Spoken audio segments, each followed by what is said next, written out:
seem to understand. A shame you seemed an honest man, and all the fears you hold so dear will turn to whisper in your ear. And you know what they say might hurt you, and you know that it means so much, and you don't even feel a thing. I am falling, I am fading, I have lost it all, and you don't seem the lying kind. A shame that I can read your mind, and all the things that I read there. Candlelit smile, the evil shade. And you know I don't mean to hurt you, but you know that it means so much, and you don't even feel a thing. I am falling, I am fading, I am drowning. Help me to breathe. I am hurting, I have lost it all. I am losing. Help me to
Hi, Dartusa, it's good to see you. I love the art that you drew for me. Thank you so much. I love it. I love it. I love it. I love it. I love it. I love it. Thank you. Thank you. Thank you.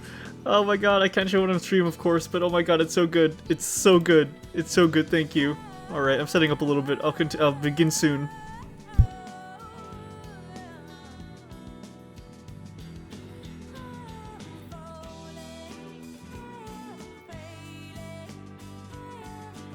Main system. Engaging combat mode.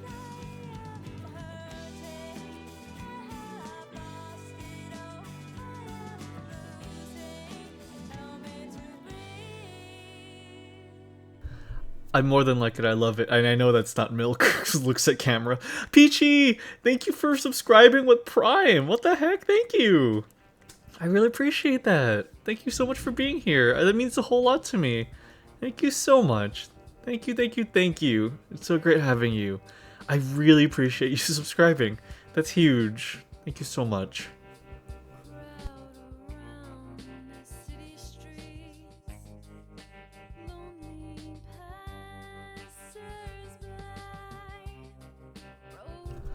Oh shit, ads play on my channel?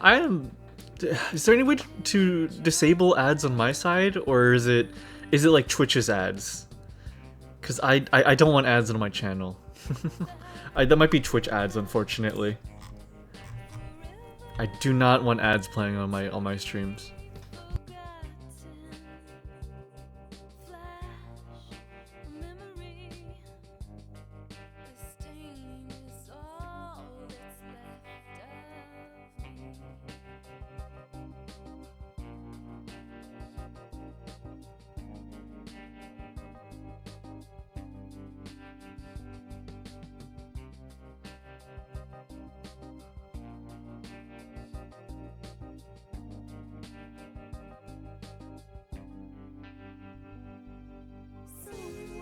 No, I checked. That's a Twitch thing. I have ads turned off. Yeah, my ads are turned off. Oh yeah, yeah, and ads. Yeah, they force ads at a certain point. Yeah, I'm not able to turn that off. Yeah, that's for them. I don't make anything from that. I think it's dumb to have ads on a. Wait, actually? Wait, hold on. Can I turn it off?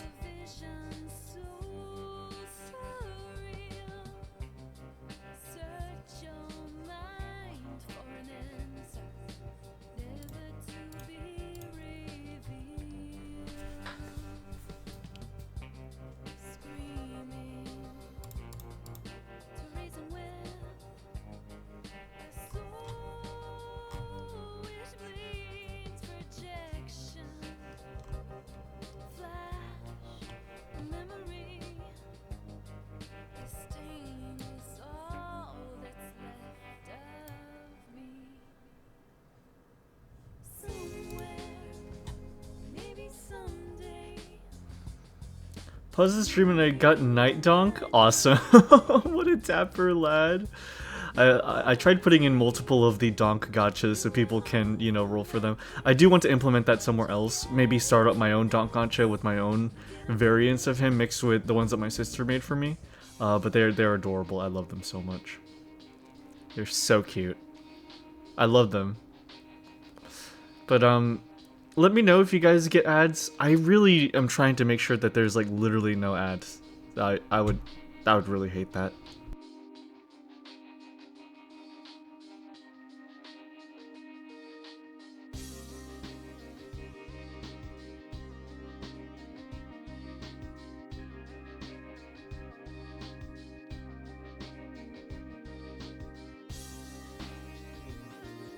I absolutely could, Dartiza. I absolutely could. I hear it's a bit of a pain because you have to, like, link it to an outside, like, thing, and then it'll link back to your channel. But I would really like to try to implement a donk gacha. That would be really nice.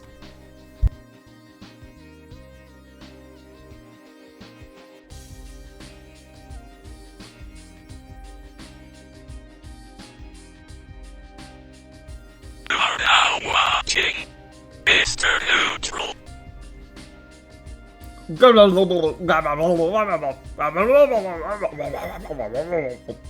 Hello, guys. Hello. Happy Saturday, everyone. I hope you guys are having a wonderful beginning to your weekend. I hope you guys are all feeling really great.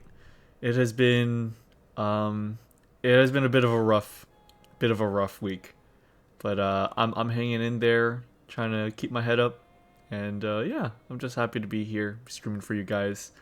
It's been like such a long week that I forgot that like it had only been a week since the last time I streamed. It felt like I took a like 2 weeks break with just how long this week has felt.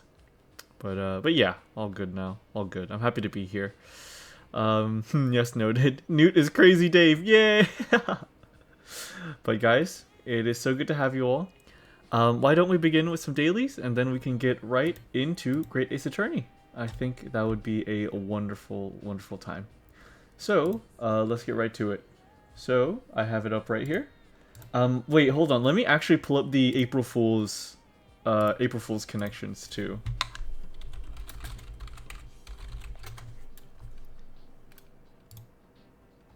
There we go. Let's see. We want to do July 1st. There we go. Okay. Alright, guys. Let's do today's connections first. So, move this here. Okay. So, we will do regular connections. So, today we have Band, Mask, Cape, Lie, Bluff, Boot, Spit, Shield, Let, Point, Base, Cover, Sleeping, Screen, Summer, and Dogs. To mask, to lie, to bluff, and to cover. These are all to obfuscate. Really? Okay.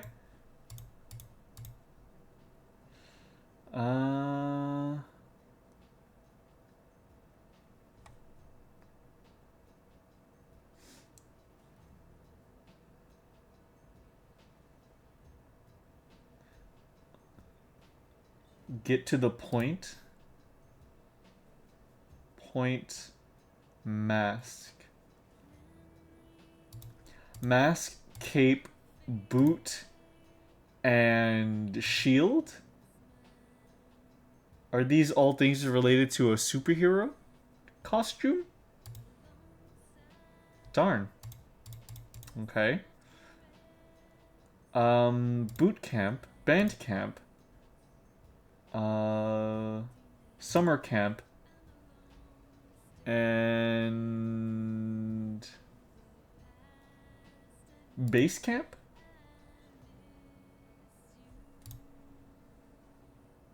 Oh, thank goodness. Got the purple one first. Oh my god. It is a rough one. It is a rough one this week. We got the purple first. That's crazy. Let sleeping dogs lie. There's no fucking way. It's a phrase. Because I saw sleeping dogs and I was like, no way. Let sleeping dogs lie. You got to be shitting me. Oh my god. Tartusa. Nice. No fucking way. That's insane. That is insane. That is actually insane. Okay. Bluff, point, cape, and...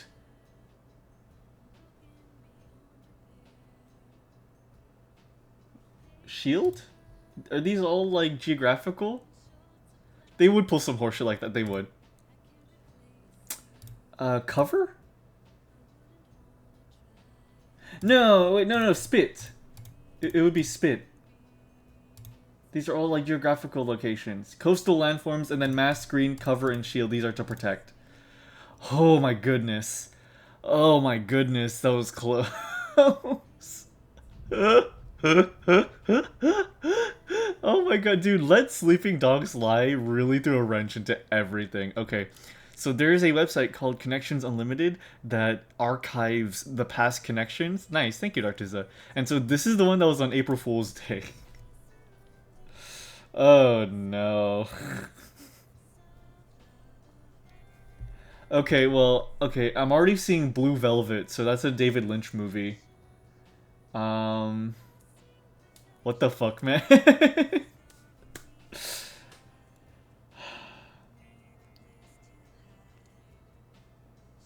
Gun up? Oh, Top Gun. Okay, Top Gun, Red Velvet, Singing in the Rain, and Back to the Future. These are all movies. Okay. That's really funny. Okay. Oh. Okay, Pink Floyd, Green Day, Red Stripe, and Blue Moon. These might all be bands, right? Incorrect. Okay. Green Day. 2U. Miles City. City.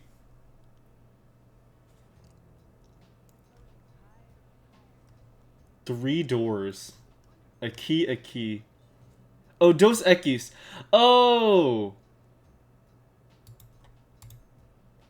Is it beer brands? Dos Equis. Miller Lite.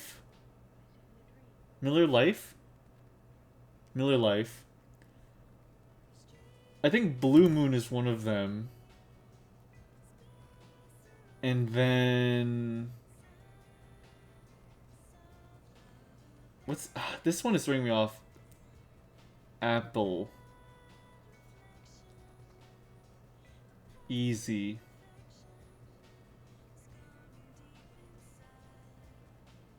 Shame I don't drink beer. I don't drink beer either. I'm like the least alcoholic person I know.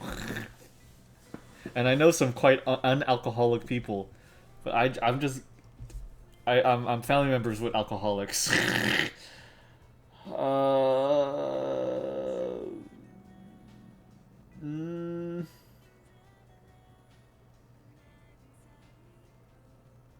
Red Stripe.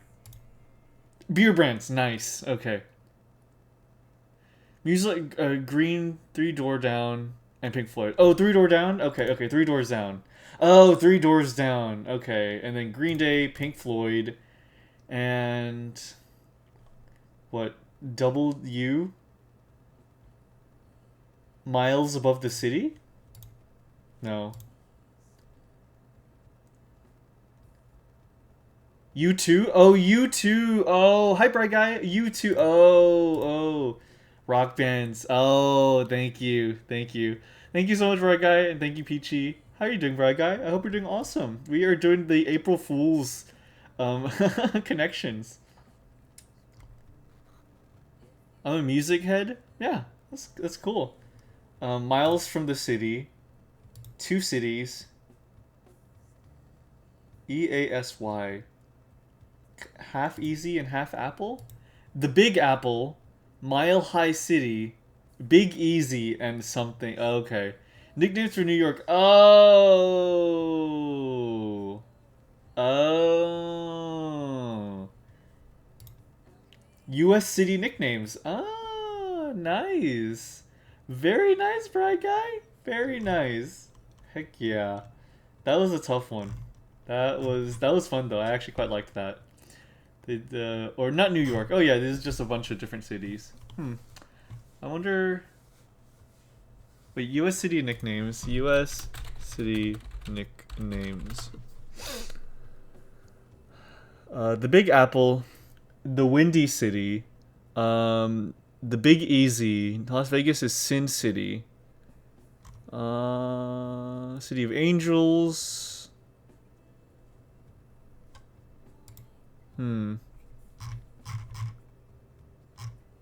Yeah, it's hard to. It's literally so many of them.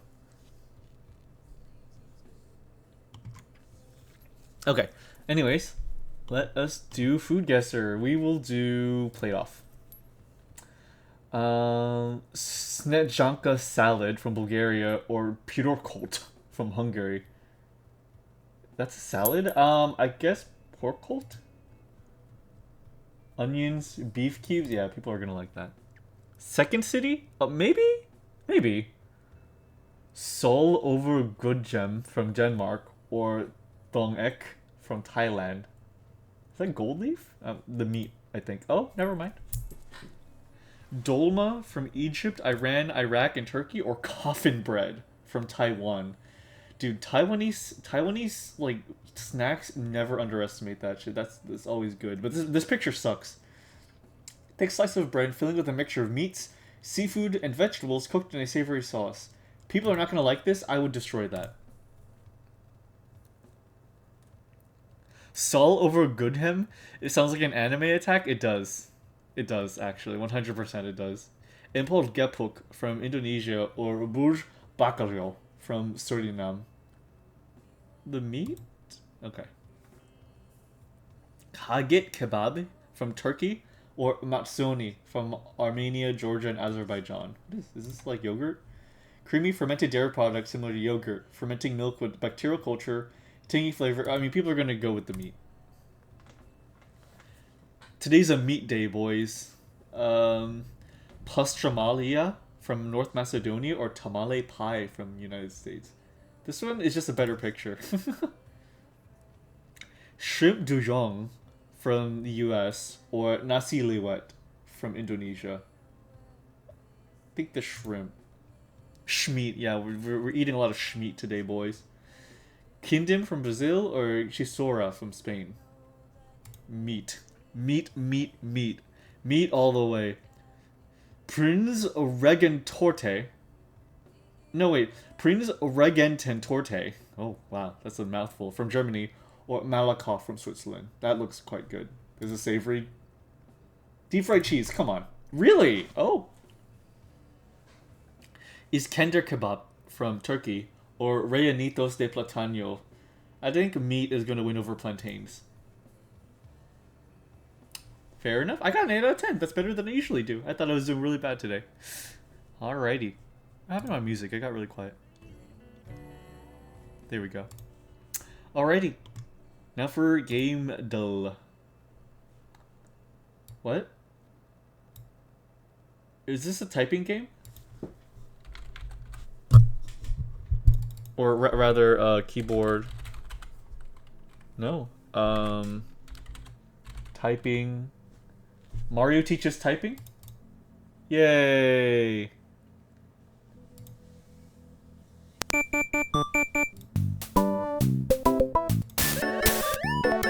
What the hell? Is Mario okay?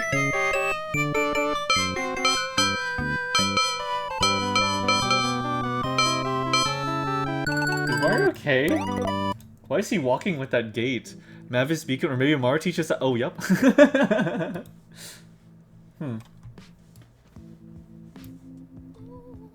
Lightning Rod. Is this, Don't Starve?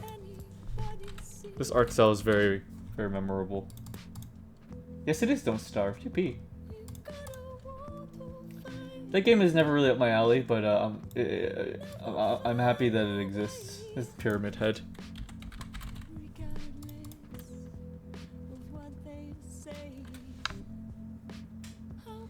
Why are you walking like he's about to shit himself? Typing with Chris Pratt? Oh my god, King. I don't know if I said it earlier, but I hope you're doing great, King. It's good to have you. Gore Arena Nightclub Bar Fight. This sounds like a VR thing.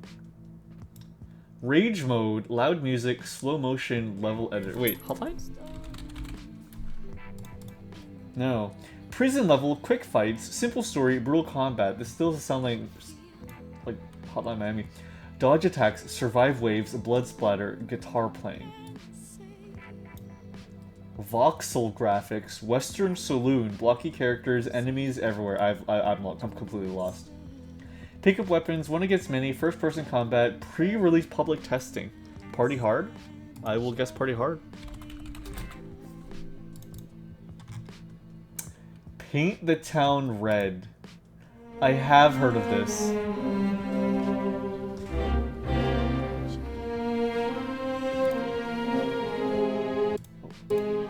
I will say, I do not like this art style.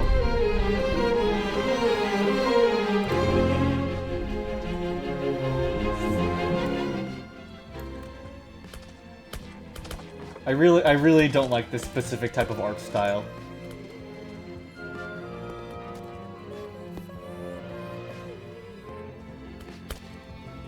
I said Party Hard before I saw first person, or if— oh yeah, I was thinking of that though. You're all good, I appreciate it. It was a good guess. Okay. Tuber game? Kind of. Okay. Let's go with— I don't know, Tomb Raider.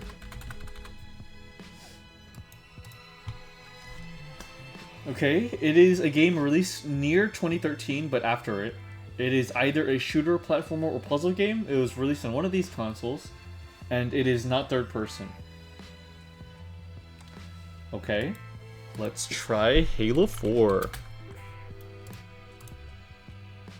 Okay, it is only a shooter and nothing else. Not even friend swap, it's friend garbage. It is not a first-person game, so it is not a first or third-person shooter, so it has to be a side-scroller.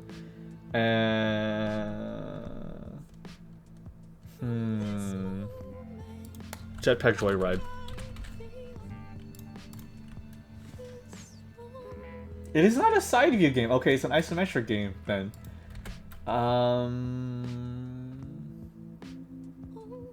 Ruiner.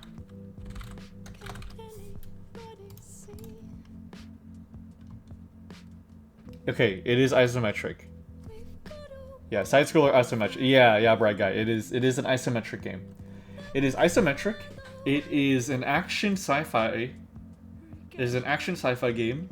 So what we know is it is single player and something else. It is a shooter game. It is isometric, and it is a PC game. It's most likely on PC.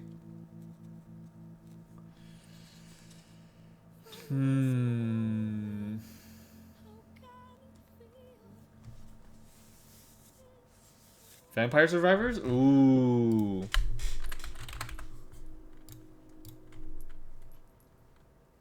Oh, it's not considered a shooter. I guess that makes sense, because you don't really shoot. the effects around you shoot. But isn't sci-fi though? That's fantasy. Oh, true, true, true. Oh, but it is single player, multiplayer, and cooperative. How about... It wouldn't be Army of Two. Let's try Gears. It is probably a 2014 game. Let's try Gears 3. No. The art style for that game looks like someone tried remaking Minecraft and Roblox. Jeez, that's scathing, Mooney. Also, hi, Mooney. Arrowhead? Oh my god, it's Helldivers 1. Oh my god.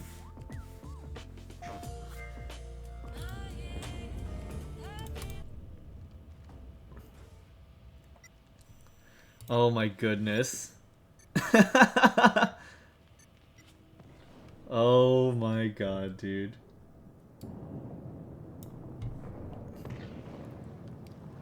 Yeah, the first Helldivers was isometric. Isn't that crazy?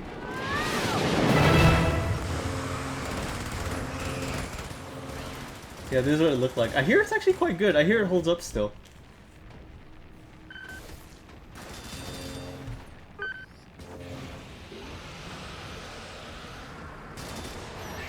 It looks quite fun, I have to say. I would have never guessed that, to be honest. I was thinking it might have been a shmup. Oh, fair.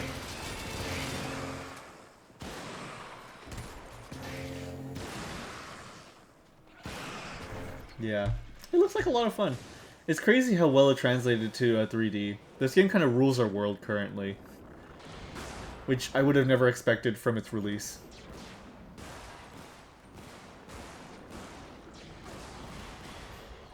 Awesome stuff. Alrighty, guys. Well, why don't we get right into Great Ace Attorney? We are 2 streams away from finishing it. Isn't that crazy?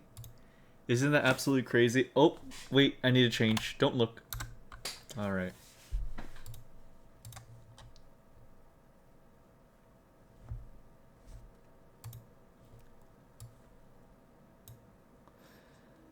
Alrighty, guys.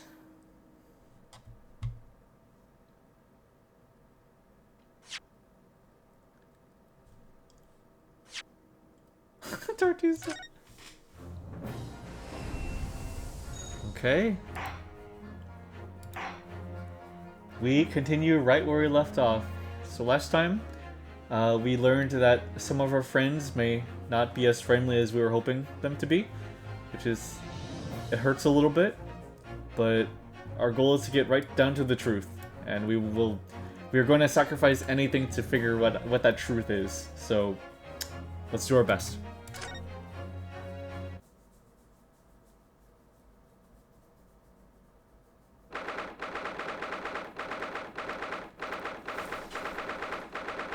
Let me get a sip.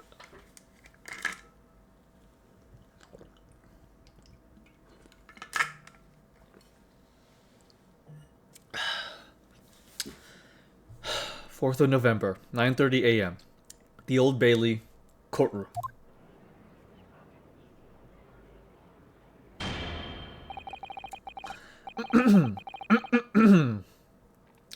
Before we begin today, I have a brief announcement. As with the closed trial 10 years ago, some astonishing facts have come to light in these proceedings. The revelation that the well-known Reaper is actually an organization legally executing its own brand of justice. And the discovery that a respected yard inspector was at its heart until he himself perished in an assassination plot. Well, I say to all members of the judiciary here present on this occasion, that we will stop at nothing to uncover the whole truth behind these disturbing findings. Counsels, you will undertake this trial with the resolve to pursue the truth to the bitter end. Resolve. Yes, that's my intention. Oh my god, Junie and Command Throw at the same time? What the heck? It's good to see you guys. What the heck? Thank you guys. I'm happy you could make it. We literally just began. Phew, I made it. It's so good to have you, Junie. Well. The Gase attorney. This is very true, Commander. This is very true. All the male characters collectively go into the back room and make out sloppily when the camera's not on. It's so good to have you guys. It's funny to think that you originally suspected Van Zieks of being a murderer, or at least a bad man, but then it's Cosmo who's the assassin. Yeah, that's true. It is true. It's so good to have you guys. Thank you for coming. We are continuing. This is our penultimate stream. My lord, if I may inquire, the defendant may speak. On what grounds is Kazuma Asugi permitted to continue in his role as prosecutor? This is a great question. He has admitted to colluding with the victim in a plot to assassinate an innocent man. He shouldn't be enjoying the privilege of freedom, let alone be leading the prosecution. I submitted a written petition to Lord Strongheart, requesting that judgment of my transgressions be delayed by 1 day. You did what? In today's proceedings, I intend to expose everything. My whole life for the last 10 years has all been leading up to this 1 day. Kazuma. Whatever the outcome of this trial, I give my word that I will accept whatever punishment is deemed appropriate, however severe. And I suggest you prepare yourself for the same, Reaper. Holy God. There's nothing ace about these attorneys, just gay and gay all over. True! Cosmo's bristling with hostility today. I get the distinct impression we're heading into very dangerous territory. Is that really even Cosmo-sama standing before us? In an extreme exception to normal practices, I have granted this prosecutor's request. The defense finds this acceptable, I presume? Yes, my lord. In that case, in the name of Her Majesty the Queen, I hereby declare this court to be in session again. We resume the closed hearing of Barak Van Zieks. The defense is ready, my lord. The prosecution is more than ready. Very well then. This preamble has taken long enough. Prosecutor Asogi, begin. As you wish, my lord. The prosecution calls the first witness to the stand. Bring Seishiro Jigoku into the courtroom. At last, then, we've reached the final battle. He's putting literally everything on the line now in order to get the truth. Ow. Come on, Ryunosuke. It's time for that steely resolve, because this is going to test it to the limit. Oh, man. Witness, state your name and occupation for the court. Huh. So it was you who issued this, was it? Your subpoena. I did what was necessary. Well, look what the young man has become. I didn't think I'd see the day when you'd take that toad with me, I must say. The witness will ensure his responses are pertinent to the questions asked. My name is Seishiro Jigoku, a Supreme Court judge from the Empire of Japan. 16 years ago, this man came to London as a visiting student. 6 years later, he returned to Japan. As well as presiding over the Supreme Court, he is also currently Japan's Minister of Foreign Affairs. I am of course fully aware of Mr. Jigoku and his preeminent roles. I invited him personally to the International Forensic Science Symposium as a representative of this country. I hear he also played a key role in the conclusion of the Anglo-Japanese Treaty of Friendship and Navigation. It was a great honor to be involved in the negotiations. I put my all into that treaty. Judge Jigoku, I must ask, Well, I never. Fancy the young murdering student turning up here in all places. You acquitted me yourself. And now, I'm a practicing defense lawyer. Yes. I full of self-importance like your friend across the courtroom, I see. You came here to London by invitation to the International Forensic Science Symposium. But then, without informing anyone of your plans, you took flight to France. Took flight? I'd have to object to that sort of phrase. Then explain yourself. What exactly were the circumstances? Well, I was somewhat expecting this. And I'm sorry to say, I declined to comment. What?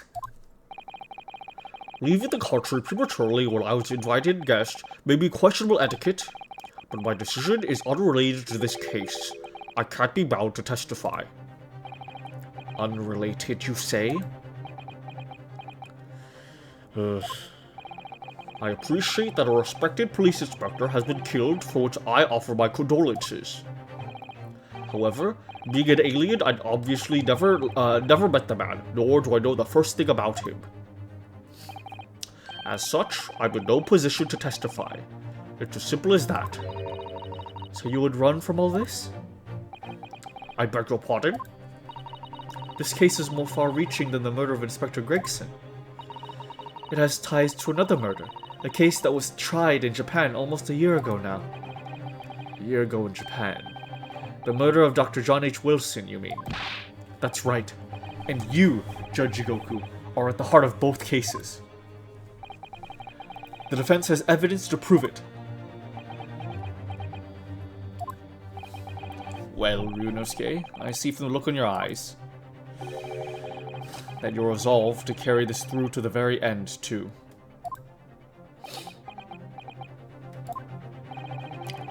Let's see your evidence, then. What proof do you have that Seishiro Jigoku was involved in this case?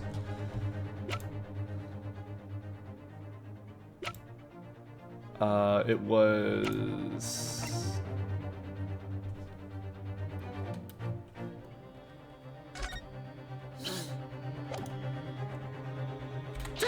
Take that!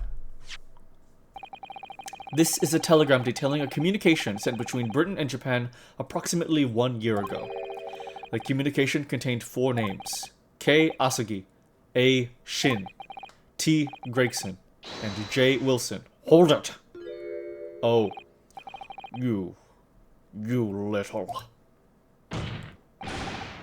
Where did you get that? In Tokyo. From your office, Judge Jigoku. What? How on earth did you... What's this all about? Why is my name on that list? This list of 4 names follows a certain pattern. T. Gregson and J. Wilson are the names of victims. K. Asaki and A. Shin are the names of assassins. No. A year ago in Tokyo, Dr. John H. Wilson's life was taken in a Western-style restaurant in the capital. The culprit was found to be a visiting student who went by the name of Giselle Brett, but her real name was Asa Shin, a professional killer sent on a mission to kill from Great Britain.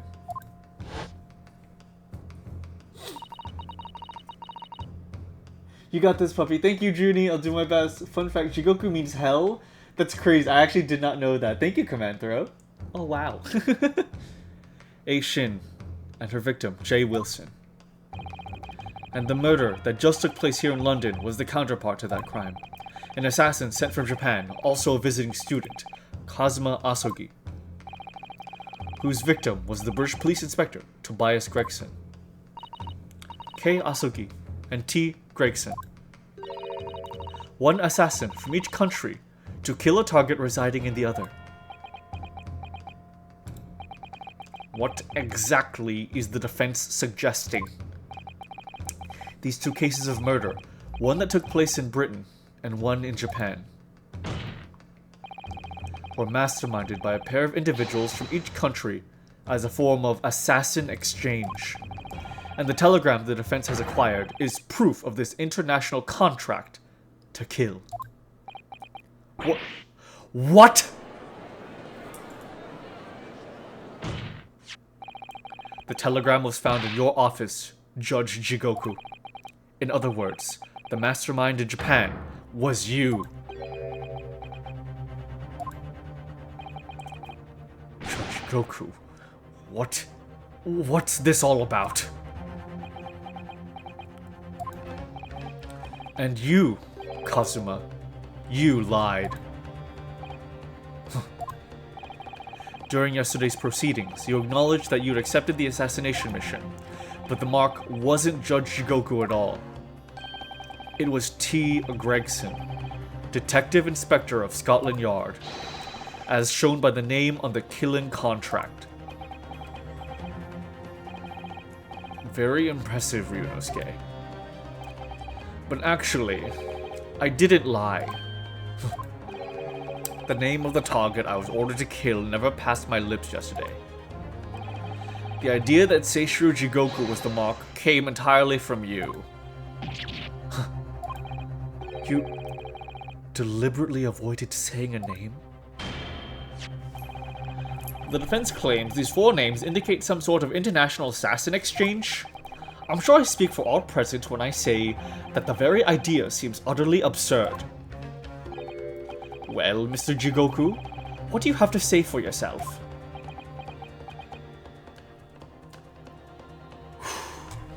I forgot her alias was a play on Giselle Bullet, which is what Cannon Watson was shot with that got him discharged from the army. Really? A Giselle Bullet? Oh my god. Oh my god, this game. I'm alert now, see? Have a good one. Have a good one, Junie. Thank you so much for coming by. Goku? No, Jigoku. Also, hi, AC. Giselle? Exactly. Exactly, Commenter. His silence only goes to prove his guilt. There's another very important point that this new development brings to light. There's now a distinct possibility that the scene of Inspector Gregson's actual murder was in the witness's cabin aboard the SS Grouse. Judge Jigoku, you have to testify now. To refuse would put you in contempt of court.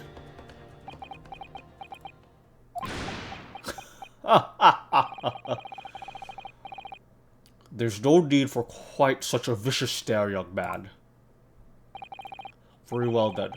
As a parting gift to you all, I'll tell you everything I know. It seems this Japanese gentleman has information that the court must hear about the alleged assassin exchange and the events of the night on the 31st of October. Present your formal testimony now. As you wish, my lord.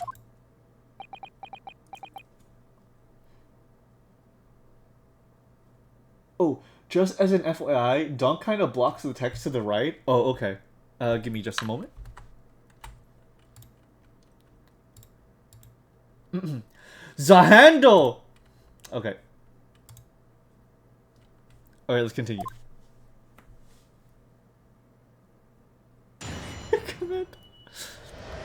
Witness testimony. The assassin exchange. It's true that Kazuma Osogi was assigned the assassination mission 1 year ago now. The target was Inspector T. Gregson. That was a condition of the British study tour. However, in the end, something happened that meant the young man was unable to carry out his mission. On the evening in question, a member of the crew was on duty outside my cabin at all times. If there had been a shot fired, the crewmen would have heard it. So clearly I couldn't be involved.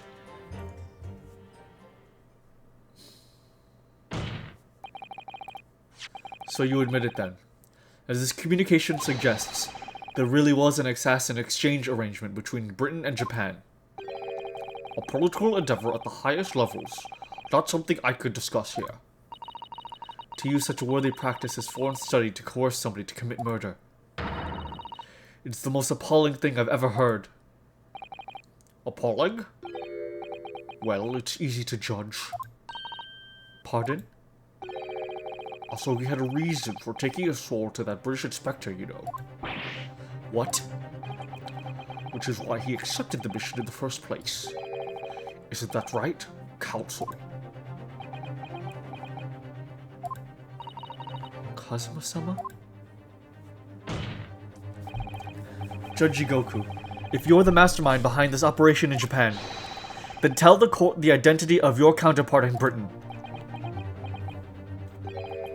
I'm not obliged to divulge that information. As I said yesterday, I've killed nobody. I freely admit that I accepted the mission, but on the night the plan was to be executed, I backed out.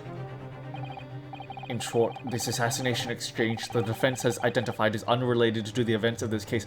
Bullshit! It's not unrelated! Bullshit!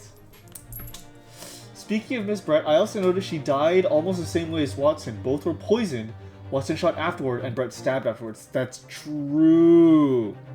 Thank you for the 5-stream streak, AC.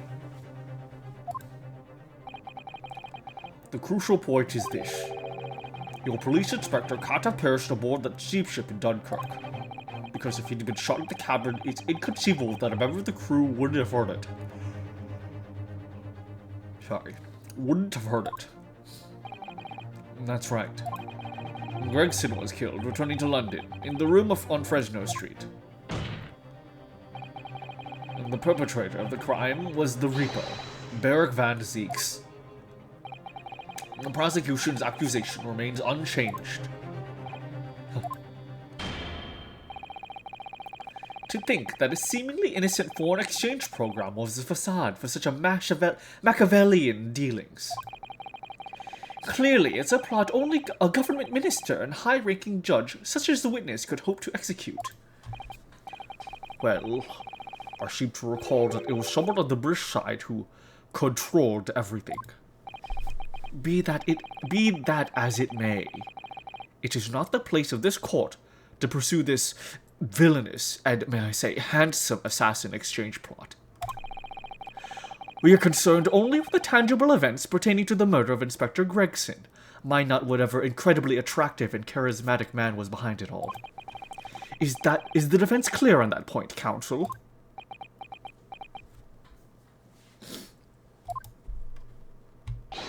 Yes, my lord. I'll keep that in mind as I cross-examine the witness.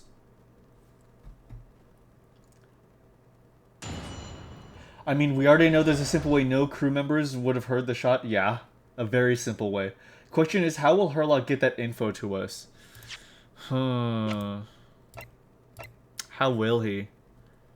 No, wait. Practice evacuation to be carried out by the crew in the SS Grouse the night before the ship arrived in Dover. It was found in Judge Jigoku's cabin.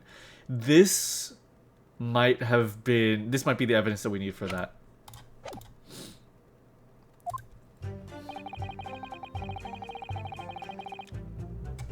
It's true that Cosmo Osogi was assigned the assassination mission 1 year ago now. Hold it. A year ago, when Cosmo was still in Japan then. Correct. It was at the examination center for applicants for the study tour that I approached him. I'll never forget it. I remember exactly what you said. You just came out and asked me forthright if I'd consider traveling to Britain on an assassination mission. Surely not. I thought it was a joke at first, of course, but then it was made clear to me that if I didn't accept, I wouldn't be considered for the study tour. So, you agreed to it just for that? I mean, I know how much you wanted to study in England, but assassination?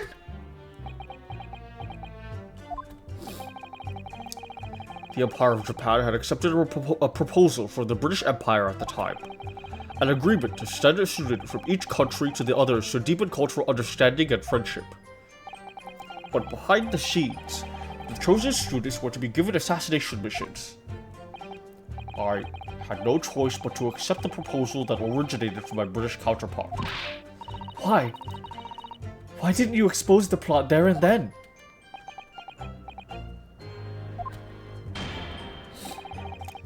Britain acknowledges no part in these alleged misbegotten dealings.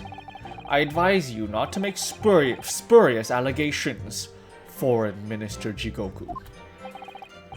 As a witness, I am bound to tell the truth, my lord. Anyway, I pricked Asogi and explained the details of the plan to him.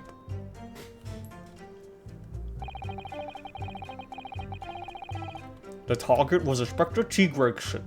That was a condition of the British study tour. However, in the end, something happened that meant the young man was unable to carry out his mission. On the evening in question, a member of the crew was on duty outside my cabin at all times. If there had been a shot fired, the crewman would have heard it. So clearly, I can't be involved. Sorry, I just dashed through all of it. My mind began wandering. I need to take a sip real quick.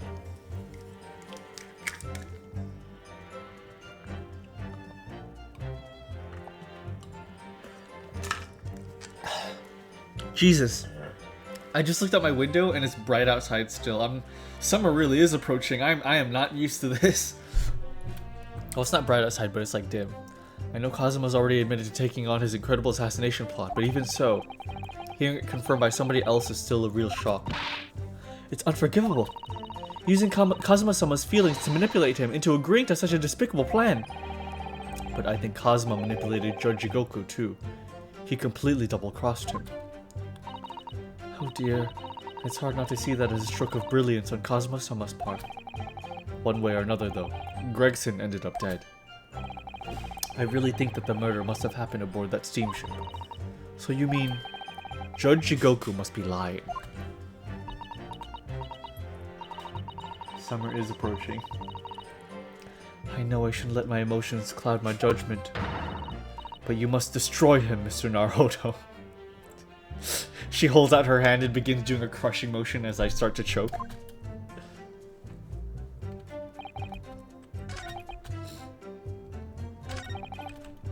Okay, sorry. Hold it! Why Kazuma? Why did you pick him as the assassin? He was the most capable of all the applicants, and in addition, whose desire to travel to Britain was very strong. In fact, it was almost more than a desire. It was his whole purpose in life. Yes, as his best friend, I can certainly attest to that. The way he threw himself into his studies, the way he pursued becoming qualified as a lawyer. It was all ultimately for that one single goal of being accepted on a study tour to Britain. And of course, we know the reason behind that. He was determined to find out for himself the truth about his father, Genshin Asugi. There's nothing I wouldn't have done to get here. Be that agreeing to assume the role of an assassin, or betraying people's trust. Well, you certainly did a fine job of betraying mine, Asugi. But why was Inspector Gregson the target? I have no idea. Those were the orders from Britain. I was in no position to question them. You have no idea. Really? I find that hard to believe. Oh, do you? Judge Jigoku was once a visiting student here in Britain himself, of course. Perhaps he has some connection with Inspector Gregson from that time. The defense really ought to catch up. With what? With the fact that the assassination exchange has absolutely nothing to do with the case under scrutiny here. Yes, I've already admitted to recruiting Asugi. However, in the end, something happened that meant the young man was unable to carry out his mission. Hold it! I presume you're referring to the incident that occurred during Kazuma's passage in Britain in January. The awful tragedy that took place in the steamship. When arrived at the ministry some 2 weeks after the ship's departure from our shores. The visiting student had been killed, but his body had somehow gone missing in Hong Kong. The news was wired to me from a detective I'd placed on the ship to accompany the assassin.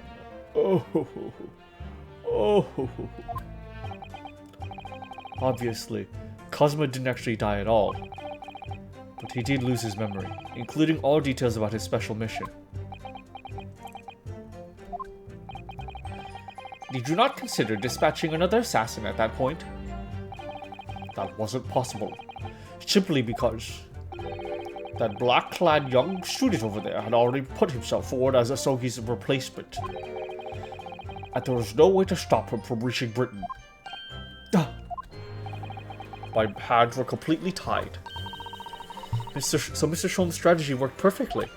He predicted everything that would happen. Months later, my memory returned. But I'd never intended to go through with the assassination mission anyway. So you'll plague me right from the outset, were you? Is that it?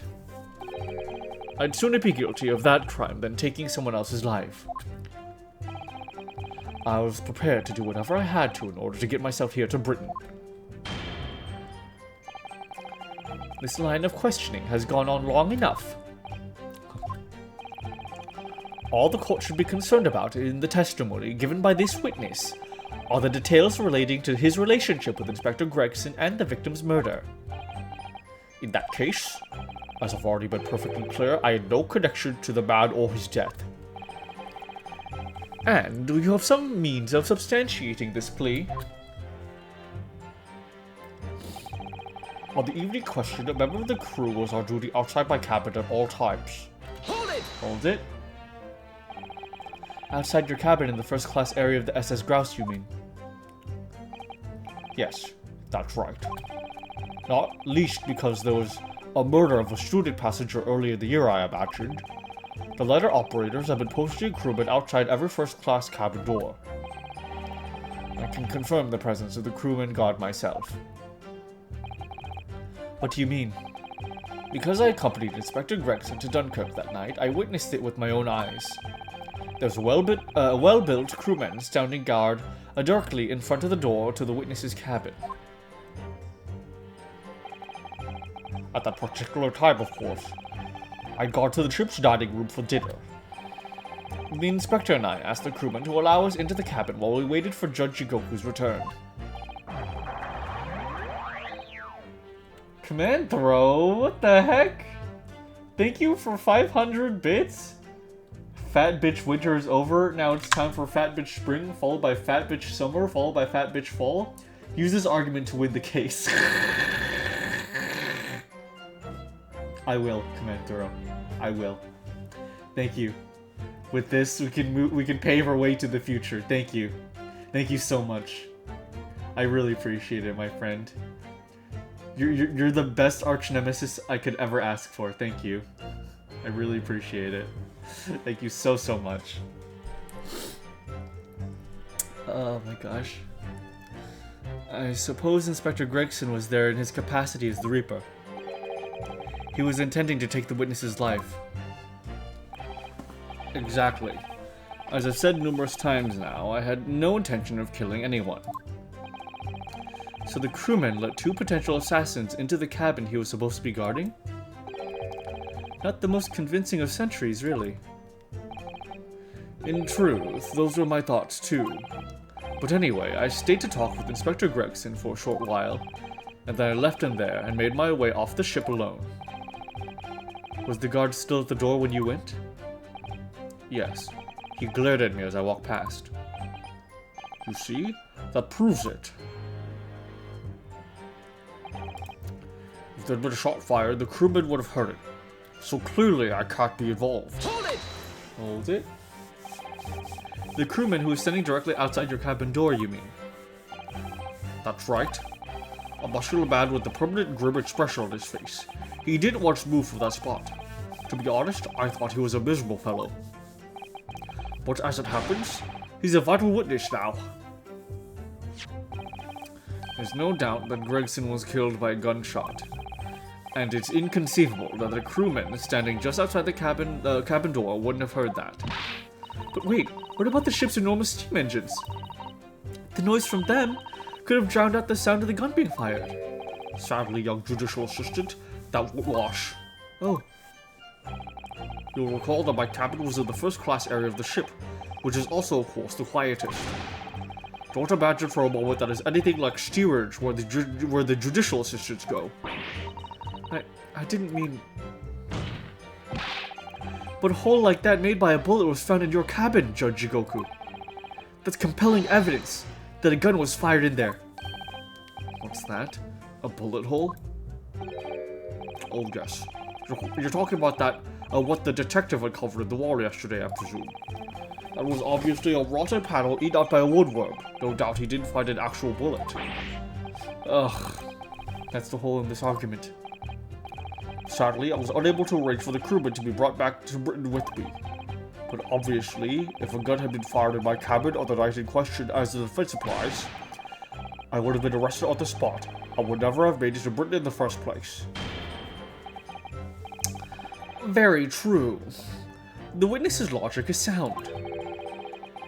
Since no gunshot was heard from the witness's cabin on the night in question, we must assume that the witness is telling the truth. I'm glad you've seen sense, my lord.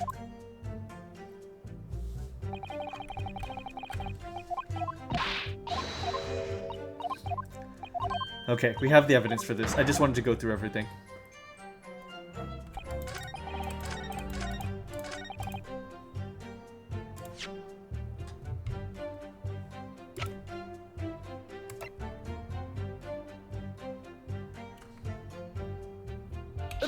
Objection.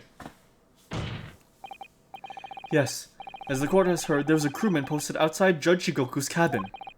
However, we can be sure that, contrary to the witness's claim, the guard wasn't there at all times. What? I have here a notice of a particular event that was scheduled to take place aboard the steamship on the 31st. What? Where did you get that? It's evidence gathered by Mr. Herlock Sholmes. You were acquainted yesterday, if you remember. Herlock Sholmes again. According to this itinerary, after leaving the port of Dunkirk at exactly 10 p.m. and for a period of 20 minutes, all crewmen of the SS Grouse were to gather on deck for an evacuation drill. All crewmen were away from their posts. And during that 20-minute interval, of course, any gunshots emanating from your cabin would have been heard by no one.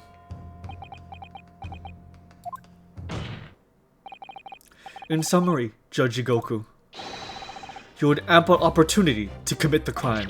Grr. Objection! Objection. A 20-minute window of opportunity. That's an excellent find, Ryunosuke. But it amounts to nothing. Why? Because the witness clearly stated in his testimony that no incident occurred in his cabin. Unless you have some decisive evidence that can show his testimony to be false. Your accusation is nothing more than conjecture. Very true. Well, counsel?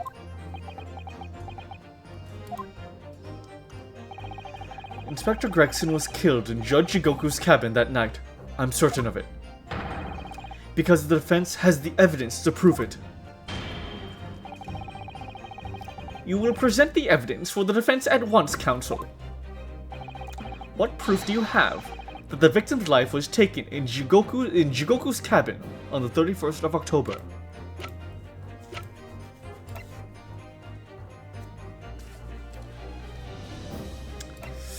Yeah, that's gotta be it. That's gotta be freaking it. Take that! Take that. Judge Shigoku, this was found in your cabin yesterday. What is that? The crown of a pocket watch? A pocket watch. And if you will observe, the victim's pocket watch, which we know he treasured, is missing precisely that part. It can't be. Moreover, this crown is a perfect fit on the spindle protruding from the victim's watch. Now, the fact that this was retrieved from Judge Shigoku's cabin tells us that the victim's watch almost certainly broke there. In other words, the victim was killed on the 31st during the 20-minute evacuation drill. In the cabin occupied by you, Judge Shigoku. Pulls out one large Gregson pube. Well, you're razor sharp, aren't you, you young murderer?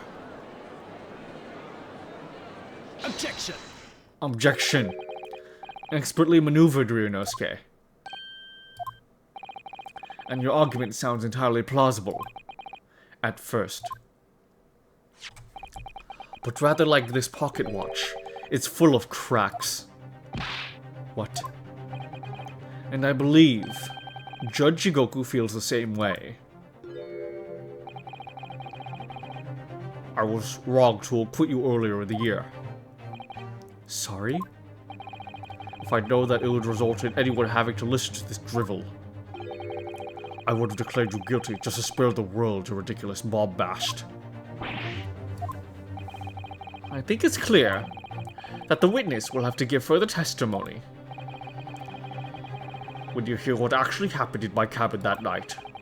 You'll notice the pitfall in which you stumbled. Flicks pube. Yeah, whatever, man. Prior to your renewed testimony, I would like to clarify one point. The fact that this part of the victim's watch was discovered in your cabin means that you acknowledge he was there, I presume? Yes, I do. Oh, sorry. Very well then. You may proceed to give your formal testimony about what exactly happened in your cabin aboard the ship on the evening of the 31st of October. Of course. As a man of the law, I have no intention of obstructing justice. Witness testimony. The events in the cabin. I rode Gregson long and hard through his jorts. I had a guest waiting for me when I returned to my cabin after finishing my evening meal in the dining room. When I walked through the door, a mustachioed Englishman was there, foolishly waving a gun at me. I soon took care of him with an Ippon Seiyu throw, though he couldn't wait to run away after that. I imagined his watch was broken when I threw him over my shoulder. It has nothing to do with this murder. The inspector was clearly killed having returned to Britain because his body was found in London. Oh, come on. Ippon Seiyu. A common judicial martial arts technique in my country. I was careful not to use too much force, but the man obviously landed too heavy for his watch to take. So, Ryunosuke Naruhodo, I imagine you can see the flaw in your logic now, can't you? What? The fact that the pocket watch was broken in the witness's cabin in no way proves that the victim's murder took place there. Gah! I've no doubt the inspector intended to kill me, but he didn't manage to pull the trigger. Yes, because he was merely the tactician, not the Reaper's hand of death. Well, the testimony appears to make perfect sense as far as I can tell.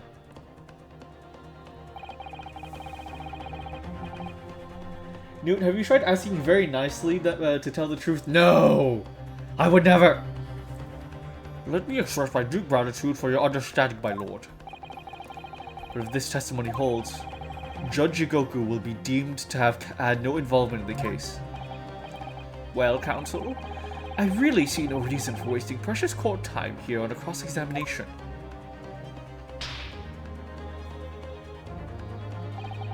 Sorry, my lord. The defense has a right to cross-examine, and I don't intend to squander that. What embarrassment to all countrymen, not knowing when you're beaten. In that case, proceed, Mr. Naruhodo.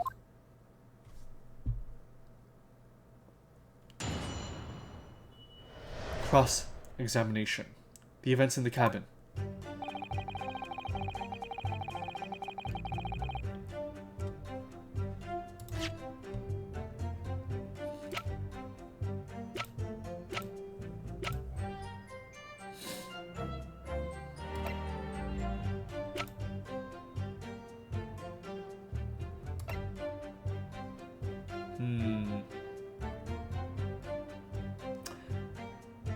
Give me a second.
Okay.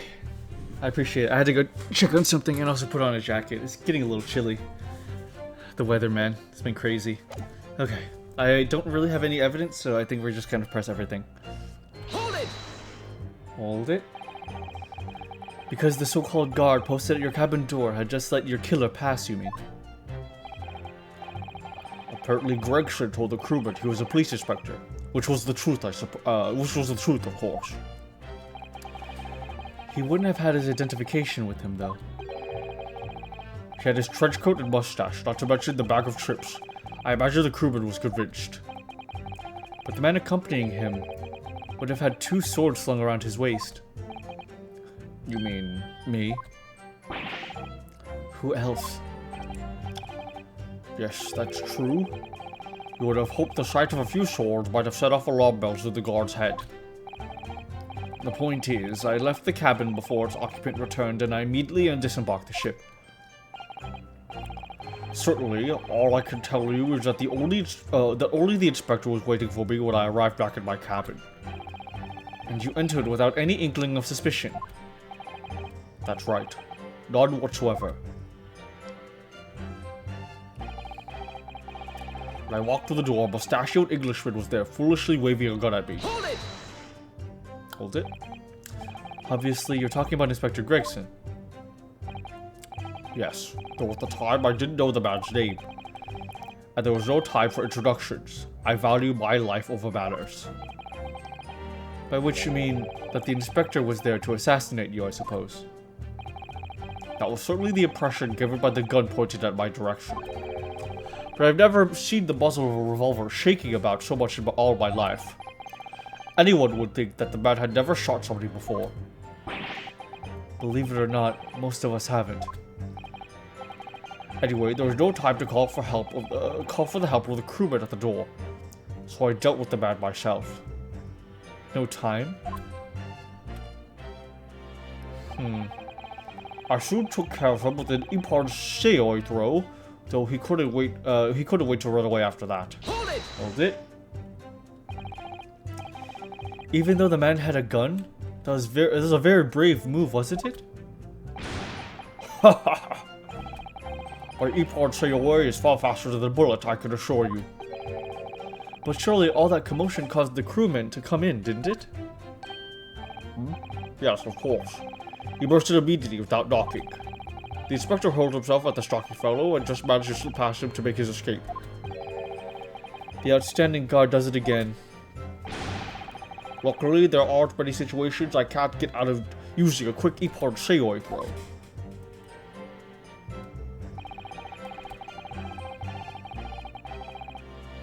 I imagine his watch was broken when I threw him over my shoulder. It has nothing to do with the murder. Hold it.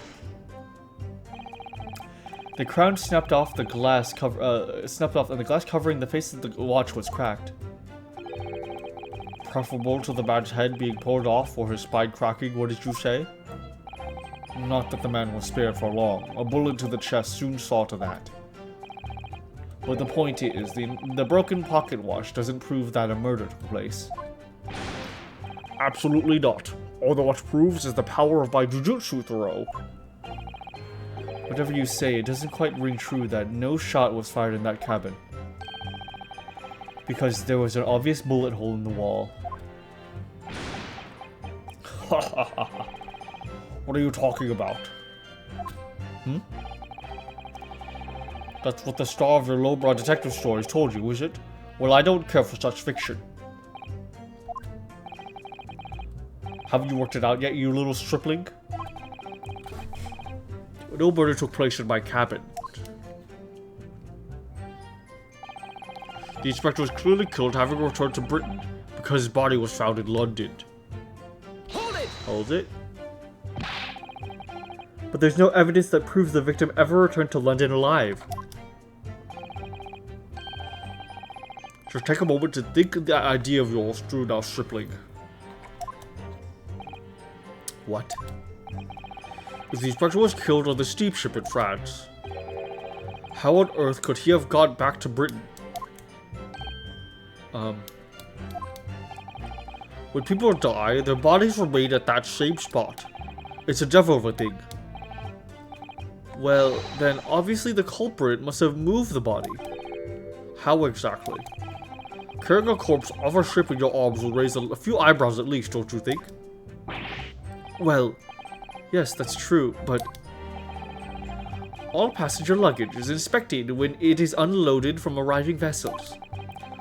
And I would like to think that the border police would query the corpse of an English gentleman as hand luggage. If the murder had taken place aboard the ship, you would imagine the body would have been disposed of at sea. There'd be no sense in risking being caught by attempting to transport the body back to Britain. Ugh. Let's kill that idea then. But perhaps not. Mrs. Sato? We've heard that the first-class passengers were under constant scrutiny by the crewmen posted to guard them. Which would mean that the culprit had no opportunity to dispose of the body in the sea. Yes, that's true. So transporting the body to Britain may have been the only viable alternative. Dearby, you really are new to this, aren't you?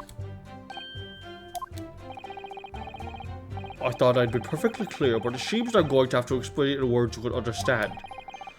I think I ought to alter my testimony, with your consent, of course, my lord. I have no objection. State your amended testimony now. There's no possible way I could have transported the victim's corpse back to Britain. Oh, really now? Man, the judge, witness, and prosecutor colluding against him, poor Naruhodo. Yeah, it is so rough. It is so freaking rough, dude.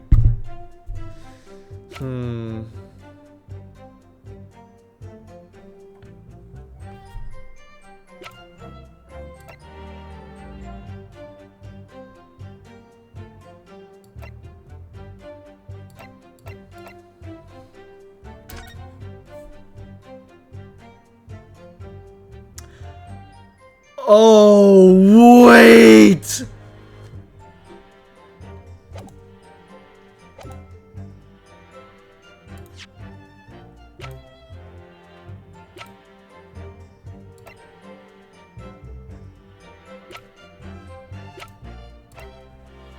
Objection! No!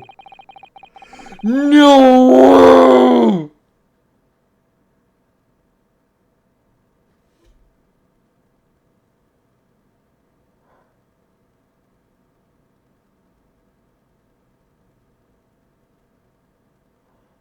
Oh my god. Oh my god. Oh my god. There's no possible way you could have moved Inspector Gregson's body, you say? He was right there, man! I would say the opposite is true. And what's that supposed to mean? Far from being impossible for you to do. The transporting of Inspector Gregson's body back to Britain is something only you could do. What are you talking about, Ryunosuke? As well as being a judge, Mr. Jigoku is also Japan's Minister of Foreign Affairs. Which means he's exempt from having his luggage searched when he enters the country.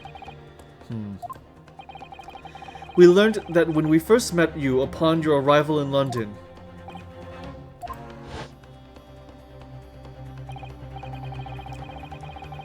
Well, all those passport checks and luggage searches at the border took a rather long time.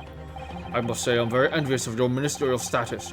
You didn't have to go through any of that, did you? Ah, I knew you were jealous. Oh my god. Oh my god.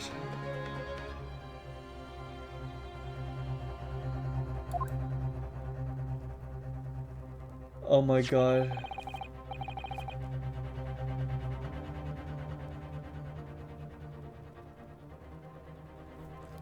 I agree, it is cool to have a judge in the witness stand. I presume you're called this, Judge Jigoku? It's a photograph we took in the foyer of the hotel to mark the occasion. As the court will note, You have with you your large travel trunk. Large enough, in fact, to have a corpse inside. Mr. Naruhodo, surely you're not suggesting... I'm afraid I am, yes. 3 days ago, when we were chatting innocently with the new arrivals from Japan in the hotel, the body of Inspector Gregson was just meters away from us, inside Judge Jigoku's trunk.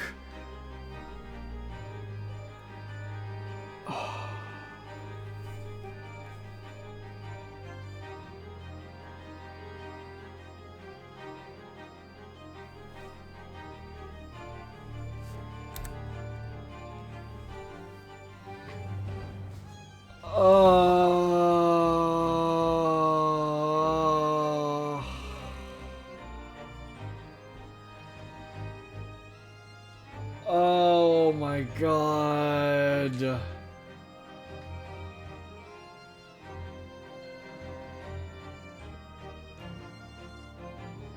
I need a freaking drink, man. Oh my god.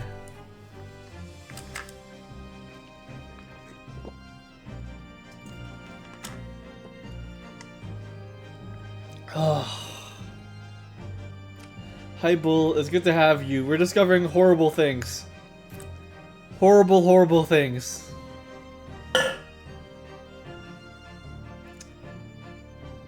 Okay. What a revelation. What a revelation. You were thirsting over Jigoku in front of Gregson's corpse. No! Oh, the way he popped out of the picture is so cool. Order. Order. Order in the court. I am skeptical, counsel, that a grown man's body could fit inside even the largest travel trunk. Jigoku is like way bigger than Gregson, and he fit inside of it! It could. Because I happen to know that the witness himself, a man of considerable size, fits inside his trunk. And verifying that would be extremely simple. Wouldn't it, Judge Jigoku? But inside his trunk? How horrifying! And after we'd spoken with you at the Great Waterloo Hotel, you had the opportunity to visit the apartment seen on Fresno Street, taking your trunk with you in a cab to deposit the inspector's body. I don't have to listen to this nonsense. Dr. Gori, the coroner who examined the body, has confirmed the possibility. She acknowledged there are signs that steps may have been taken to disguise the true time of death. The onset of the body's decomposition could have been delayed by storing it in a refrigerator. Counsel, as I remember explaining yesterday, refrigerators of the requisite size are few and far between. Yes, I'm sure they are, but one place they're certainly found is on large ocean liners. Such ships are equipped with electrically refrigerated cold rooms to keep food fresh on their long sea voyages, and the SS Grouse is no exception. Professor Mikotoba told me about it only yesterday. Well, Judge Jigoku?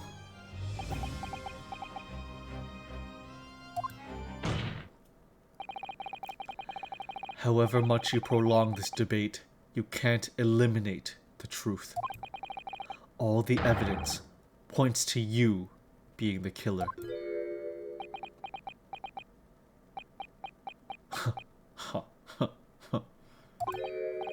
Well, this is all very heartening. I could see that it was a wise move, letting Asugi and you embark on this study tour. What are you talking about now? Logical reasoning, of course. All court proceedings will be built on logical reasoning in the new century. And I could see that you've both laid firm foundations for that already. Jigoku, please, stop diverting attention from the issue at hand. The defense has made an accusation against you. How do you respond? Respond? There's really no need for me to respond, is there? Why ever not? Because before you can even begin to answer the question of when the victim was killed, you must first establish one key fact. Where was the victim killed? It's quite logical. The actual scene of the crime. And the prosecution's stance is unaltered. The killing took place on Fresno Street when the gunshot was heard. As the accuser, Berk von Zieks shot the victim at point-blank range. Since no tangible evidence exists to disprove the prosecution's claim at this time, the defense's deductions amount to little more than an elaborate fairy tale. I'm afraid that's how the logical reasoning the British are known for really works, young stripling.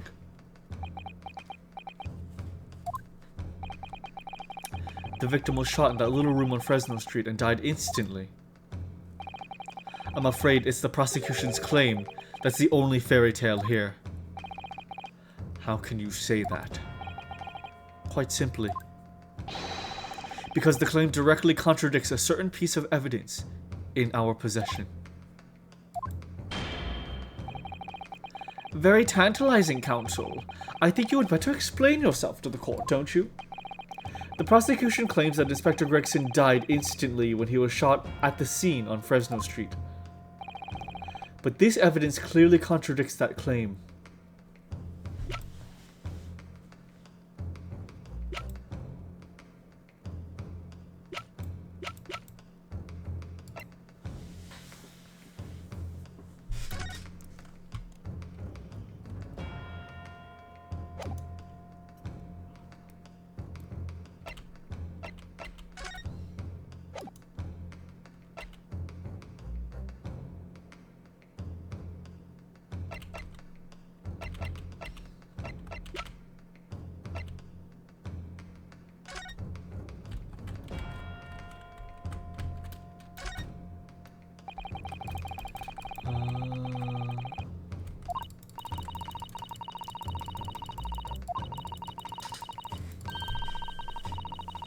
Serial number. Nothing like that.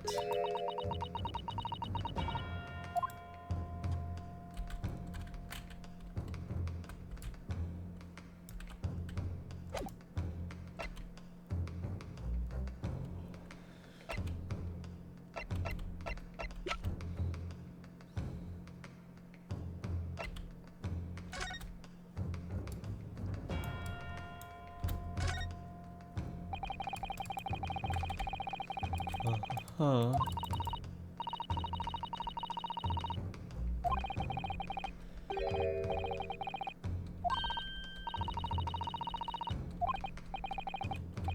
Okay. Crown, very grand name for tiny park. Exactly what you said last time we discussed it, Mr. Naruhodo.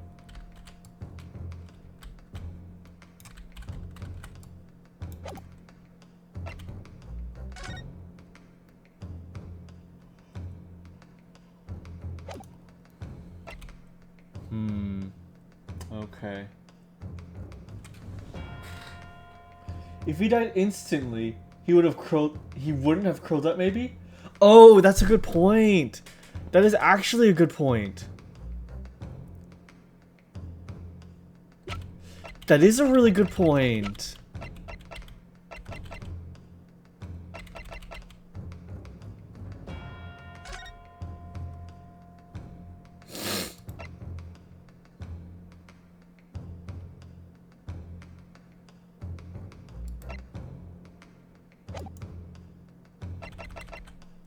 Yeah, that is a huge point.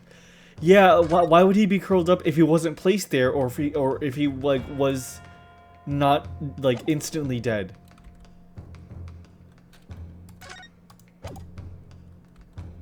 Take that! Take that. A photograph of the victim in the very location you claim he wasn't killed. Yes, but the point is the posture of the body itself. If Inspector Gregson had been shot there in that room, it's out of the question that his body would have been curled up in a ball like that. Objection. I'm sorry to disappoint you, but your logic is flawed. He could easily have adopted that fetal position due to the pain of the shot, which subsequently proved fatal. No, he couldn't. Objection! Objection. I'm sorry to disappoint you, Judge Jigoku, but it's your logic that is flawed. What? According to this autopsy report, the victim died instantly. He would have felt no pain, much less have been able to draw himself into that position. Gah! Which begs the question of why the victim's body is curled up in that way. Though the answer should be abundantly clear by now. You're suggesting... The inspector's body took on that posture ahead of its arrival on Fresno Street, before it was coldly turned down on the floor from the inside of a large travel trunk. No, you were quite right. The shape of the body. It looks exactly as if it had been kept in a confined space. Holy fuck. Judge Jigoku, present your trunk for examination. I believe it's very possible that it will contain traces of the victim's blood. Gah!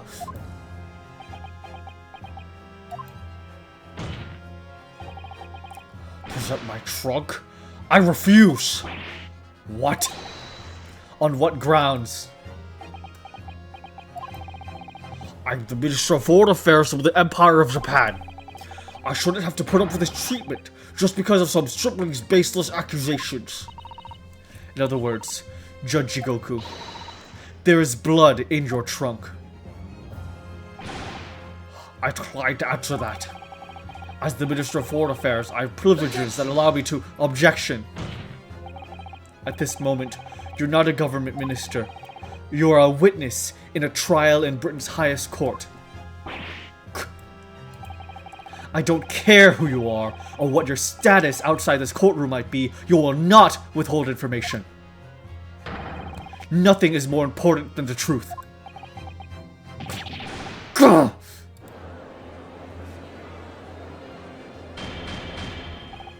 Order. Order in the court. Well, Mr. Jigoku, what's it to be? You can't be serious. You did it?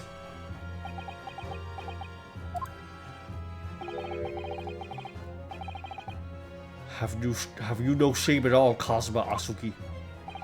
What? Very well. I admit it. I did bring the inspector's body into the country. Inside my trunk, exactly as postulated by the defense. What? You? Dear God. Outrageous. So it was you. So you admit... No.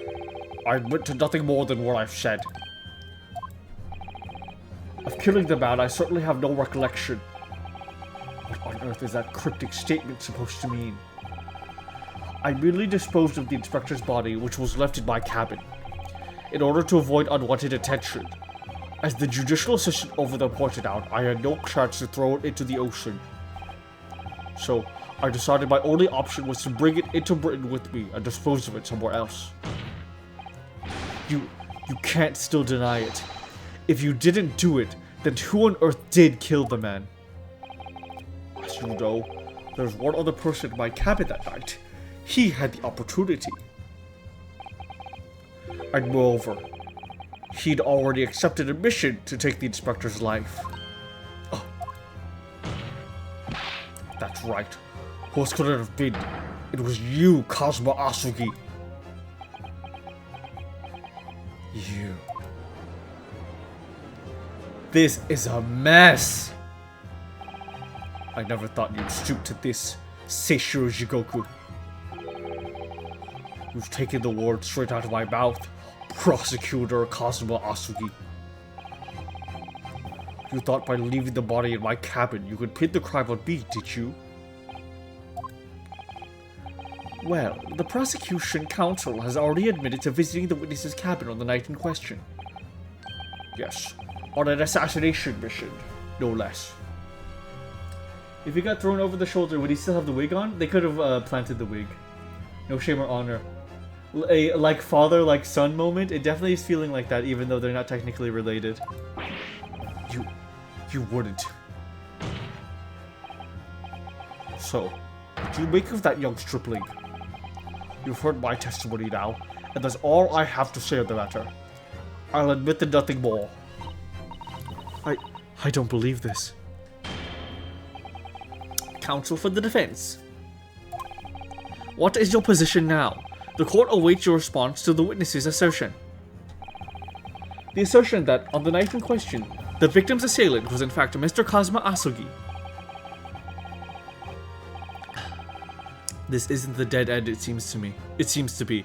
The answer is right in front of me.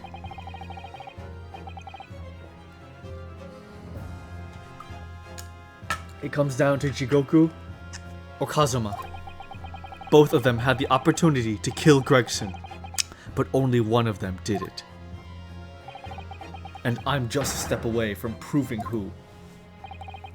Very well. The defense is ready to respond to the assertion put forward by Judge Jigoku. Is the defense ready? Is the defense ready? I mean, literally everything points to Jigoku.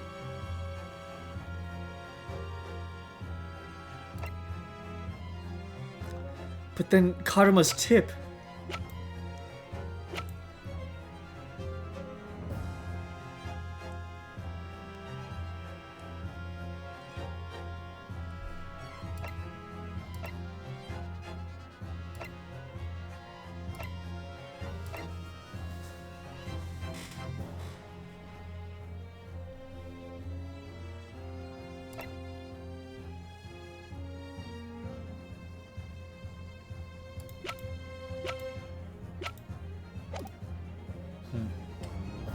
This shit is getting very intense. It is absurdly intense. The idea that the victim's murder could have been committed by Prosecutor Asugi is...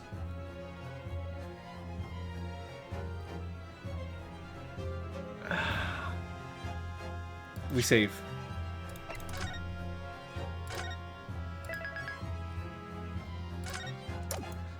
I feel it's not possible. Because, okay, we have Asugi's sword cutting through the box, but the kill was a gunshot. That proves that Asugi, if he did try to go for the kill, he would have done it with his sword. That's my reasoning. Judge Jigoku, let me remind you of something you said only a few minutes ago. You claimed that logical reasoning is the future of the judicial process. It is. No question. Well, logical reasoning can prove something here. Namely, that it would have been impossible for Prosecutor Asugi to commit the crime. Whoa! This music! The blade failed, so a gun was used instead. Given that Kazuma was Zeke's assistant, he could have easily taken his gun, maybe. What? Huh. The court will only accept an argument that is supported by compelling evidence. So present what you have, counsel. What proof is there that allegedly demonstrates the impossibility of Prosecutor Asugi's involvement?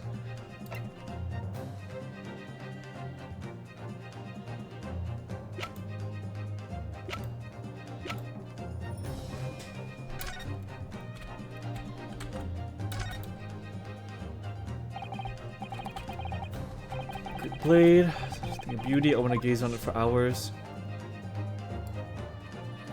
Also, no blood.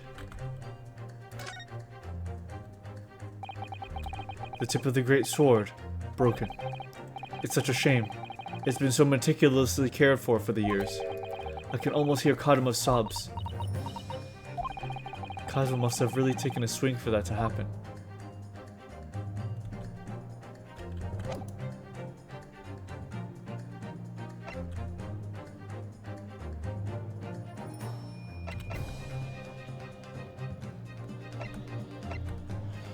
I feel like it would be Karuma, the existence of Karuma itself in the case that would disprove Asugi.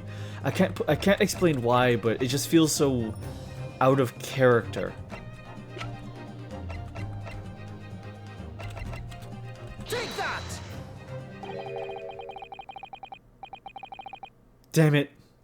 You're making the evidence weep here, Ryunosuke Naruhodo. Sorry? Every piece of evidence has a role to play in arriving at the truth.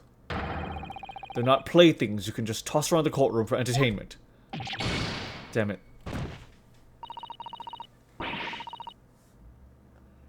Kazuma had 2 swords at the time. Yeah.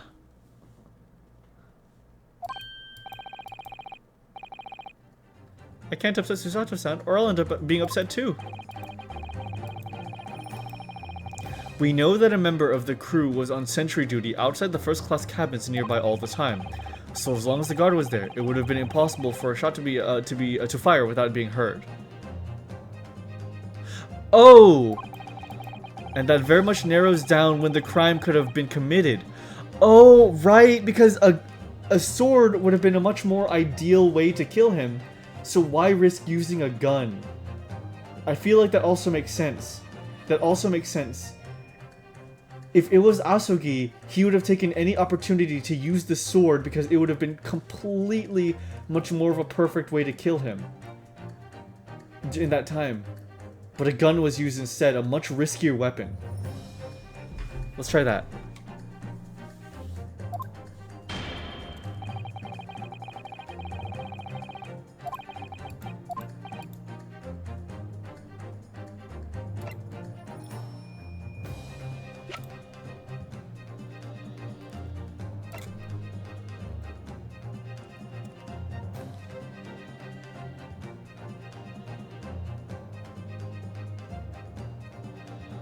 Unless it's a timing thing, but let's try the autopsy report.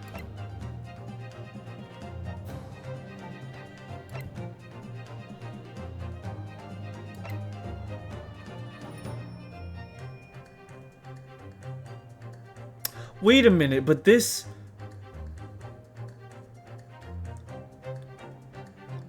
But this also shows that only Jigoku would have known about the drill and not Asogi.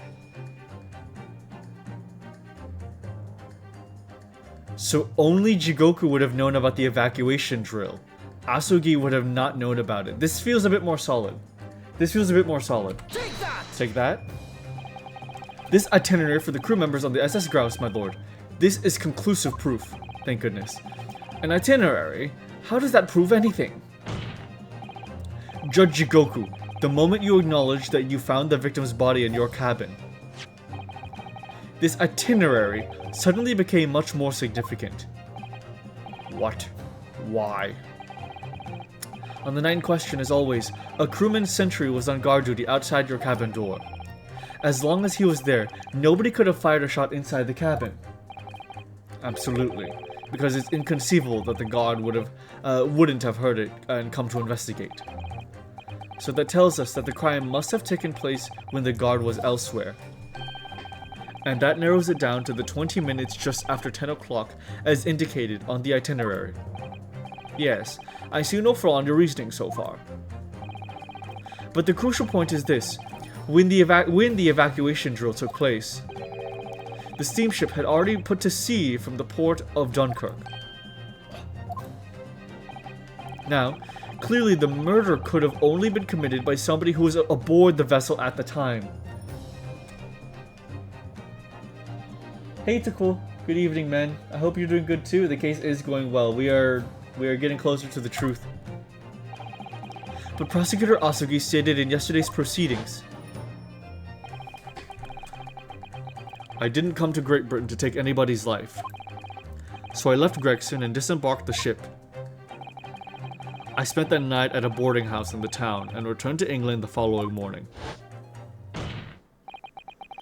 Which I'm sure the court will agree is conclusive proof. Engaging combat mode. Takul, thank you for subscribing at tier 3 for 15 months.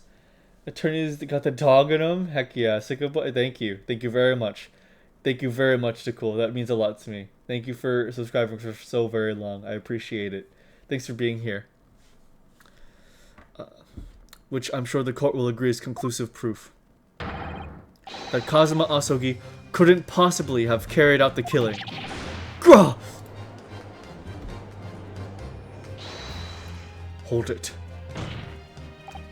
No. Absolutely not. I don't accept that at all. What do you mean? The boy just saying that to exonerate himself. We can't trust that he really disembarked the vessel. Obviously, after he left my cabin, he hid himself somewhere nearby on the ship. Just waiting for his chance to come back and finish the objection. No, that's out of the question. Isn't it, Kazuma? As the defense rightly recalls, I disembarked the vessel and spent the night in a boarding house in Dunkirk.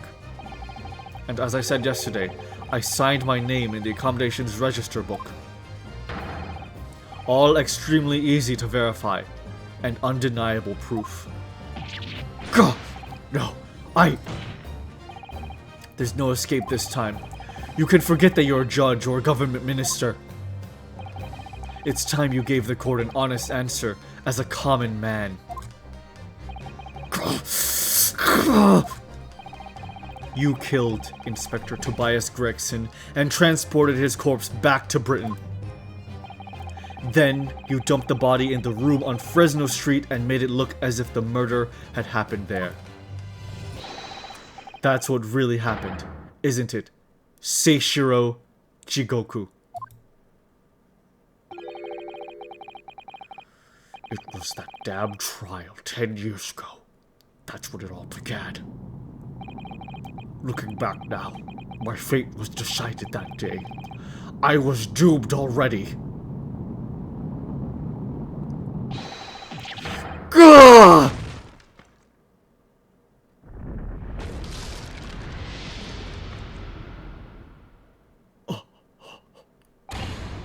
It's over!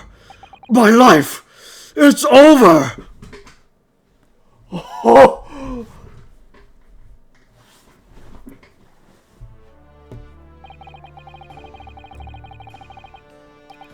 A British assassin to eliminate a professor in Japan. A Japanese assassin to eliminate a detective in Britain. Both assassins will use diplomatic immunity to evade conviction and return safely to their homelands. The assassin exchange request arrived from Britain about 1 year ago. Though it was hardly a request, it was a demand. And for that, you decided to recruit Mr. Asugi.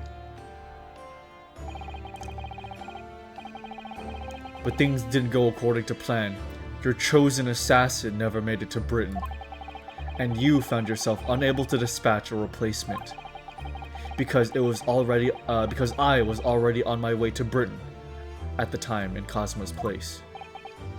And that left me with only one option for carrying out my obligation. To eliminate the mark myself, personally. Of course, there was but a single opportunity for me to do that. The International Forensic Science Symposium, I presume. That's right. I decided it would be safest to carry out the plan before my arrival in Britain. So I enlisted the help of my British counterpart and made arrangements for a pretext that would take the inspector to Dunkirk. To lure the man in, he was given a sham mission by the Reaper. What? The Reaper? But there's only one person who could have done that. The mastermind of the entire operation. The Reaper himself. Huh. So, that means that the assassin exchange was... It was all planned by the Reaper. I'm not at liberty to say anything about my British counterpart. Anyway, the inspector accepted the Reaper's mission and dutifully infiltrated my cabin on the steamship. But it was all a trap designed to lead him to France, at his own death. Oh,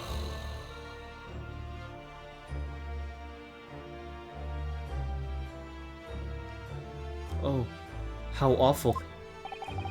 It was past 9 o'clock when I returned to my cabin from the dining hall that evening. I didn't give him time to attack me. I choked him until he lost consciousness. But there was a guard just outside the... I'm jealous of Gregson. There was a guard just outside the door, so I left it at that for just the time being. Even the slightest noise might have aroused suspicion, So I bided my time, waiting. For the 20 minutes after 10 o'clock, I had intended to finish him by strangulation, but moments before I had the chance, he suddenly came round and went for me in a reckless move.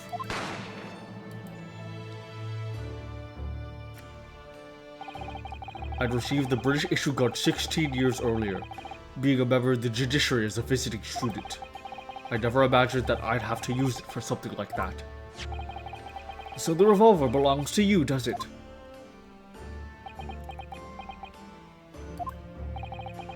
Then the victim was killed inside your cabin on the SS Grouse.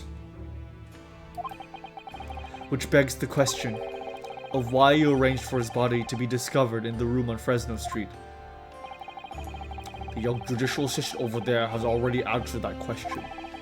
There was no way I could take the body up on deck to throw it over the side.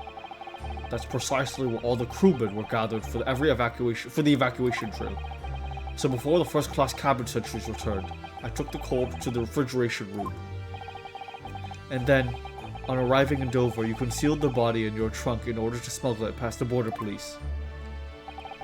I knew I needed to take steps if the police were to be convinced when the body was found in London. In that case, you must have known. You must have intimate details of Inspector Gregson's intended schedule.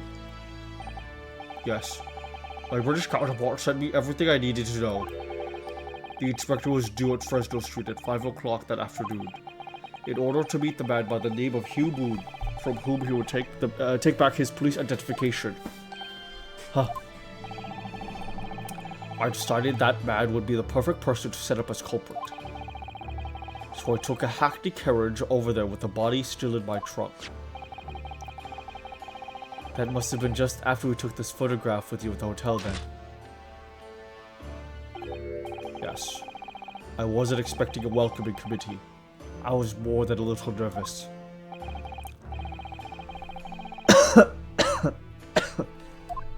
On Fresno Street, I spotted a young girl selling firecrackers. Miss Venus, of course.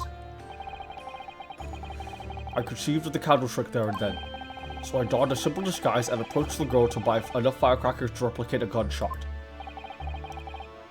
What sort of disguise? For some reason, the inspector had a bright red hairpiece on his traveling case, so I put that on, although I suspect I drew more attention to myself in that than I would have otherwise. Hairpiece we found at the scene. The inspector had it ready in his red-headed league investigation. I only arrived at the room at around 4:45, so I quickly placed the body on the floor, moved the notice board, and set up my little candle trick. I arranged it so the firecrackers would go off with a bang around 15 minutes later, so that Mr. Boone, who was due to arrive at 5, would walk straight into a trap. Except, at the last moment, I made a careless blunder. What was that? I imagine it was the bag of fish and chips. Huh. I didn't notice that it had fallen out of his overcoat pocket when I moved the body to the refrigeration room. I put it back in his pocket the following morning, but... well, it seemed the warmth of the heated cabin had accelerated the decay of the fish.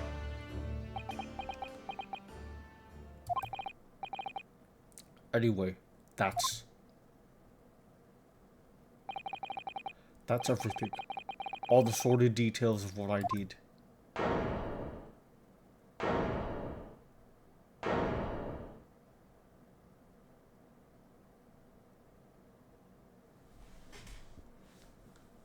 Oh. I've heard enough. We've arrived at the truth about the murder of one of the country's most capable and respected police inspectors. The witness will be tried in the coming days. For a crime of such a vile nature, you can expect the most severe penalty.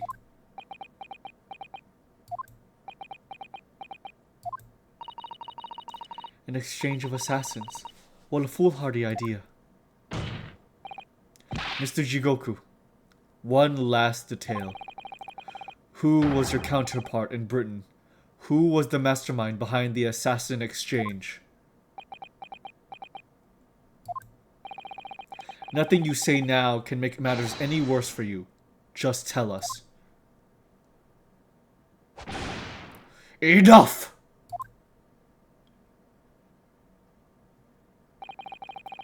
I've already told you that I cannot say. Even though as things stand, you may very well never set foot in your homeland again.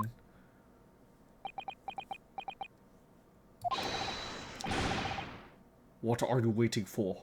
Can't we get this over with now? It's finished. All of it. I'm finished.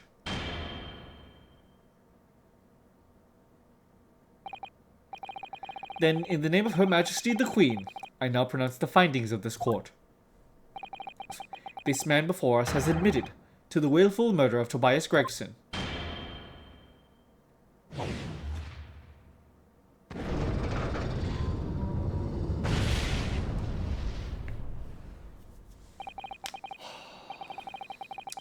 Seishiro Jigoku, it is the opinion of this court that you should be found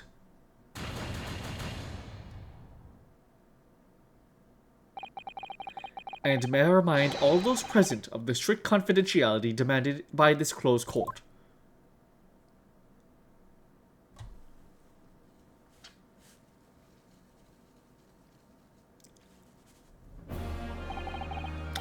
Moments ago, Mr. Jigoku signed a written confession admitting to the murder of Inspector Gregson and the subsequent conveyance of the body. In short, the defendant's innocence has therefore been established beyond doubt. Oh, wonderful. Well done, Mr. Naruhodo. Yes, thank you. Is something wrong? I'm just a little troubled by his silence. The true identity of the Reaper of the Bailey, and this extraordinary assassin exchange. We do remain in the dark about the mysteries. However, insofar as the indictment brought against the defendant in this trial, we have reached a conclusion.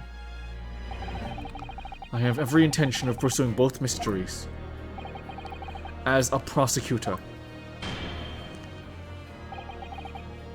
As you wish. Now for the formal adjudication. I hereby declare the defendant, Beric Van Zieks. Objection! Objection! I knew it.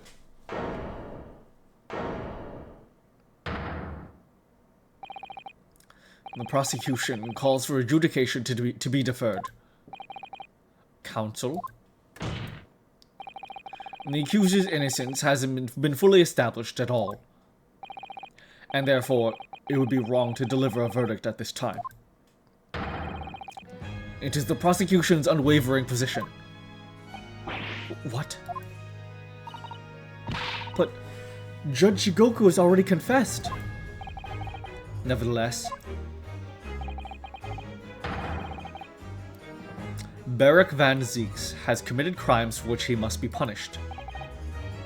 Well, it would appear you have information that the court needs to hear, Prosecutor Asuki. Certainly. The murder of Inspector Gregson was actually carried out by Seishiro Jigoku. But it's clear from the witness's testimony that he was coerced into complying with the plot. Into this sick, merciless assassin exchange.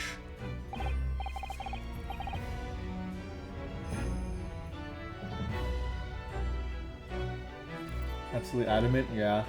Bro did sell a Strongheart even to the end. I imagine Strongheart is threatening more than just Jigoku's life. That may be true, but... So what I know is, who coerced Jigoku? Who was pulling the strings? The victim went from France having been ordered on a mission for the Reaper, only to be murdered. In other words, the mastermind behind the assassination exchange is someone in a position to give such an order. As we've already established, the Reaper himself. Well, certainly, that would appear to follow, and Strongheart is not minding the cop-out. If he could get rid of Van Zieks and get a cop-out at the same time, he would be so on board. You can tell he's so on board with this. Well, certainly, that would appear to follow. The prosecution hereby formally accuses the man in the dock, Beric Van Zieks, of being the Reaper of the Bailey, and furthermore, I'm going to prove his guilt beyond all reasonable doubt. What?!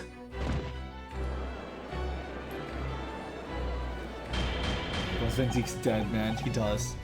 Order. Order. Order. The Reaper of the Bailey is a long-standing mystery, Counsel. Are you suggesting you have some new information with which to build a case? Scotland Yard has already investigated Lord Van Zieks very thoroughly in that regard, and they found no evidence whatsoever to substantiate the claim that he is the Reaper. Perhaps, but circumstances have now changed. What do you mean?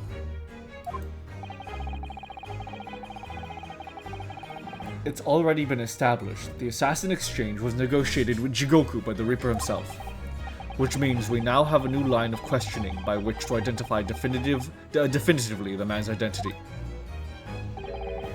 That is the prosecution's intention here. I must say I'm surprised by quite how tenaciously you appear to want to besmirch my name. You're guilty of an unforgivable crime, Lord Van Zieks. Not being my boyfriend, and I will bring you to justice for it, whatever it takes. That explains Cosmo's silence before. He'll stop at nothing to finish what Lord Van Zieks unwittingly started 10 years ago. Very well. Whilst it's extremely irregular, I will on this occasion grant the prosecution further opportunity for witness testimony. The defendant will disclose any and all involvement he has had with the Reaper and the Assassin exchange. I thank you, my lord, for guiding the court so wisely. Real quick.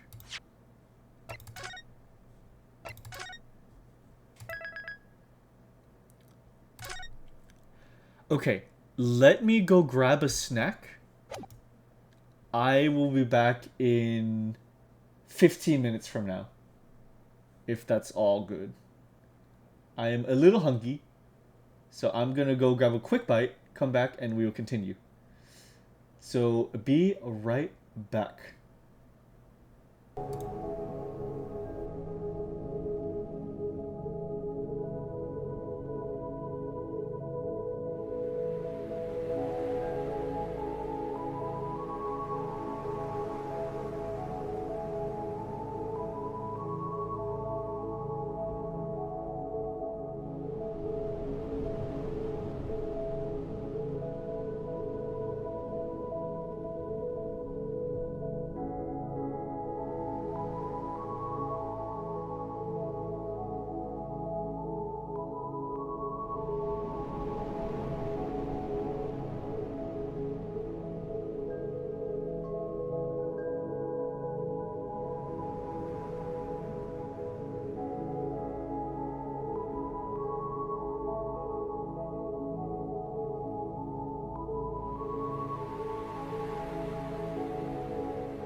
You can't remove atoms. That should be your last choice. Don't remove atoms from reality. I'm back. I hope you guys are doing good. Alright, let's continue on with this. Prove it! Oh my god. Okay.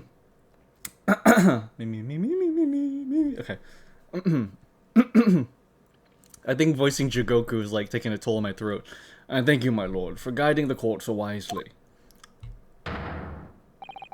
I hereby declare this court to be in session for a supplementary hearing.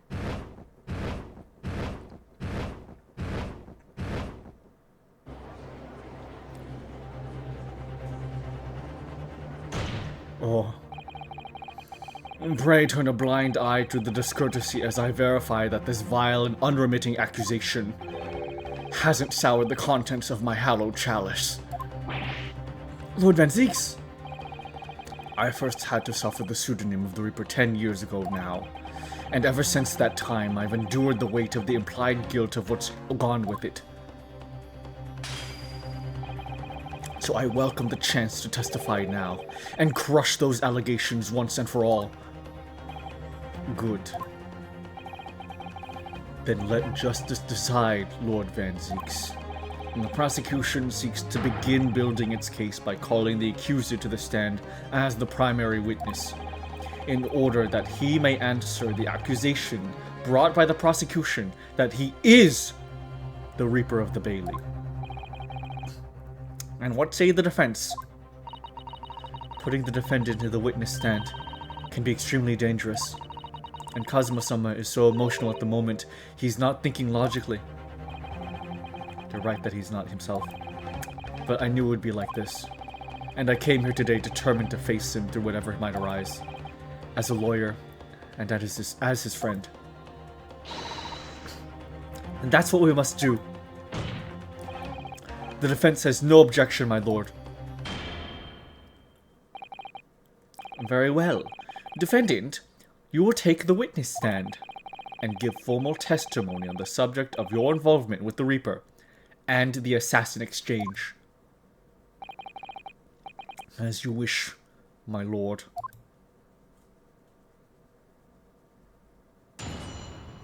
The ghosts are back. The Reaper and the assassin exchange. I've never taken the life of another, nor have I instructed another to kill. I've been investigating the truth behind the Reaper for years, and I was aware of Gregson's involvement. That's the reason why I went to Fresno Street that day, and how I came to discover the body. The point is, no common thread exists between myself, Gregson, and Dr. Wilson. Clearly, therefore, there's no reason to suspect me of being behind the assassin exchange.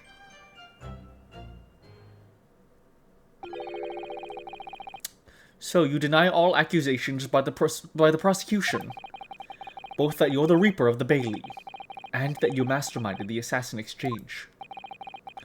I acknowledge that the public at large believe me to be the Reaper. However, that's a fallacy, which I alone am in a position to forswear. Naturally, the prosecution believes the testimony just given by the accuser to be untrue. Ryunosuke Naruhodo. Yes? Let me ask you, why are you here? What really brings you to this courtroom?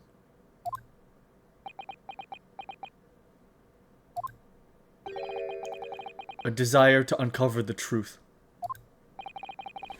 Even if the truth proves your client to be guilty. From all my experiences in this courtroom, I've come to realize something. The truth can't be hidden. Sooner or later, it will come out. So it's always my intention to work with my client in pursuit of the truth. I want you to remember what you just said. Enough dilatory chatter. Counsel for the defense, proceed to cross-examine the witness. Huh. Yes, my lord. I know exactly what you're thinking, Kazuma. I know you're just waiting to point it out. The contradiction you're convinced lies somewhere within this man's testimony. Cross-examination. The Reaper and the Assassin exchange. I've never taken the life of another, nor have I instructed another to kill. Hold it! Hold it. So you're not what the general public refers to as the infamous Reaper of the Bailey. Exactly. Don't imagine for a moment that the court will be satisfied with a one-word answer on this. I realize that. If you're intending to comment on every sentence, this could take a while, Kazuma. Didn't you find it disturbing, though, that one by one, defendants who'd been acquitted after your unsuccessful prosecution were killed? Let me answer that question by posing another. If, one by one, defendants who'd been acquitted after your successful defense were killed, would you find that disturbing? Disturbing? I couldn't possibly say how that would make me feel with a one-word answer like that. Exactly. Well, that told me. But even though I'm not the Reaper, that doesn't mean I ignored all the hearsay. I've been investigating the truth behind the Reaper for years, and I was aware of Gregson's involvement. That's the reason why I went to Fresno Street that day, and how I came to discover the body. Sorry, I've cross-examination, right? Hold it! I've never taken a life. Actually, you sent my father to be executed, so you're lying, and you're the Reaper, and I'm breaking up with you.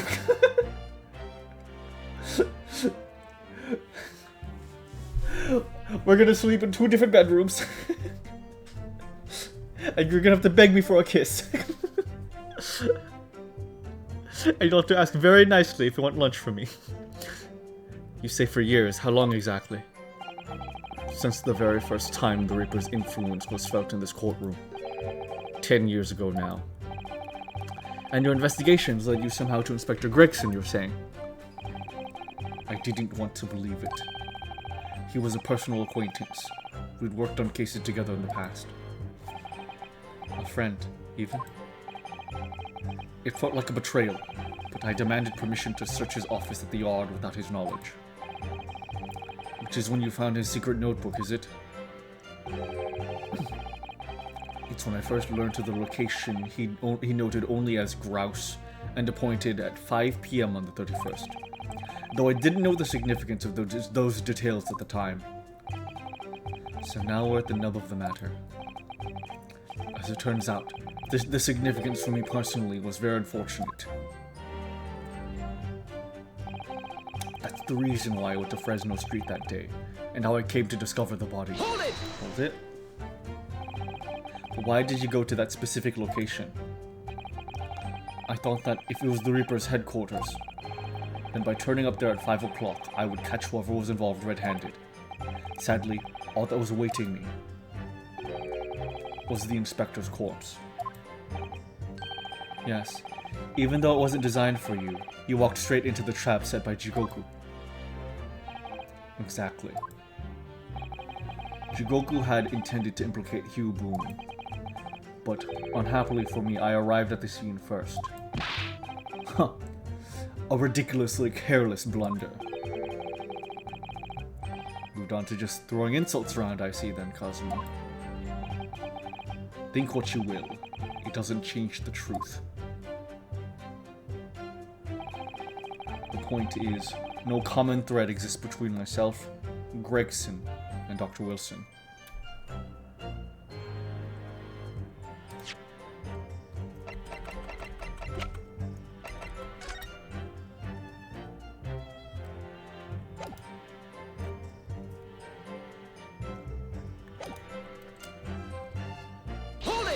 Hold it. There's a link between you and Gregson, though. Of course. We were close acquaintances. We'd worked on numerous cases together. I considered the man to be a mentor of sorts. He taught me a number of important lessons. He did? Such as what? I want to buy good fish and I was literally going to make the joke. That Gregson taught him how to make fish and chips, but it's where to buy fish and chips. God damn it. Gregson, what a one-track pony that man was. Went to buy good fish and chips and such like. Well, that was convincing. Dr. Wilson was a coroner, of course, but that was some time in the past. And in any case, I understand it was several years ago now that he was invited to work at the Japanese university. That's right. He was a visiting professor at the Imperial Yume University in Tokyo.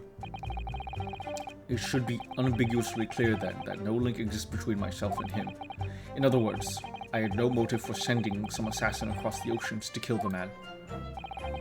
It sounds plausible enough, and I want to believe it.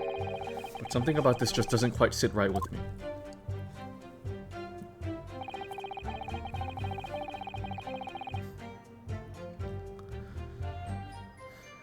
Committed to the Brit. That's pretty funny. Clearly, therefore, no reason to suspect me of being behind the assassin exchange. But this one...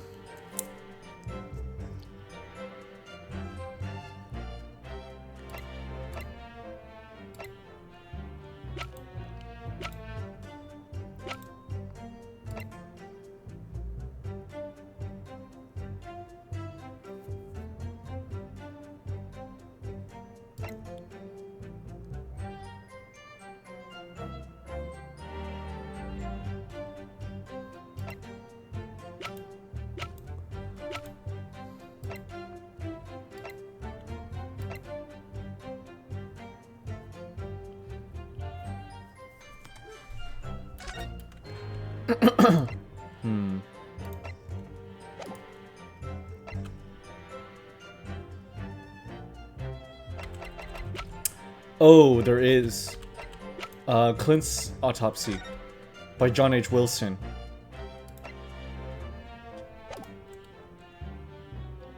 Objection. Objection. What is this? An autopsy report. Wait. This is 10 years old. From the autopsy of Lord Clint Van Zeeks. What? My brother's autopsy report.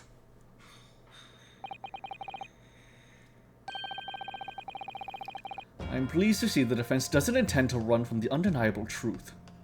The man loved nothing more than killing citizens and eating fish and chips? Oh, man. No, we've never had 4 whole pages, I don't think. Yeah, we've never had 4 whole pages of evidence. Well, this is half a page, but still, it's definitely the most evidence we've had. But it's definitely like, it's like 3 cases worth, so it's totally fair. Oh, give me just a moment.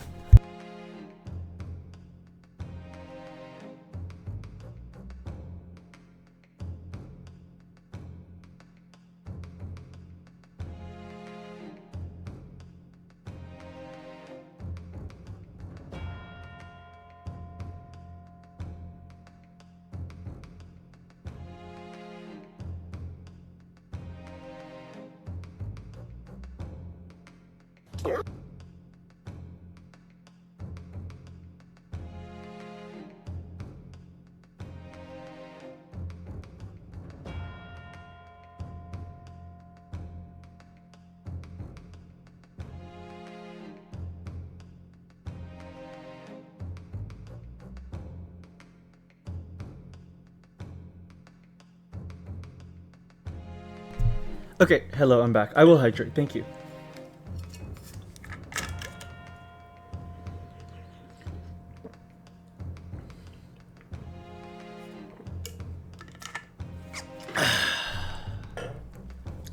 I'm pleased to see the defense doesn't intend to run from the undeniable truth.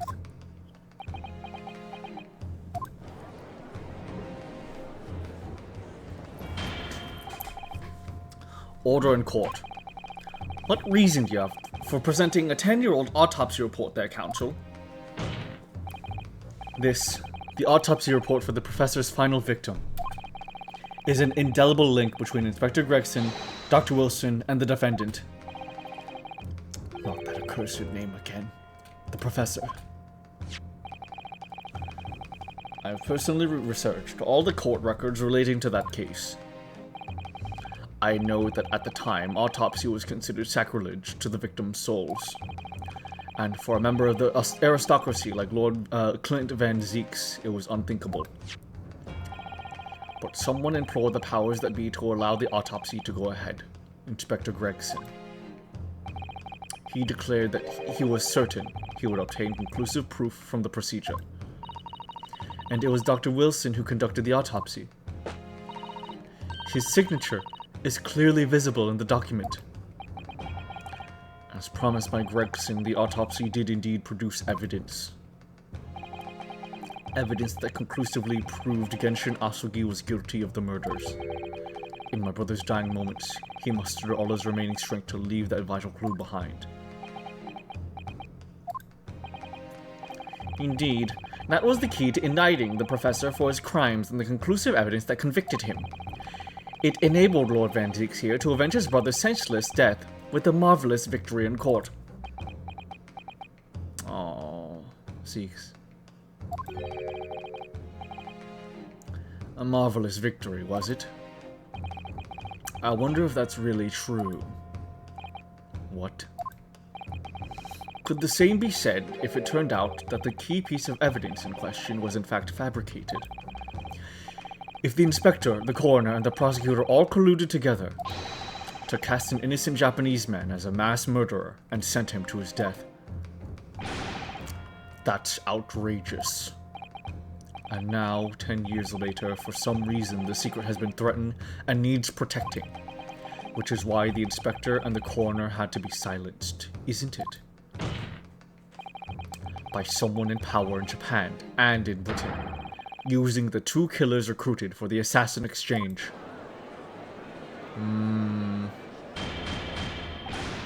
Order! Order at once. 10 years ago, my father was convicted in this very courtroom as a mass murderer, to be sentenced to death. But it was all a sham, and I swore to myself that I'd prove it. Which is why I had to come to Britain. Whatever the cost.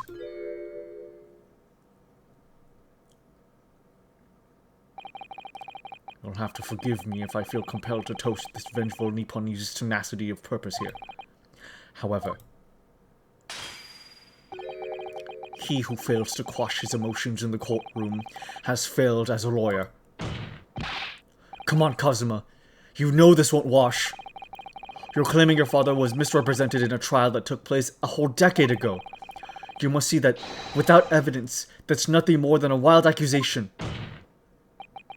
As it happens, I have evidence. What? As the court has heard, I crossed the channel to France with Gregson on the 31st.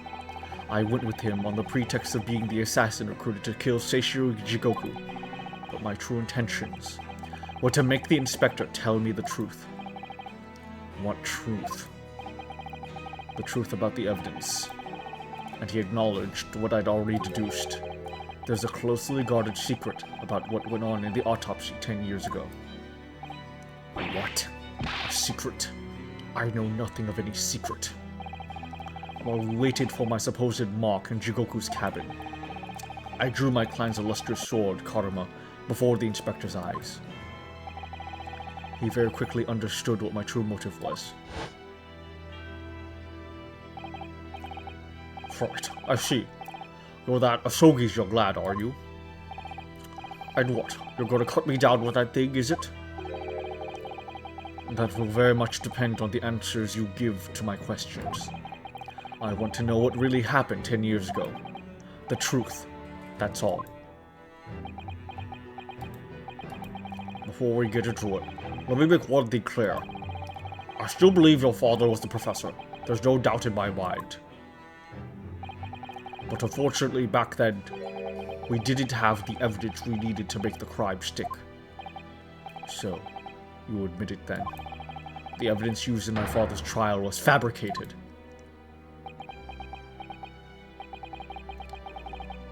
It was for the good of the country. Anyway, I was just following orders. Orders? What exactly did you do? Speak! I'm not saying another word.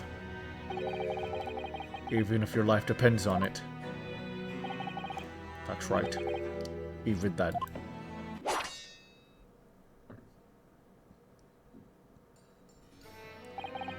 So that's when the tip of the sword broke. Kazuma-sama. If the results of Clint Van Zeek's autopsy were fabricated, then the investigating officer Gregson and the lead coroner Wilson must have known about it. And they can only have been ordered to pervert the course of justice in that way by one man. The man leading the case for the prosecution, Barack Van Zeeks.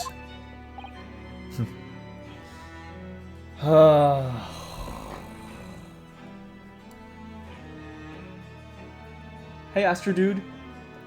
Breach of the Turnabout's second trial day has 9 testimonies. 4 each in parts 4-1, 4-3, and another part 4. Oh, got you. Wow. He's not wrong. And now I think Strongheart seeks to get rid of the last obstacle of Van Zeeks. Exactly, Dartuza. He's alive! I say coming back and seeing Gregson again. Bull. ... Bull, I'm sorry.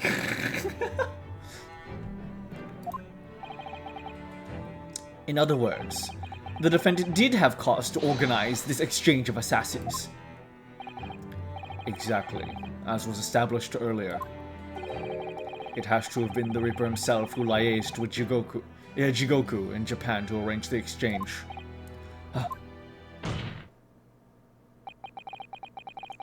So it follows that the Reaper's true identity can only be that of the man who stands accused in the courtroom today, Barack Van Zeeks.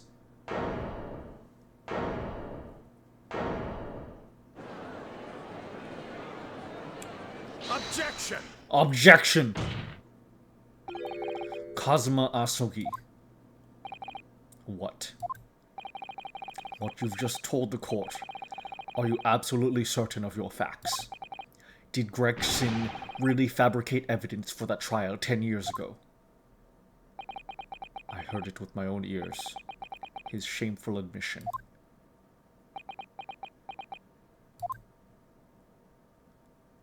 Oh, Zeeks. In that case, I know. The name of the Reaper. What?!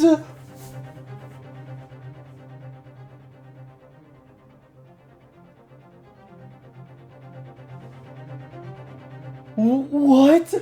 What? I just tore the tag out of my shirt. I just tore the tag out of my shirt.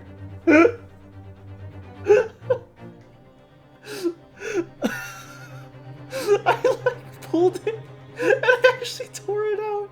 Oh my god.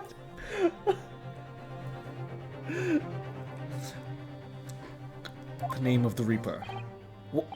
What? Lord Van Zeeks? I gave no such orders. I know that for certain.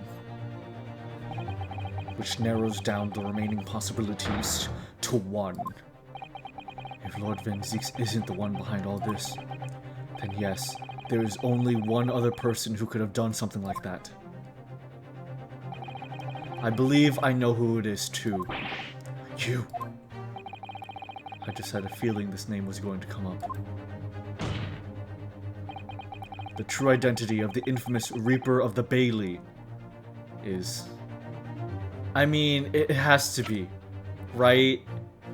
Yeah, like no, not even a question. Miles Strongheart, 53 years old, the Lord Chief Justice who wields absolute authority in judicial matters, including the appointment of lawyers.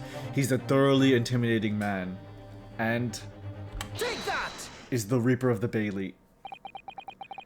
The only person who could have arranged the assassin exchange and manipulated the autopsy results is the Lord Chief Justice himself, Lord Miles Strongheart. What? Lord Strongheart?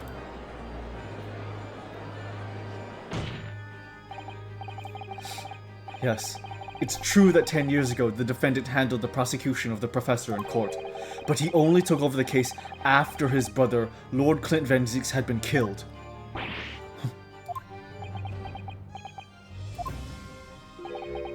I can only assume that this is the most inappropriate joke in British judicial history. Well, Lord Van Zeeks, 10 years ago, I was very new to my profession, but I had a burning desire to avenge my brother's death, so I pleaded for control of the case. The investigation to that point, the supplication of the Lords to allow my brother's corpse to be examined, all the evidence I was given, the autopsy reports, it all came from you.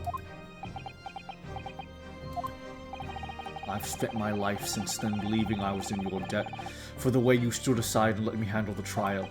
But I see now, I was very much mistaken.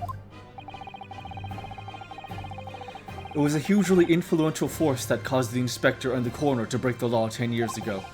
And that same force was still felt a decade later on the other side of the world by Seishiro Jigoku. Lord Strongheart, everything falls into place when we recognize that you are the Reaper of the Bailey.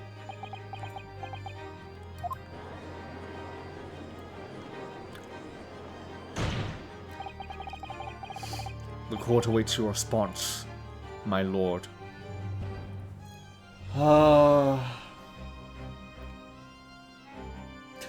Bull.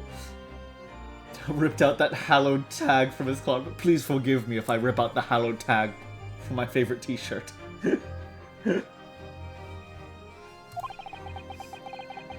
may very well go down in British judicial history, but I assure you, it is no joke. Consider this a formal accusal by the defense. Oh, he's calling himself the defense. We're on the same side. He's on my side. Yippee! I know it's defending him, but he's the defense and I'm the defense, and that means that we're one. That means that me and Ven6 are one. Yippee!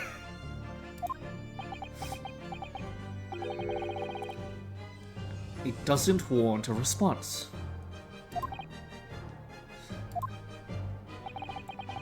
A formal accusation don't be absurd.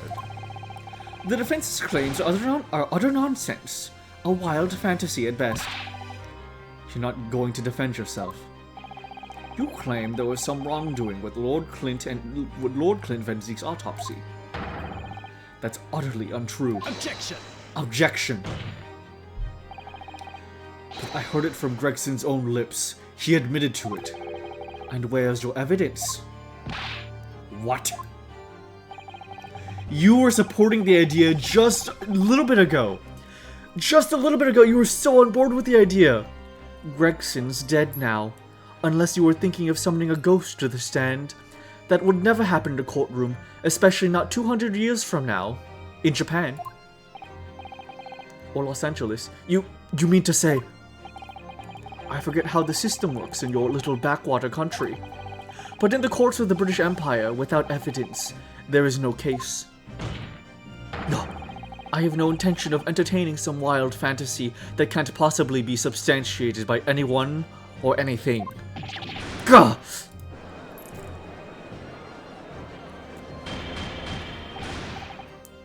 Order? Order in my court. Following Inspector Gregson's murder and in the light of Dr. Wilson's death as well, there's really no one left who could testify about the events of 10 years ago, is there? So that was the real purpose of the assassin exchange.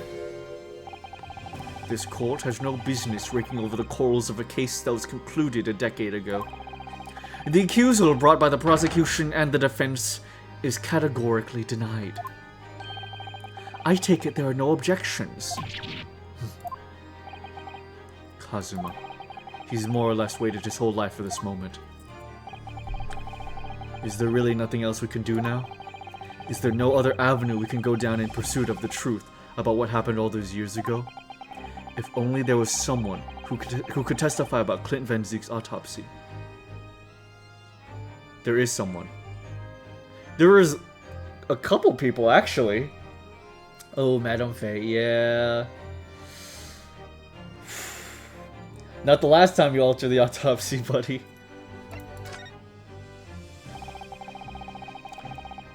He's gone to extraordinary lengths to cover his tracks, even so far as dispatching an assassin all the way to Japan to ensure Dr. Wilson's silence.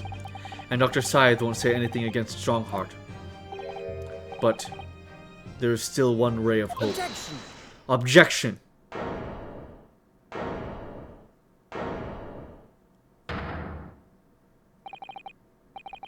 Actually, there is one person. One person who could still testify about the autopsy. Don't be ridiculous. There's no one left. Because because they're dead. Who, Ryunosuke? Who? Tell me. Kazuma, please. This trial can't end. Not yet! I'm not doing this for you. Oh. I'm doing it for the truth. Oh. And my boyfriend. I'm sorry. I'm sorry.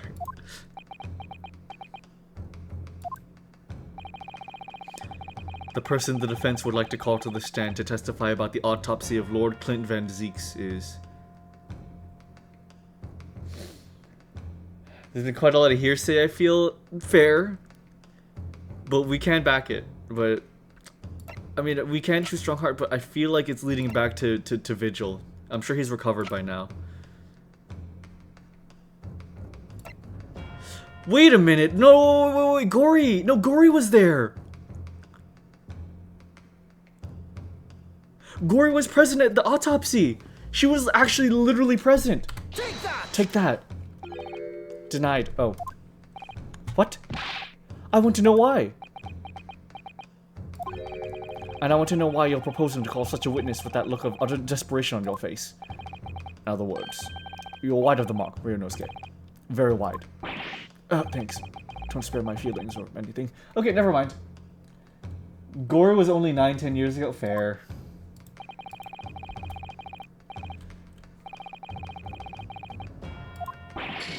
Ow.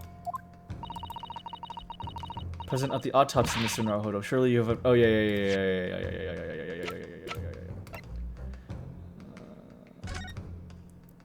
Oh, Mikotoba! Yeah, Mikotoba, of course, he was present! Dude, everyone was here. No, I know. I'll get it right this time. Literally, everyone was fucking there. I forgot. Of course, he pinned up the autopsy. He literally was the one that wrote it. Take that! Take that. Heaven help us. Another Japanese.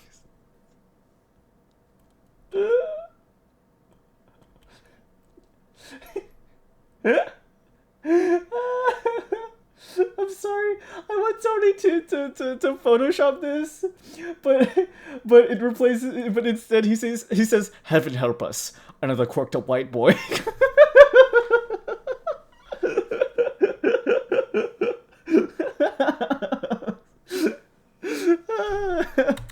Okay. Anyways. And that's an expert in forensic science, my lord, Professor Yujin Mikotoba. 16 years ago, he came to London with Seishiro Jigoku and Genshin Asugi as a visiting student. And what could his testimony possibly tell us? Professor Mikotoba was the primary assistant during the autopsy in question. He was also the person who actually penned the report. Incorrect. The autopsy was carried out by the coroner, Dr. Wilson. The report carries his signature. It was the primary assistant's duty to keep a written record of the coroner's work during the procedure. In actual fact, the coroner merely read over the report at the end and signed it. In other words, Professor Mikotoba witnessed the entire autopsy from start to finish. The defense demands that Professor Mikotoba be summoned as a witness as a matter of urgency. Whatever really happened in the autopsy laboratory 10 years ago is something only he can... tell us. Excuse me. Cut out Clint's dead corpse in the autopsy room. Everyone is here! Go cut too close. Oh no, internet, why?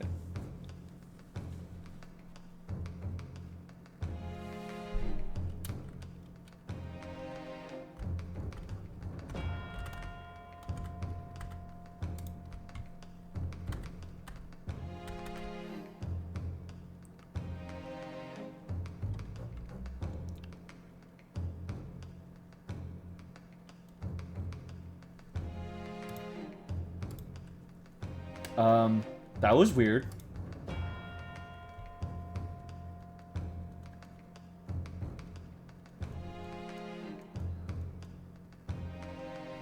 That was a little bit funny.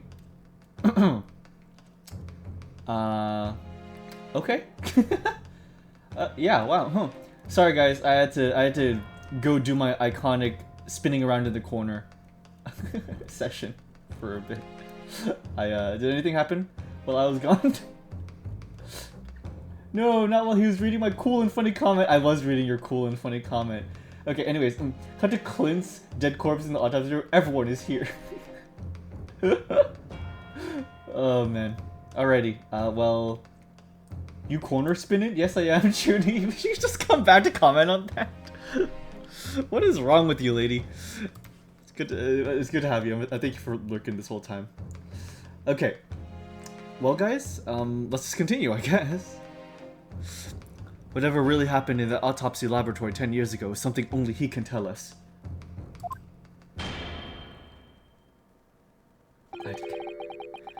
The defense's demand is denied. What? But Professor Mikotoba is in London at this very moment. We could summon him to the stand in minutes. No, of course he's not going to agree to it. Strongheart has no intention of summoning anyone who knows. He's too concerned about protecting himself. Prosecutor Asugi, let me refresh your memory, as you have seemed to have forgotten the prosecution's stance. Only minutes ago, you accused the defendant of being the Reaper and of masterminding the assassin exchange. I did, yes. So present your evidence for those claims and make your case complete. At this time, I don't have the requisite evidence, but that's exactly why we need the witness testimony. The professor case is closed. There are no clues in the distant past that will bolster your argument today. I'm afraid to say, Prosecutor Asugi, that you would appear to be possessed by the spirit of your late homicidal father. Now, as I stated earlier, this court has already reached a conclusion with respect to the matter at hand. Inspector Gregson was murdered by Japanese Supreme Court Judge Seishiro Jigoku. As for any hidden circumstances that may exist, they will be investigated in due course by the proper authorities. Objection! Objection! Oof. Okay, the people want to know, why don't you ever show us you spinning? Because as soon as I turn around, King, my channel's getting taken down. It was like a father-son moment, it was. We all know what will happen. That'll just give the mastermind of the whole venture time to cover his tracks again. By which you mean me. Your punishment for this contemptible behavior will be decided at a later date. As for you, Prosecutor Asugi, you'll be remanded following these proceedings. Willingly, I trust, since you gave your word.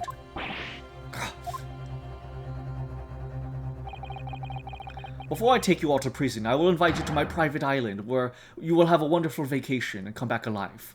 This futile game of revenge is over, young Master Asugi.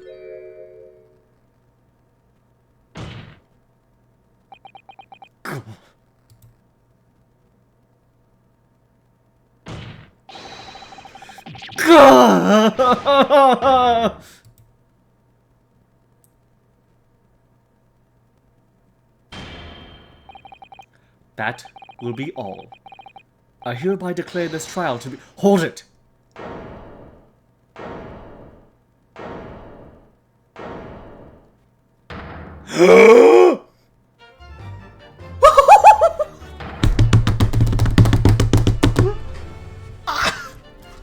I've never been so happy to see you, Schultz! Mr. Sholmes! This is no place for an amateur detection. For amateur detection, Mr. Sholmes. May I remind you that these proceedings are closed to the general public. You will leave the courtroom at once. Objection! Objection. Mr. Sholmes was instrumental in the apprehension of Seishiro Jigoku before he fled from Europe. The court should hear what he has to say. Sholmes comes in like, this court case was closed to the public. Well, I came from the public and I'm closed in here now, so I qualify. Lord Miles Strongheart, It's imperative that you refrain from bringing this trial to an end at this stage. Is that really? And why would that be? You need only recall your own words from the opening of the trial to answer that question, if I may. We will stop at nothing to uncover the whole truth behind these disturbing findings. Surely it can't be that the shock of being accused of being the Reaper yourself has erased that from your memory, can it? The whole truth, sir, has already been uncovered. I will stay hydrated. Thank you, Pinball. It's so good to have you. I'm fucking burning up. I'm burning up.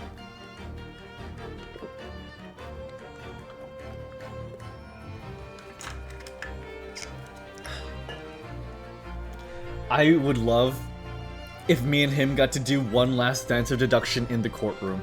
I know that, like, makes no sense, but God, I would love that. It would seem that we have a great many important members of the judiciary present here today. I put it to you, my dear fellows, should the trial end at this juncture? After all, why have you been invited to attend? To nod along with the prevarications of your superiors?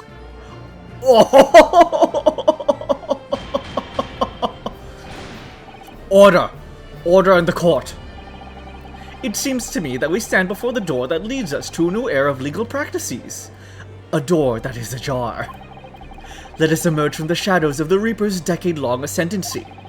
For you and you alone, my dear fellows, have the power to push this door open now. The auditors of the gallery have no rights to express an opinion on court proceedings. Silence! He's right. The judge has absolute authority here. Yes, if he calls the trial to an end, it must end. But will that really do? Are such dark things occurring behind the scenes? Dark things indeed. Is there a single person here present who can honestly... What? What? The trial should go on. Summon the witness. That's right. We need to clear this up before that young Japanese fellow is remanded.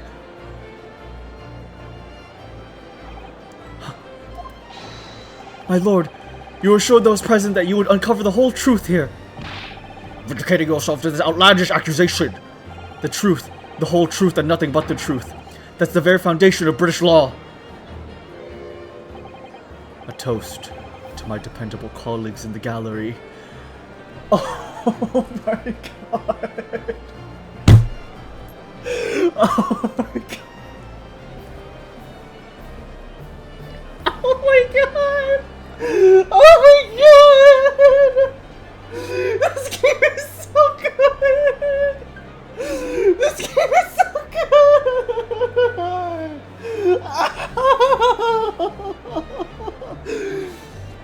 Oh, I'm crying. I'm actually crying because it's so cool. On with the trial! On with the trial! Testify! Testify! Testify! Oh my god, you can hear them! Oh my god! Oh my god! Everyone in chat, everyone, you guys are part of the gallery. Say it, everyone, say testify. We need to convince them. Oh, that's right. Let's go. Well, my lord, you hear the voice of British justice. I take it.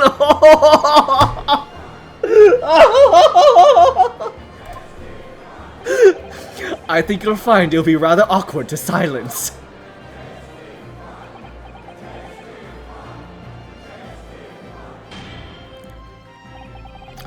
The court will recess briefly. I have no intention of shrinking from these allegations.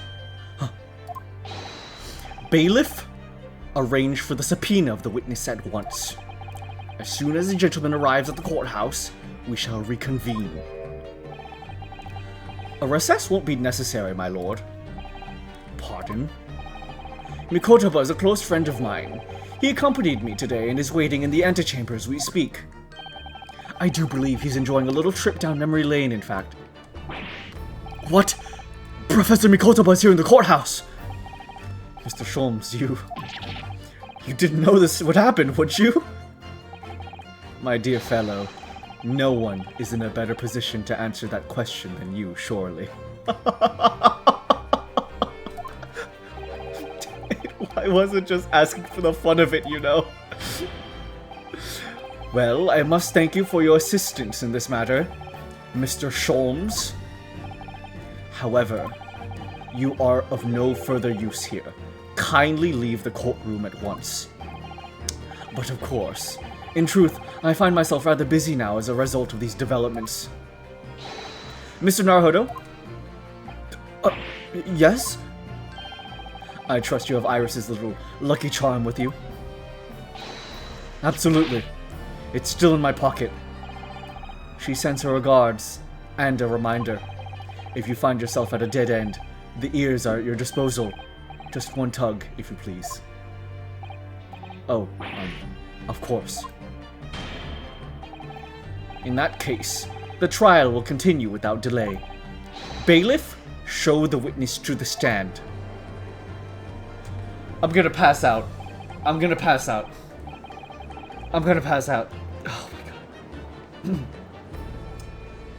god.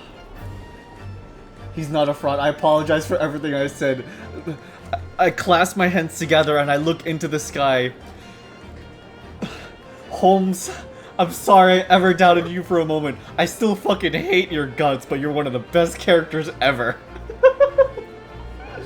Sholmes is a sniffer of justice. In all his dances of deduction with Ryunosuke, he is playing games. In the one with Mikotoba, he said no games now. You're right! You're right! Shit, you're right! That's, he makes all the mistakes in ours because he wants us to get better at deducing. But with Mikotoba, he knows that Mikotoba can deduce already, so he only does a regular deduction. So his deduction in that one is just the truth, so we don't have to append it. Oh my god! Oh my god! Oh!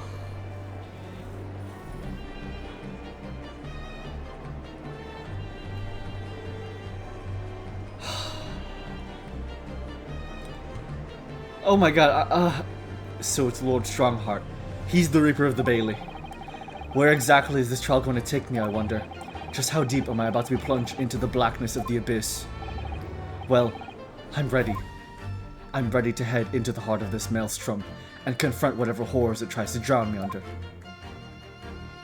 Oh my god! Mooney, how much longer do we have until the end of the game? How much longer until the end of the game?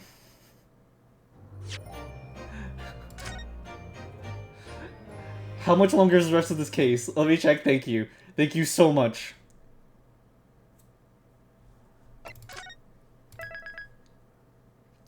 I will be right back.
Okay, hey guys, I'm back. I wanted to go say hi to a family member that came back home, and a cockroach was running around my kitchen, so I had to kill it and shake off the disgusting feeling of seeing that.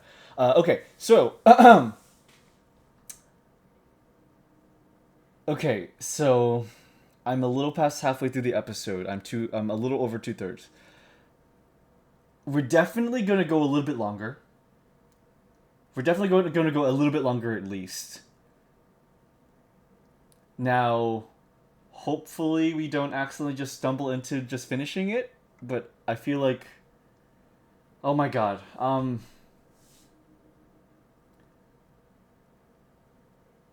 how do you guys feel about the prospect of attempting to finish this tonight? What, like, I want to get all of you guys' opinions. How do you feel about the idea of attempting to finish this tonight? I don't know if it's possible. I don't know if it's possible. But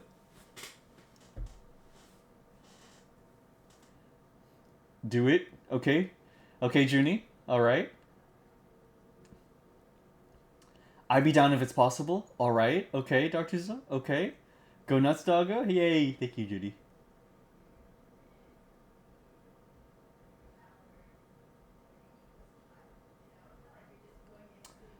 Okay. Let me BRB one more time. Be more mentally ill. Amazing.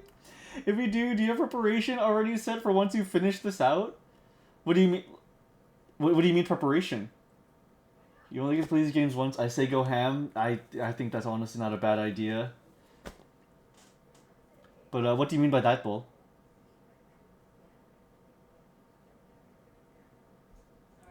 Like for a Saturday slot? Oh, absolutely. I have plenty of games I want to play on Saturday. It would just have to be like choosing which one. Okay, BRB one last time. He's asking if you have if you have prep. Oh. No, I don't have it prepared. I don't have it prepared. No. Like not today, but by next weekend I would. Let's see. All right. Just a moment.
Okay, I have returned. I have consulted my judicial assistant, not Mr. Rate My Takeaways, but my sister, Mooney. So, it will not be possible to finish this by tonight, but we are going to keep going a little bit longer. And thank you. We are definitely going to be going a little bit longer, but we are not going to be able to finish this tonight. It is a lot to go. A lot to go. But, let's keep on going, my friends. Oh, shit!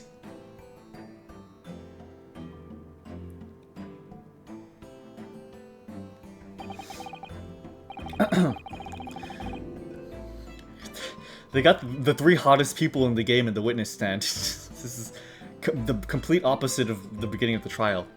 So, witness, please state your name and occupation for the court. Yujin Mikotoba, lecturer for forensic medicine at the Imperial Yubei University, Tokyo, Japan.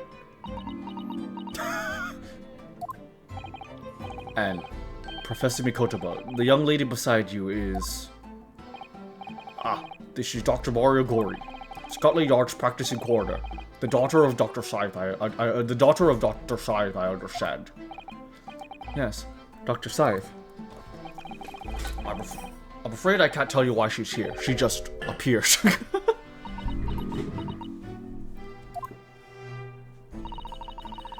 You summoned this strange Japanese man as a witness to the autopsy. To that autopsy. But you don't summon Mama. That makes no sense. She was there too. That's about the size of it. I've had her eyes boring into the side of my cheek constantly, whilst I was in the antechamber too. Oh.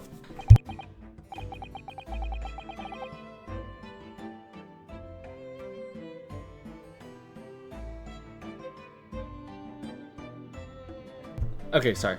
Let's see. Oh, so she's here anyways. Yeah, thank goodness. I'm so happy that she was here. Okay. The side profile is very funny.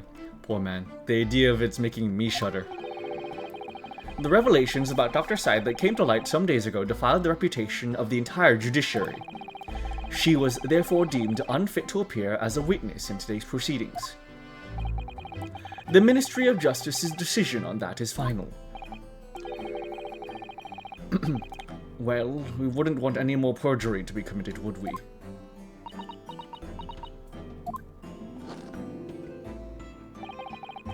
The Ministry of Justice. Some questionable strings are being pulled, I think.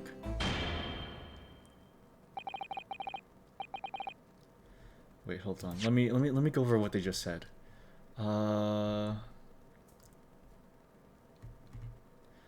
Okay. So unfit appears with the Ministry of Justice decided as final. Yeah, okay. So that, yeah, okay. Gory's comfort mask, exactly. I remember you, Dr. Mikotova. But I certainly never expected to be meeting you under these circumstances. Yes, it's been a long while, Lord Strongheart. The prosecution understands that you were a visiting student of forensic science in London until 10 years ago. That's right. I studied under Dr. Wilson at St. Sinners. So you were present at the autopsy of my brother, Lord... sorry, wrong place. So you were present at the autopsy of my brother, Lord Clint Van Zieks? I was, yes. I assisted Dr. Wilson with the entire procedure. Mama is far more skilled than any Japanese man. Well, Dr. Wilson asked me to be his primary assistant on that occasion. And this autopsy report was actually penned by you, I believe. Yes. I noted all the doctor's findings, and when we were done, he read through the document and signed it. Poor Mama. As secondary assistant, she wouldn't have had such a good view of all the innards. So, Professor, do you remember Inspector Gregson? Yes, of course. If it wasn't for his insistence, Lord Van Zieks' autopsy would never have happened. But he was absolutely convinced that it would reveal decisive evidence against Genshin, you see. So Lord Strongheart had to entreat the nobility to allow it to take place. Do correct me if I'm wrong, my lord.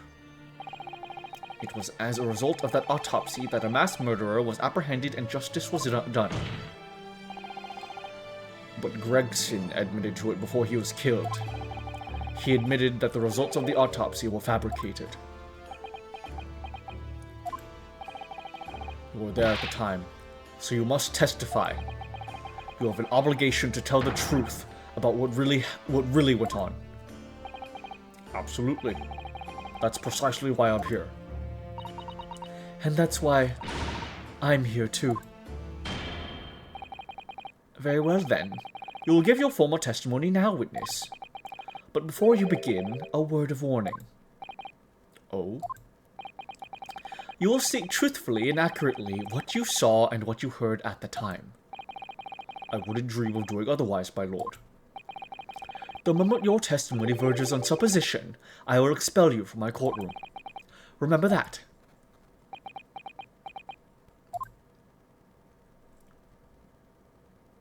Poor Corey.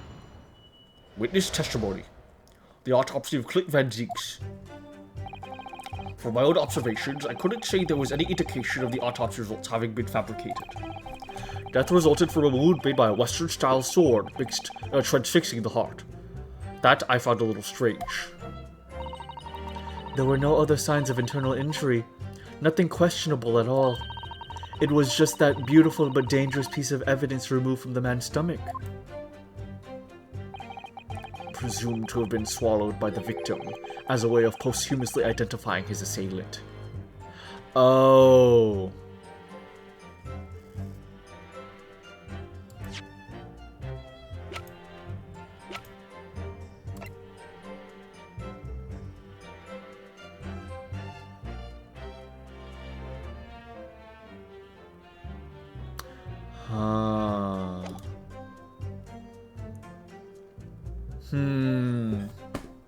Okay. You know that one image of that dog who has its long snout poking at the camera? I feel like that's Mikotoba's POV when Gory looks at him with her mask on. This really does feel like the Smash broadcast assemble at the end against Master Hand. Presumed to have been swallowed by the victim as a way of posthumously identifying his assailant. What would that be? No indication? Nothing to suggest fabrication? Professor Mikotoba, are you certain about that? Well, nothing that I could positively identify as such, much less swear to it in testimony.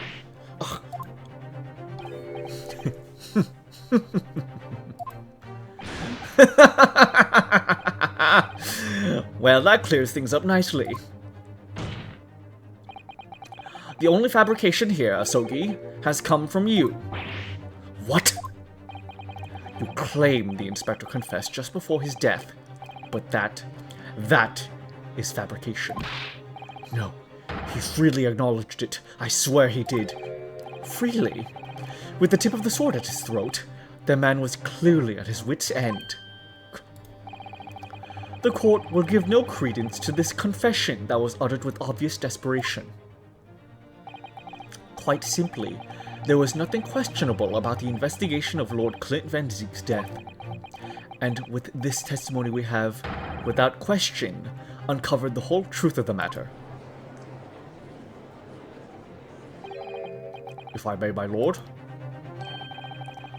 there was most certainly something questionable about it, and the whole truth does rather elude us, I feel. I beg your pardon. Well, you're obviously aware of the facts of the case. All four of the professor's previous victims died when an enormous beast was set upon them that ripped out their throats. Oh, such horrifying crimes. But curiously, the killer's last victim, Lord Clint Van Cheeks, suffered a different fate. Yes, you're right. He was stabbed through the heart with a sword. That's enough. I believe I warned you about this, witness. I promised to curtail your testimony as soon as it entered the realms of supposition or speculation. Very well, my lord. In that case, the defense will pursue a conclusion to this during the cross-examination. What? I have the right to cross-examine every witness after testimony. And I fully intend to exercise that right. Ryunosuke. I'm afraid that even the presiding judge has no authority to contravene the letter of the law, and I'm sure every member of the judiciary present in the gallery would agree.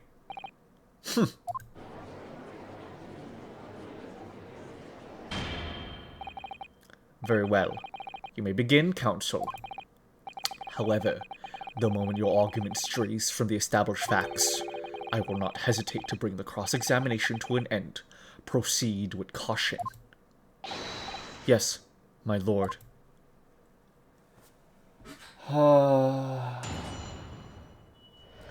Strongheart, why are you laughing like a supervillain in public, bro? Gory's intent to commit gore. The autopsy of Clint Van Zeeks. From my own observations, I couldn't say there was any indication of the autopsy or results having been fabricated. Hold it! Hold it? You couldn't say? No, sadly not. But then you couldn't say there wasn't any indication either, could you? I love seeing how desperate he's getting. No, true, I couldn't. I was at Dr. Wilson's side as he performed the procedure, recording what he did. But at times, of course, he instructed me to fetch implements and such like. Whilst I was away from the operating table, obviously, I could have missed something. And at those times, what was the secondary assistant doing? Following this Japanese man's orders to adjust the lighting or pass him implements. But that doesn't mean Mama wasn't a vital part of the team. Quite, yes. So would you kindly refrain from staring at my cheek like that? Professor Mikoto, think. Was there nothing at all that seemed out of place to you? Well, yes, there was, as a matter of fact.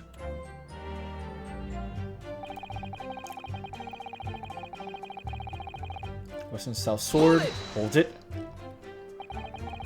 And all the previous 4 killings attributed to the professor. The victims were killed by an enormous dog, I believe.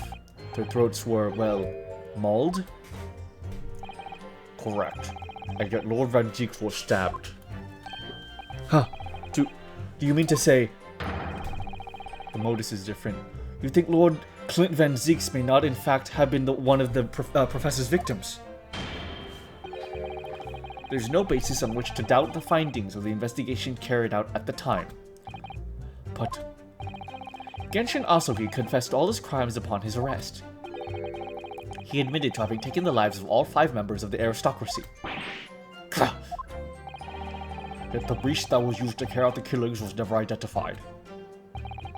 No evidence was found to suggest that Genshin had ever kept a dog. A true hound of hell. It was Toby. It was Toby. We did it, guys. We did it. That's the game. It was Toby. It was Toby the entire time. Toby the dog. Thank you all for coming to Greatest Attorney. We figured it out. It was Toby the dog. Well done. There are no signs of internal injury. Nothing questionable at all. Hold it. But, you weren't actually present at the autopsy yourself, were you, Dr. Gory? Does that matter? Well, I just wonder how useful your testimony can be in that case, really. I mean, it would be different if your mother, Dr. Syed, were in the stand, but... I've read all the paperwork about the case, and Mama's told me the story countless times. The statement I just made is exactly what's written in the autopsy report. I did confirm that myself at the time, it's true. Besides the stab wound, there were no other signs of internal trauma. I see. She's a little bit hurt. Mama told me all about it. Oh? She said there's nothing of note internally. But they did find an amazing piece of evidence. Something unbelievable. Unbelievable? What do you mean? Come on, Dr. Gory. What was it?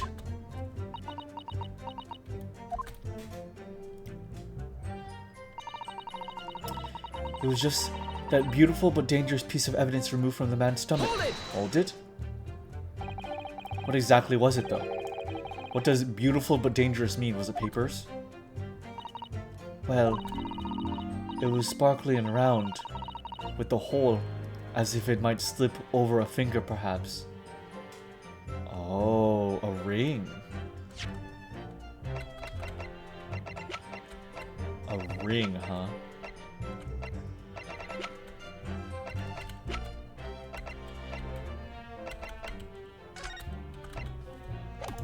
A ring.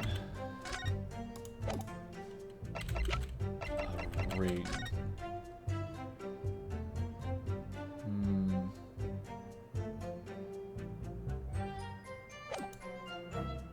Wait.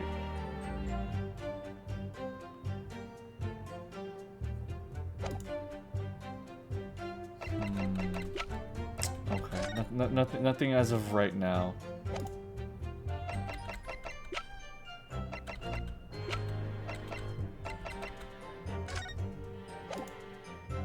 Okay. The evil?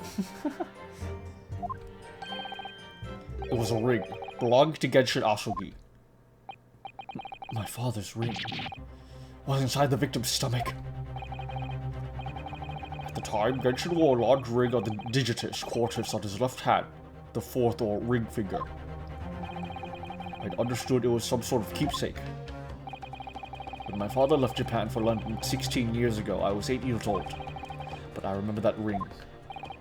You do. My father's possessions were sent to our family's home in Japan after his death, but the ring wasn't among them. Obviously not. It was a key piece of evidence. It remains under lock and key in the stores at Scotland Yard to this day.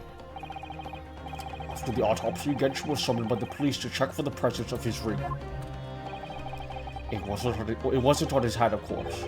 Moreover, there were deep abrasions on his finger where it had been pulled off.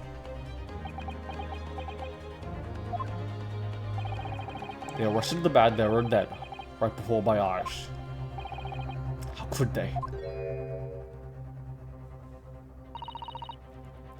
I brought the ring along with me today.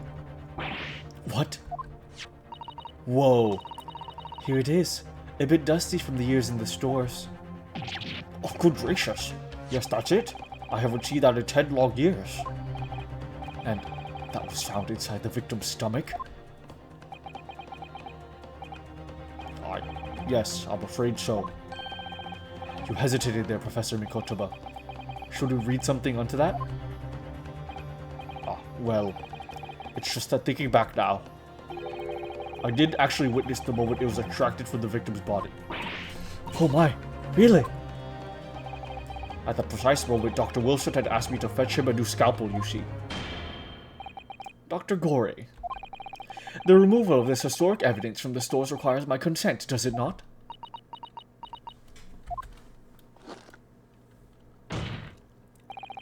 However it came to be here, the court cannot deny that it is crucial evidence for today's proceedings. Very well. You may submit it. Mr. Asogi's ring. Belonged to Genshin Asogi, found in Lord Clint Venzig's stomach during the autopsy. The claws clasping the gem look sharp enough to cause a very nasty scratch. It's not the sort of ring normally seen in Japan. It almost looked like claws protecting that jewel. I must examine it very carefully, Mr. Naruhodo. Very carefully indeed. I was just thinking of that.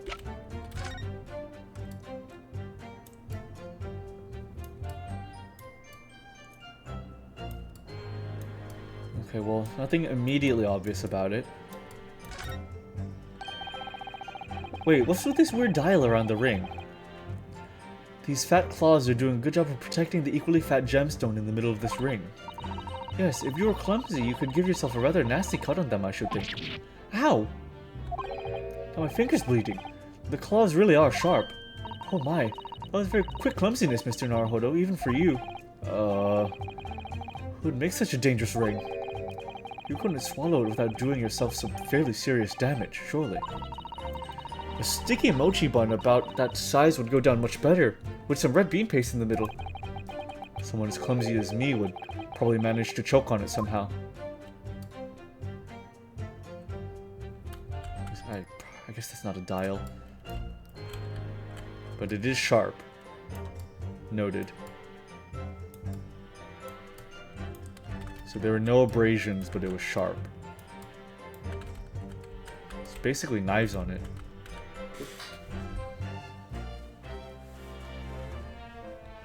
Bro, swallow that thing without any wear or tear to the throat? Good response. Hey Newt, we're not finishing tonight, are we? Because my head is starting to hurt, so I'll go to bed. We're not finishing tonight, King. We'll end very shortly. But good to have you, King. Good night. Whatever you do, do not touch the red jewel. Touch. But yeah, have a good night, King. Where's the tummy acid damage? Maybe it wasn't in the stomach long enough to be dissolved by the acid? I forgot the concentration of stomach acid, but it's like what, like 0.05 moles of hydrochloric acid or something? So I don't know if that's enough to dissolve the ring within like a few days.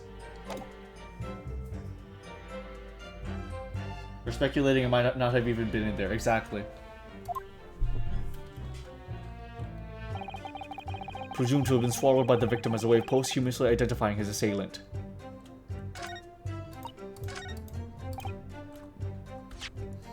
The ring itself. Objection! My lord, as counsel for the defense, I must object to that last statement. And as the judge, I must deny your objection. There is no contradiction here. Oh. No contradiction other than the fact that Far Eastern lawyers practicing in a British courtroom. But thereby a not so far away Lord Chief Justice, if you remember. I mean, if it was swallowed before death without moving through the system.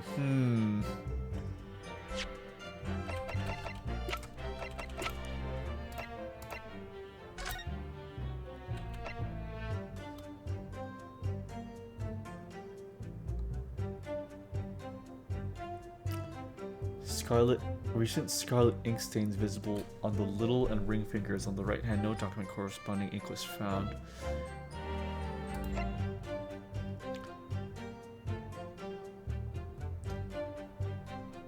No internal trauma noted anywhere in the body. There we go. This is the one.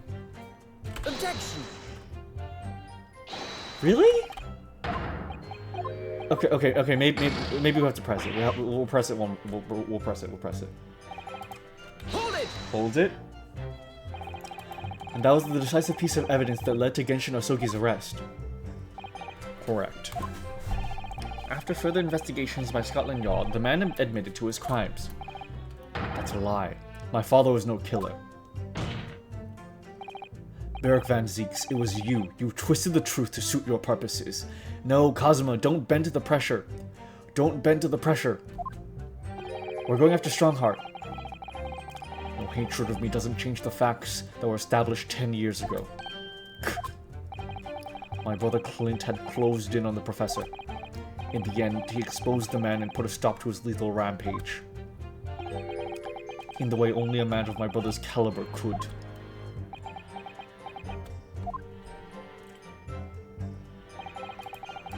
That's everything, is it? Poor father. He looks so troubled. Perhaps because 10 years ago, something happened that's been weighing upon his mind. Oh. I couldn't say words. That phrasing was very deliberate, I'm sure. I wonder if he's had his suspicions all these years. If that's the case, we need to use this cross-examination to prove what really happened, and remove any trace of doubt. If we could establish that Kazuma-sama's claim of fabricated evidence was true, we can't shy away from this now. Even if what we might uncover could lead to a total calamity. Don't worry, Mr. Naruhodo. I'll be right beside you, whatever may happen. Okay.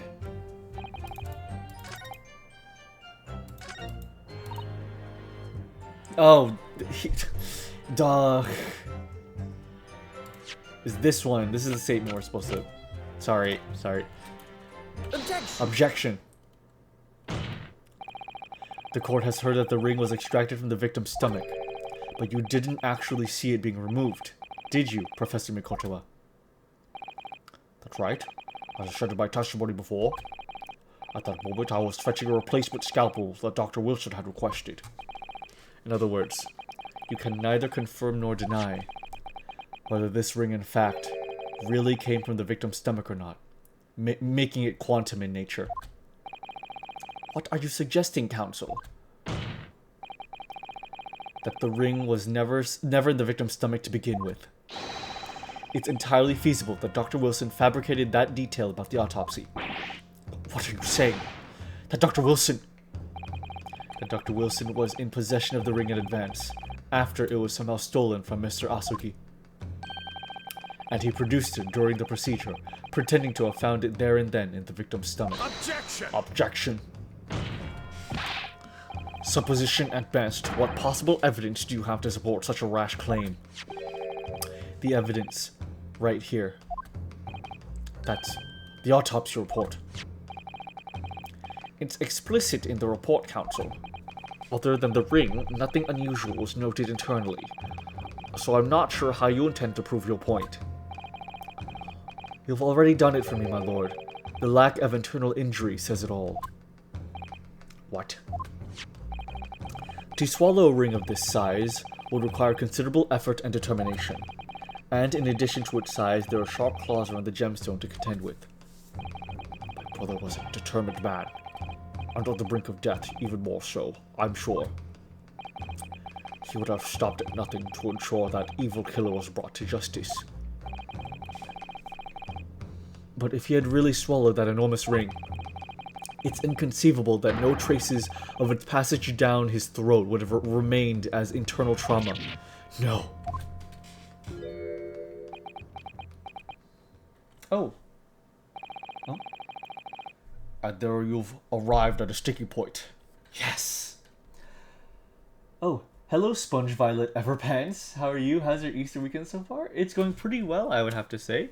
How's yours going? Thank you for joining for the first time. What's up? We are playing Great Ace Attorney. It's good to have you. Good to have you. Thanks for joining us. That's precisely why I had my doubts about the findings myself 10 years ago. Then why didn't you say something at the time? I did. I still remember the conversation I had with Dr. Wilson in the laboratory that day.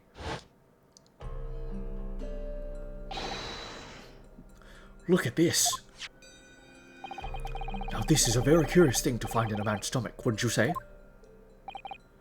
But isn't that rather peculiar, Dr. Wilson? What's that now, Mikotoba? Well, if he swallowed a ring of that size, with those sharp metal claws that it has, surely you expect to see damage to the throat and esophagus, torn mucous membranes at the very least. Dr. Mikotoba, may I remind you that I have vastly more experience than you. I'm terribly sorry. I can think of plenty of ways to explain why no injuries would be seen. No, let's say this. The victim would appear to have ingested the item as evidence to identify his assailant. Go ahead, write it down.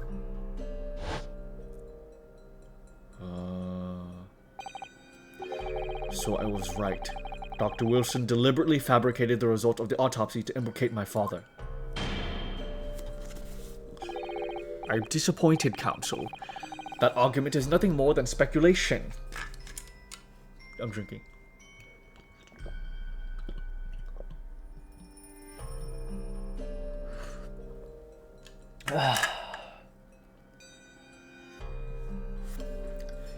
You ate fish and chips yesterday? Awesome. I hope you had a good meal.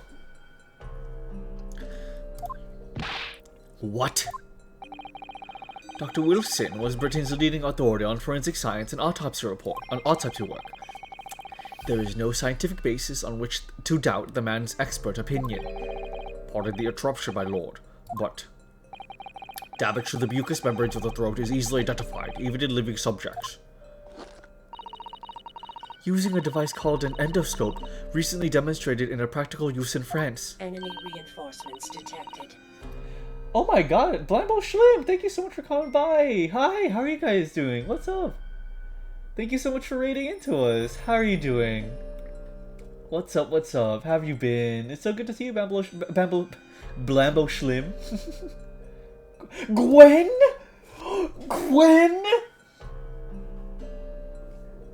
Gwen, it's so good to see you too! Oh my god! How are you doing, Gwen? Hi! Oh my god!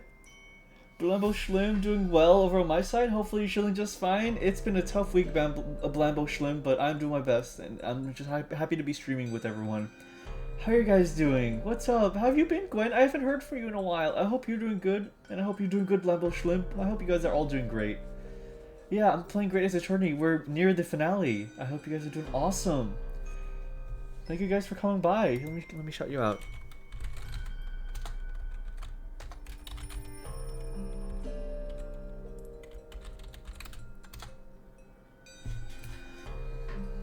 I am so good to have you. Very, very, very happy to have you guys come by. I'm sure you all know me, but if not, I'm Newt. I'm a nerd dog. I love robots, and I like to draw things that is not usually conducive of workplace safety. We are very near the end of Great Ace Attorney. If you need to take it easy for the night after your stream, then please feel free to do so. I'm just happy to have caught you guys coming by. Before I got washed away with racing on you. Oh, you found me in the mecha tag, Sponge Violet? Oh, awesome, awesome. Oh, that's awesome. Heck yeah, heck yeah. Well, nice to have another mecha fan here. Sorry it's been tough, mate. Remember, you're always good to yap and vent if you need. It's okay. It's fine.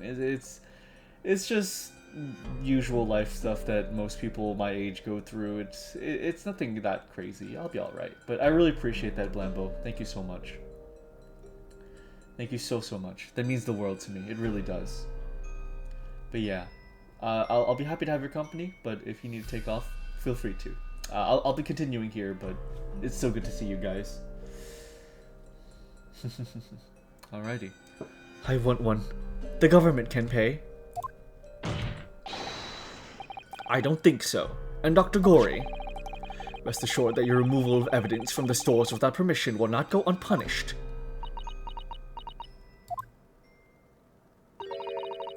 We open up the dead to find the truth. I beg your pardon? Oh, slowly. But Mama, she chose to stitch her corpse up with all her secrets inside. Whoa. That's wrong. Dr. Gory, it's looking as though she's chosen to walk a different path to her mama. Whoa.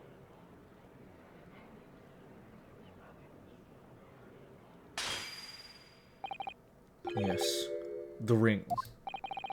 What about the ring? I've just remembered something. An earlier incident. What incident? The one I recounted to you before, about a memory I have. Of Genshin Asugi saving my life. Yeah, and he said, I owe this to your brother. Yeah. Older sister and I grew up watching Code Geass. Back when watching anime on YouTube was a lot easier. Oh, nice. Code Geass is one of my favorites. What? My father saved your life? It was 10 years ago on a foggy night. Genshin and I were walking down some back streets at Lake Tower. All of a sudden,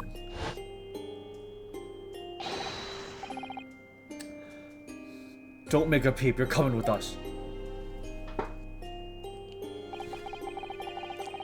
All of our assailants were armed with pistols, their faces obscured by scarves.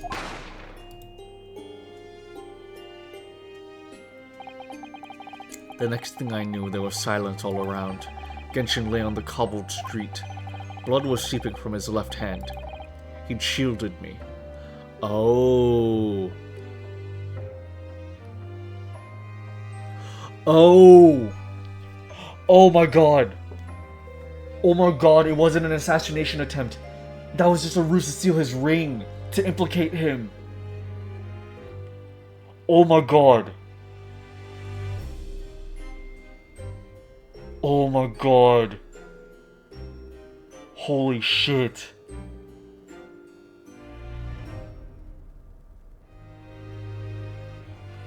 Oh. Blood was seeping from his left hand. He'd shielded me.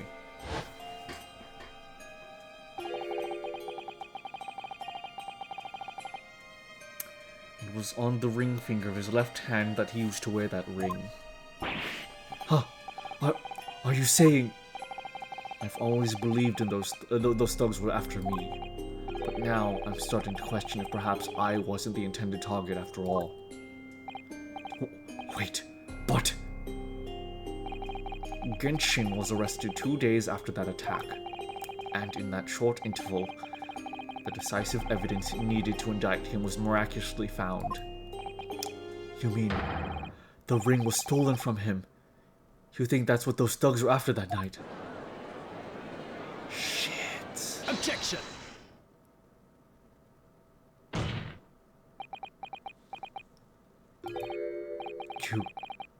You pathetic coward.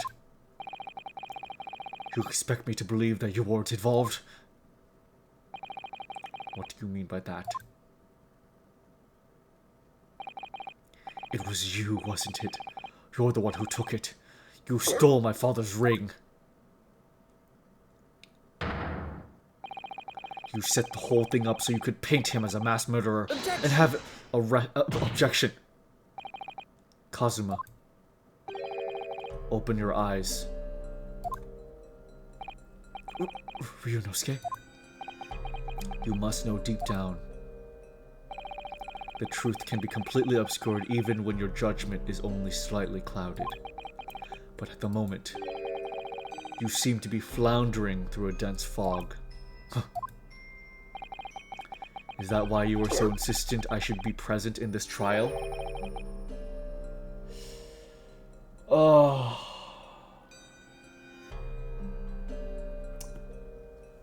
Be more mentally ill reminder. Thank you, Gwen. It's so good to see you. I really hope you know that. I've missed you for your time away. Gwen, thank you for subscribing. Thank you for subscribing for 3 months. Thank you. System. Engaging combat mode. Thank you. Thank you so much, Gwen. It's so good to see you again. It really is. I am not doing Scooby Talk for 1 minute. I am not. This is the one game where I can't do that. I can't do that.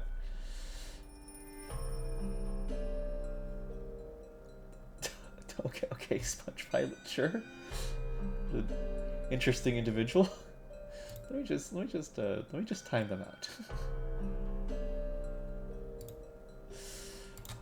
Oh man, but yeah.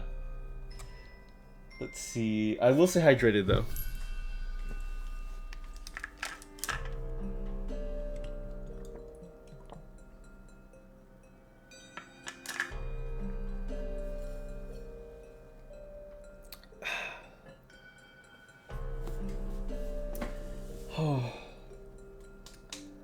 More mentally ill reminder? Gosh, I feel like I'm at my peak mentally ill right now. This has all just been conspiracies.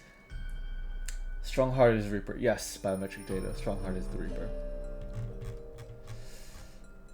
Oh man. Is that why you were so insistent I should be present in this trial? To see you like this? Yeah. Well, this is an amusing spectacle. What a grandiose expression on your face. As if you were Lady Justice herself. It seems you've thoroughly convinced yourself of this alleged fabrication of the autopsy results. So much so that you're apparently blind to the blatant contradiction that will be born of it. What? Though it's extremely hard to believe, let us imagine that there was some misconduct during the autopsy. If that were the case, why would Asogi not have disputed the findings in his trial? Oh. In the closed court hearing 10 years ago, the defendant never once denied the claims against him. Isn't that right, Lord Van Zieks? Yes, that is indeed correct. Upon hearing the verdict of guilty, he merely closed his eyes, quietly accepting the judgment. The actions of a man who has accepted responsibility for his deeds and is resigned to his fate. But then... Oh my, that is very strange. If Mr. Asogi did nothing to oppose the charges against him, then that would surely mean there is no fabricated evidence. An obvious conclusion at which you should have arrived many minutes ago, Prosecutor Asogi. No twisted loyalty, unclouded judgment, or hampering your ability for logical thought. Gah! Genshin Asogi's silence at this hearing can mean only one thing. At his hearing can only mean one thing. There was no fabrication of evidence during the autopsy of his final victim 10 years ago. Gah!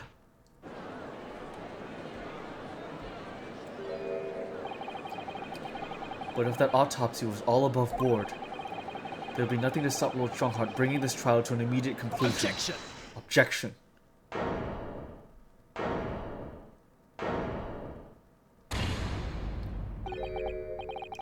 Thank you, Ryunosuke. If it wasn't for your frank words just now, this trial may very well have ended prematurely. Kazuma?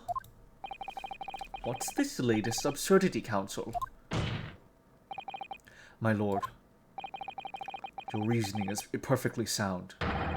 but for one giant hole. I beg your pardon? You claim my father's silence was due to the fact that there was no fabricated evidence. But there's another possible explanation. You've overlooked the possibility that he had a reason for maintaining that silence. Objection! Objection. Silence that would lead him to being convicted and sent to his death. If the autopsy results were an invention, there's no conceivable reason why the man wouldn't have protested, but we need to remember, what if it wasn't only his life that was in danger? Objection! Objection. Oh, those results were invention, all right. There's no question of that. Or are you forgetting that 2 people with a connection to that autopsy have been assassinated?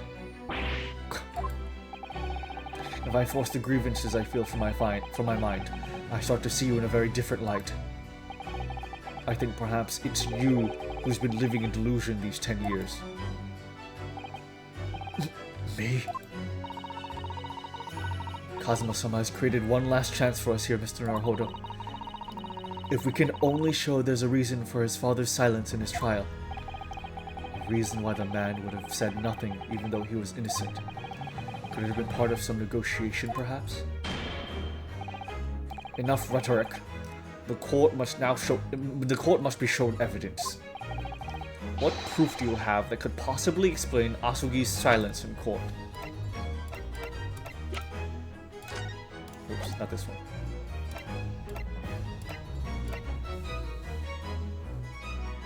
The last will and testament of Genshin Asugi that Mr. Vigil claims disappeared after the convict's execution. Apparently, Mr. Asugi described it as the only weapon I have left. I, Genshin Asugi, hereby request that upon my death, any and all material possessions and wealth belonging to me in London be delivered to my son Kazuma Asugi in the Empire of Japan. It is with deep sadness that I accept my fate in this foreign land, in the knowledge that I will never see my homeland or family again, but I regret nothing about my chosen path. Okay, see you, Junie. You have a good night. Thank you for being here. Thank you so much for being here. Thank you for stopping by. Have a good night, Junie. Biometric data, it's very complicated. It's very complicated to explain who the exchange assassin is. To put it very simply, it was Asashin sent to Japan, and then Kazuma sent over to England. It would... he was silent because of his family. Take that! Take that. This...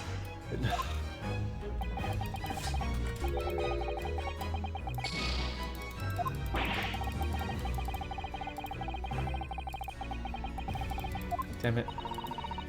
If Kazuma-sama's father knew that the evidence being used to convict him was fabricated, why would he have said nothing in his trial? If it were me, I'd have protested my innocence until I was blue in the face. So if we're right about the autopsy results, there must have been a strong reason for his silence. He was saying nothing in exchange for some sort of clemency. That could be it.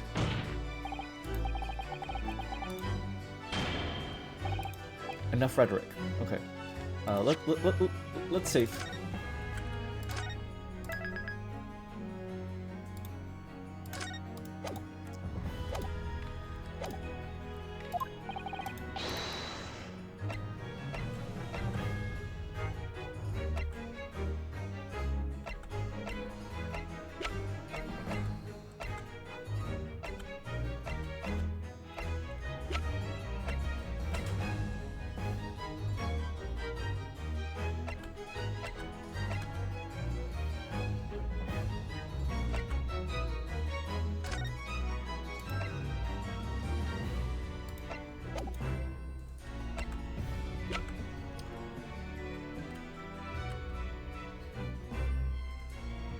Maybe it was...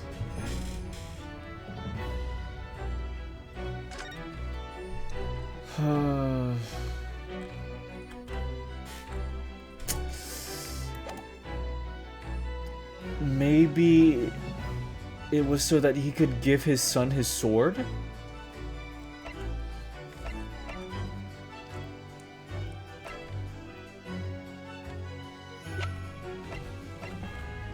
I just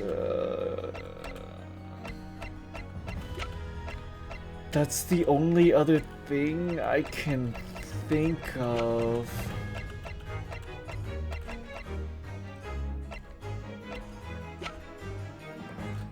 Take that! No.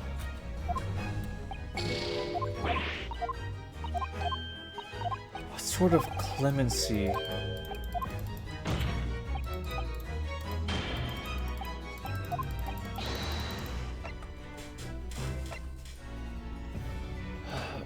Visual husband, letter of introduction, dismissal notice.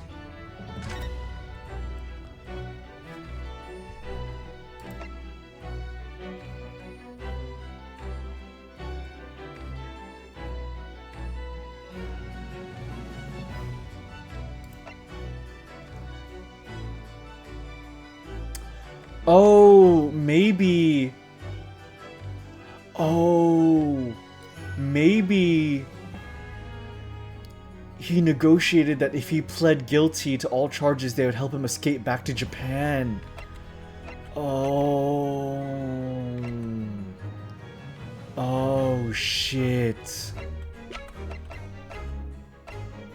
Oh, shit.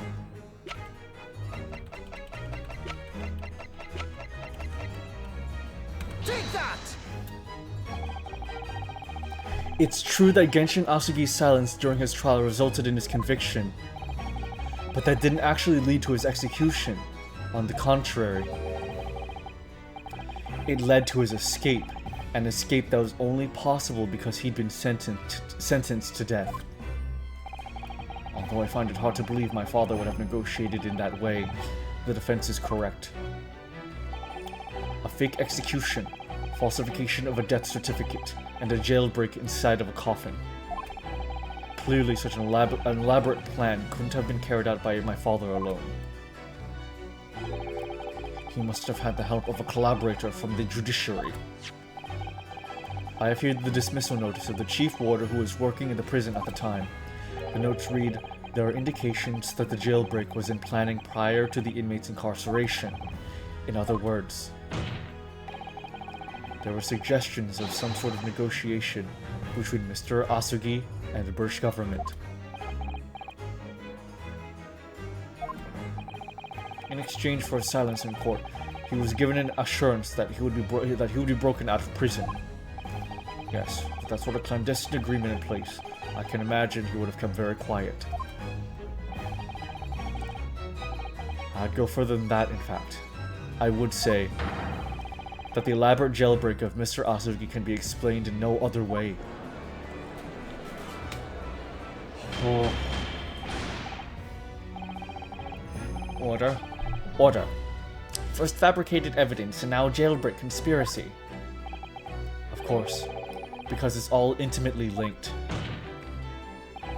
The prosecution wishes to summon new witnesses to the stand. Witnesses? People who can testify about the jailbreak that took place 10 years ago. Governor Kaiden and the poor chief warder of the prison. I won't allow this trial to turn into a farce. To summon the governor of the prison after all these years. Or we would be getting trouble, my lord. What? Father? My dear friend may appear a little rattle-pated at times, but I can assure you he's extremely thorough. He wired both Barclay Prison and the local prison earlier, asking Governor Kaiden and Mr. Vigil to attend the Old Bailey as a matter of extreme urgency. Oh my fucking god. Oh my fucking god. These guys have everything down pat. They get it. They know everything. Sholmes has been playing the long game, which is now in the end game. Dude. God fucking damn it. Oh my god, dude. Asking Governor Kaiden and Mr. Vigil to attend the Old Bailey as a matter of extreme urgency. Mr. Sholmes did that? Are you telling me that? Both men are, unless I'm much mistaken? waiting just outside the courtroom at this very moment. Oh my goodness. My lord, you must permit this trial to proceed as you declared at its outset. You promised that we would stop at nothing to uncover the whole truth behind these disturbing findings. Very well. Bring in the witnesses. Make no mistake, I too would like nothing more than to lay this business to rest once and for all. In a coffin, particularly with Van Ziek's inside of it. He's fuming. Oh my fucking god, dude.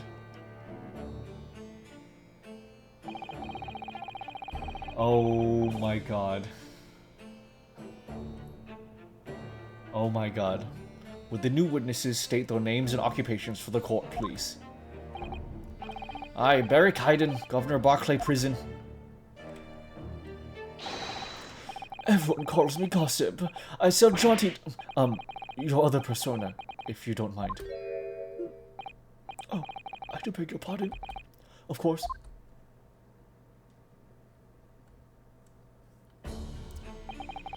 My name is Dally Vigil. I used to be the chief warder at Barclay Prison. The reason you've been summoned here to court today is to testify about the jailbreak of the so-called professor 10 years ago. What? The professor? We've already been told all this before. A decade ago. And the conclusion is that there wasn't anything untoward that happened. A convict escaped from your prison, Governor. Hardly what you called nothing untoward. Well... The convict's death certificate was somehow falsified after he was allegedly executed, and he escaped the prison inside his own coffin. A plan of that complexity could never have been carried out without the help of somebody of influence inside the prison. Governor Kaiden, don't imagine that the passage of time will afford you protection. If it turns out that you were involved in the plot to break Mr. Osogi out of your prison, then of course, the consequences will be very serious. In all likelihood, a capital punishment. Gads! Hold on there, laddie. All I did was... Witness. Governor Kaiden. Aye, sir. You have a critical role to play in the public safety of our country. A great responsibility to shoulder. The significance of your testimony in court cannot be understated. Therefore, think carefully before you speak. And Prosecutor Asugi, if you threaten the witness again, you will be held in contempt of court. My apologies, my lord. There's no disputing the fact that an intricate jailbreak plot was enacted 10 years ago. Clearly, we're both involved in some way. And so you will testify before the court now and explain exactly what took place. Bro forgot that he's him. Welcome back, Charlie Chaplin. Very well. Let the witnesses give their formal testimony. Tell the court everything you know about the plot to break Asogi out of Barclay Prison 10 years ago.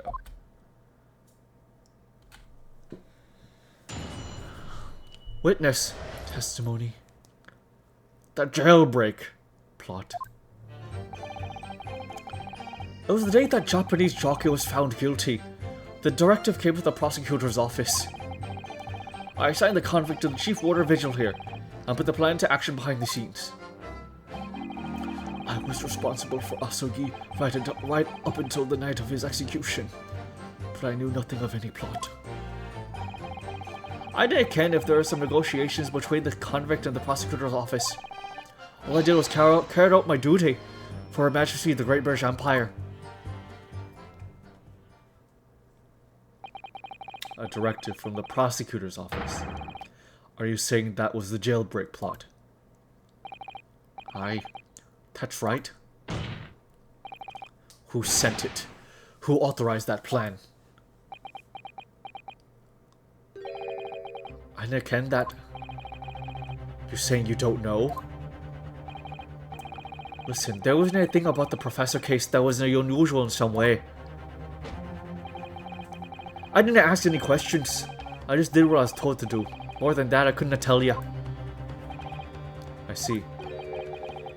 But if the jailbreak plan originated from the prosecutor's office, then one thing is very clear. As suspected, there were clandestine dealings going on between Mr. Asugi and that office. The jailbreak was promised in exchange for Mr. Asugi admitting the crimes he didn't commit.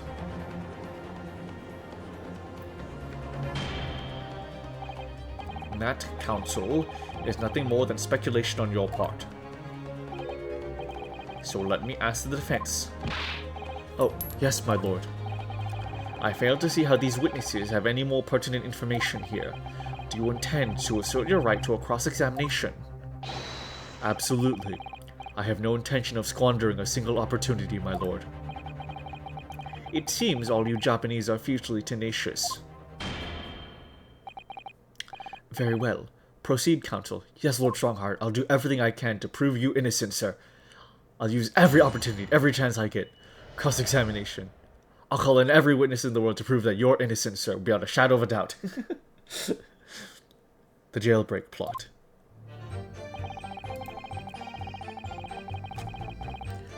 Day the Japanese jock was found guilty. Prosecutor's office. Hold it. I think we'll end after this cross-examination. I think that'll be a good stopping point. And then, yeah, that'd be a good one. A good place to end it. You say you don't know who actually issued the directive. Aye, that's right. All I can be sure of is that it was official. But if it was from the prosecutor's office, that narrows down who could have issued it straight away. And it wasn't me. I can even say with certainty that it did originate from the prosecutor's office. What? There's no telling where it started. There's a fair chance it came from higher up the ladder. Basically, I cannot give you any indication of who was behind it. You can't be serious. All we can say for sure is that the order must have come from somebody in authority, I suppose. The likes of us on the ground, as it were, didn't bother with idle circulation. We just get the job done. I assigned the convict to the chief warder vigil here, and put the plan to action behind the scenes. Hold it! Hold it. So, Mr. Vigil, you didn't know anything about it at all. That's right. My only role in the scheme was as a scapegoat. That's right, isn't it, Governor?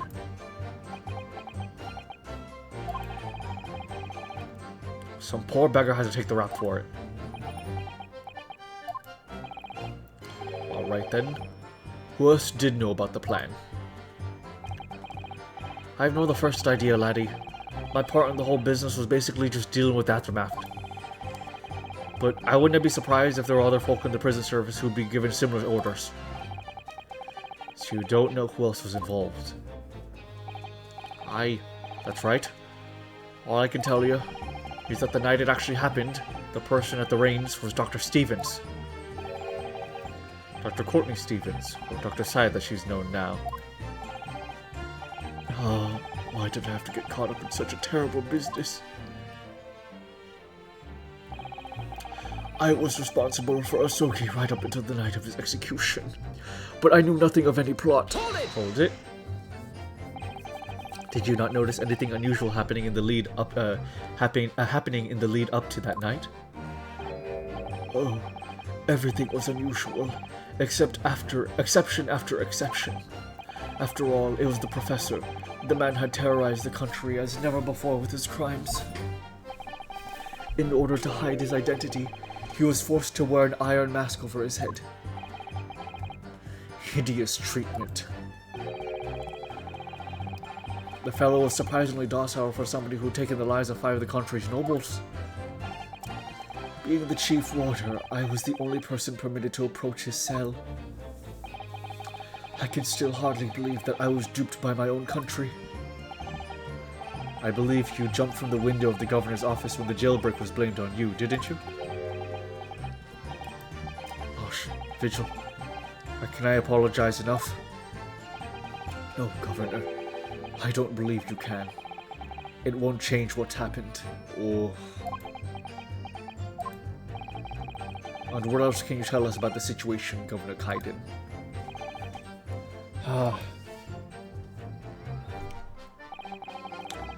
I don't know if there's some negotiations between the convict and the prosecutor's office. Hold it!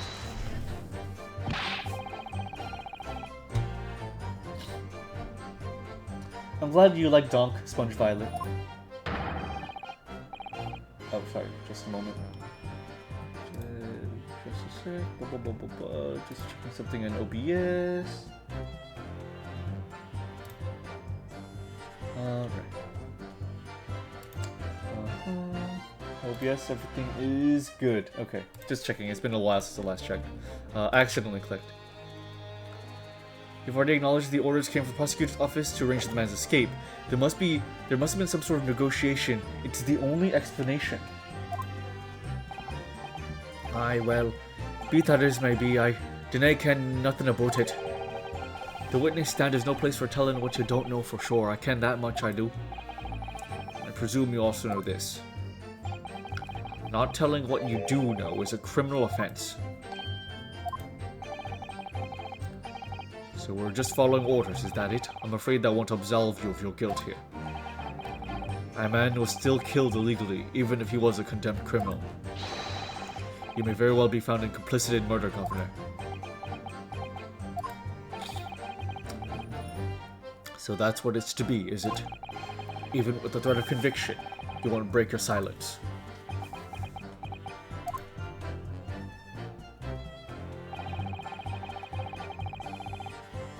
Awesome, awesome. All I did was carry out my duty for Her Majesty a Great British Empire. Hold it! Did you carry out the plan in its entirety? I did everything I could at the time. As you know, Genshin Asugi was shot dead in Lowgate Cemetery after the escape. Tell me, was that part of the plan too? My instructions were to get the jock out of the jail and nothing more. I cannot tell you nothing about what happened after that. Only, personally, I believe is that was the last part of the plan. Oh. Excuse me! Excuse me. Mr. Vigil, is something wrong? Oh! Yes, sir. What can I do for you, sir? Yes, sir. Oorah, oorah. He's saluting now? What is it? Some sort of Barclay convention? What Governor Kaiden was saying just seemed to upset you. Did it bring something to mind, perhaps?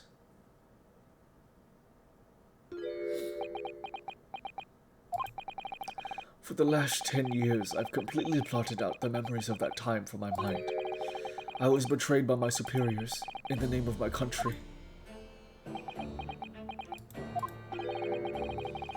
Just as my father was betrayed, it seems. But you see, thinking back now, I really can't imagine that the shooting of Mr. Asugi in the cemetery was ever part of the plan. What makes you think that? Well, it just doesn't make sense, does it? To make the man admit the crimes he didn't commit with the promise of a jailbreak, only to kill him in the end. That's treachery of the worst kind, but the point is, if the intention was always to betray him, why would there be any need for all the chicaneries of an escape? Huh. Yes, that's quite true. If whoever negotiated with Asugi never intended to keep his or her end of the bargain, it would have been far simpler to just let the man be executed in prison as dictated by his sentence. It all happened in that vast chamber of secrets that is Barclay, behind the high prison walls. I suppose nobody knows what really went on in the execution room now. Oh, if only we had a man on the inside. If only we had a man on the inside. Yes, it's an unsettling mystery, certainly. Truth be told, there is a wee matter that's never quite made sense to me. If you believe there was some kind of negotiation behind the jailbreak between Asogi and the body at the top, it doesn't quite add up, does it? Governor Kaiden, I must insist that you explain these doubts that you have by amending your formal testimony. Cats! Aye, go on then. Oh, he's fuming. It seems to me that the Japanese fella didn't have nothing to bargain with. Ooh, did he not, though? Hold it! Hold it. Admitting to the crimes, that was what he had to bargain with, surely. I cannot see that myself. After all, did the prosecution no have conclusive evidence against the Carly, eh? This, you mean, discovered during the final victim's autopsy. There's every possibility that this conclusive evidence was fabricated by Scotland Yard and the prosecutor's office. Objection! Objection. Possibilities all very well, but nothing has been proven. You can holler about misconduct in the trial 10 years ago all you like. But if you can't establish that it happened with hard evidence, no one's going to listen. That's right. So what I'm saying is, the convict had nothing he could use for any kind of bargaining at all. The witness makes an astute point. Logically, it would seem no negotiation could have taken place. Yet, the plan to break the man out of prison was definitely put into practice. So he must have been armed with something that gave him an angle to negotiate. So Asugi-san agreed to confess to the crimes because he was assured he'd broken out of prison later. I really don't think that Kazuma-sama's father would have engaged in such negotiations. Then perhaps something compelled him to agree. What a terrible thing, using the law to legitimize such underhanded dealings with a desperate man, only to double-cross him in the end. It's quite the opposite of justice. I can't help feeling there's something about this apparent negotiation that doesn't quite add up. Something doesn't quite add up, Mr. Naruhodo? No, it doesn't, but I can't quite put my finger on what yet. Well, in that case, I must keep digging to identify the problem.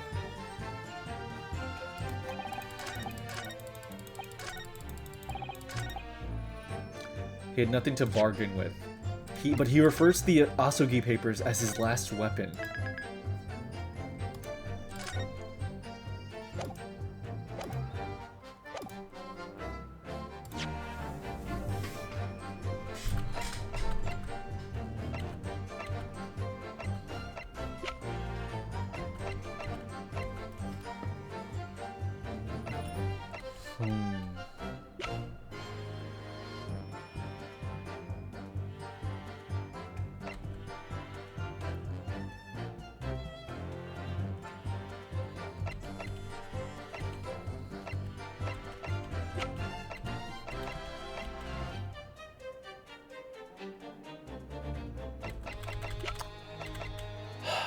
I'm just going to go with the Asogi papers because he said the only weapon I have left.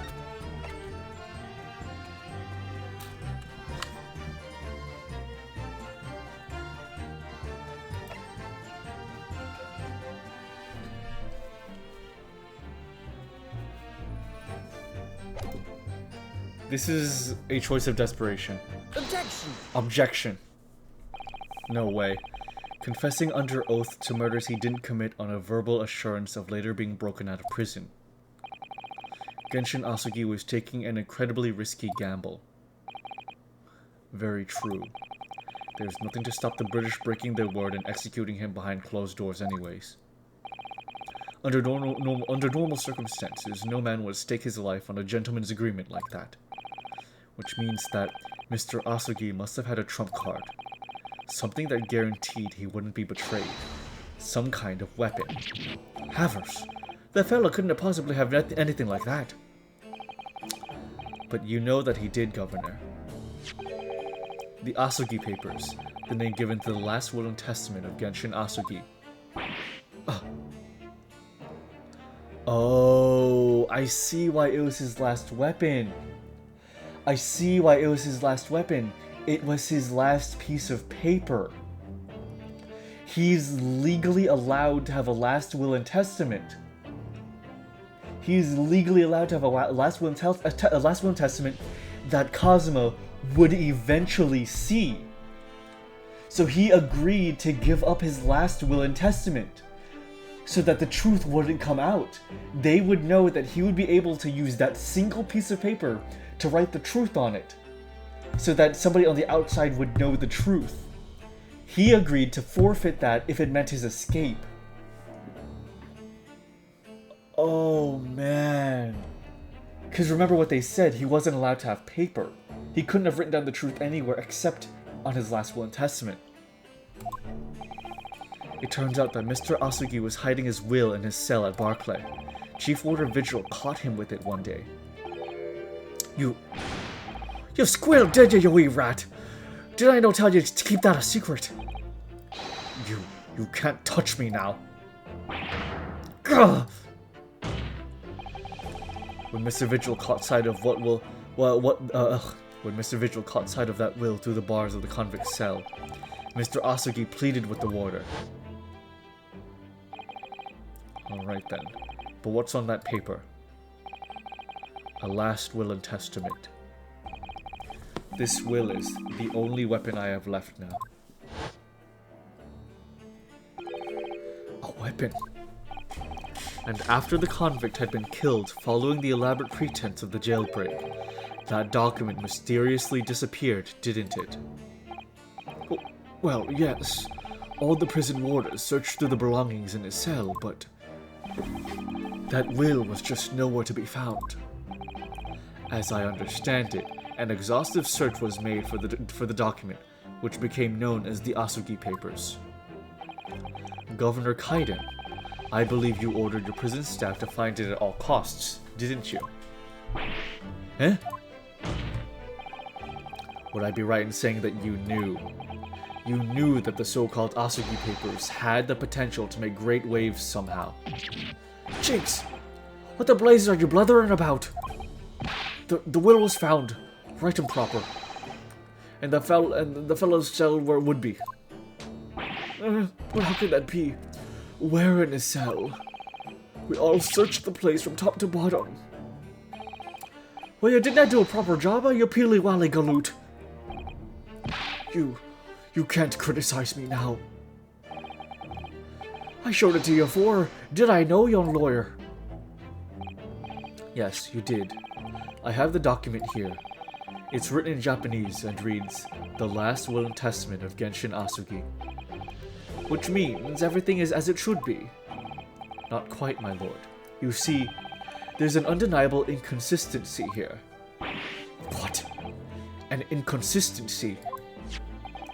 Mr. Asugi described that this document is the only weapon he had left.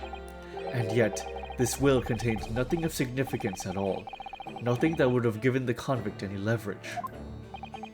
Are you suggesting, my learned friend, that the last will and testament stored at Barclay Prison all these years is actually a fake?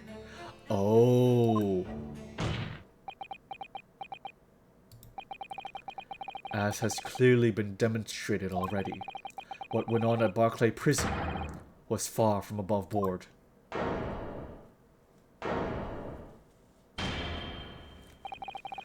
That last vilification by the defense was an affront to the entire British legal system. This absurd notion of a weapon is something for which we have only former Chief Warder's word. The man could quite easily be lying, or at the very least sorely mistaken. What? No, I definitely heard him say that, I swear. Clearly we need to get to the bottom of this. We need to know exactly what happened with these so-called Asugi Papers. A waste of time. If the will was fake, where is the real document? Objection. Mr. Vigil was stabbed in the back by the judiciary 10 years ago. He lost everything. Very nearly his own life. And now you're going to do it again. You're going to brand him a liar and turn your back on him without even letting him defend himself. It's clear that Barclay Prison is hiding something.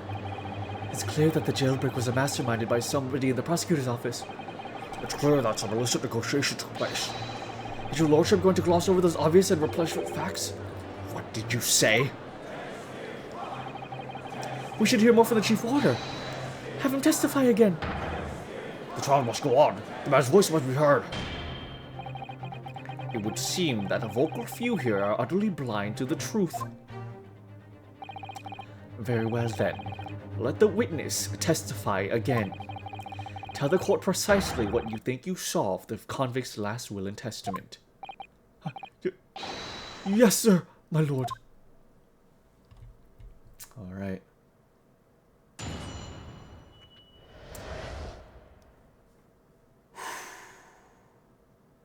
We can go through one more. The Asogi Papers.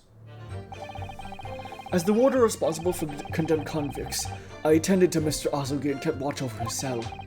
The night after he was found guilty in the court, he was doing something with that will in his cell. We turned the cell inside out looking for it after the execution, but to no avail. I only found out about the papers when the directive came telling to impound them. The document was in the folds of this fellow's robe that was left in his cell. Kimono, I think it's called. It is kimono, that's a lie. We searched every inch of the man's cell. We looked through all his clothes.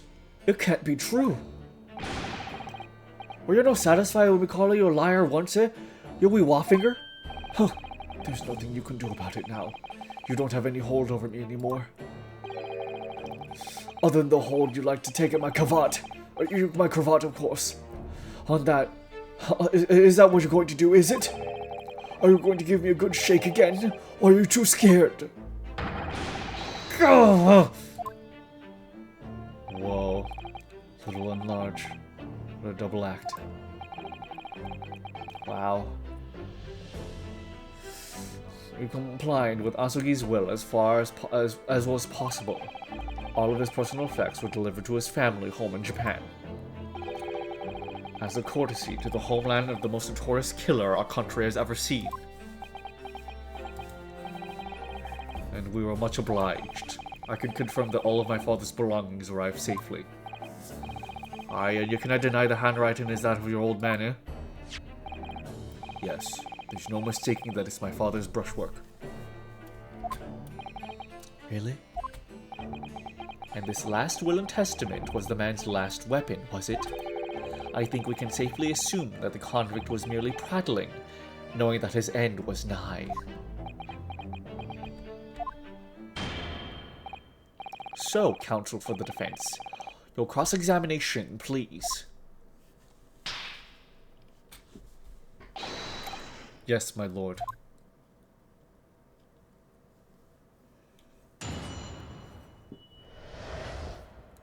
The Asogi Papers. As the warder responsible for condemned convicts, I attended to Mr. Asogi and kept watch over his cell. Hold it. So would that mean that you converse with Mr. Asogi? Yes, certainly. Though there was precious little time before his execution was due. Sorry. He was remarkably calm, considering his days were very much numbered. In all honesty, he really didn't strike one as a man capable of mass murder. Yet, he confessed in full of the crimes. I know. That's why I felt compelled to ask him one day. I can still recall his reply. I'm guilty of the unforgivable crime of ending another human's life, yes. But he was so tranquil and intelligent. It put me in mind of an Eastern holy man. And what about the will you saw him with? What can you tell us about that?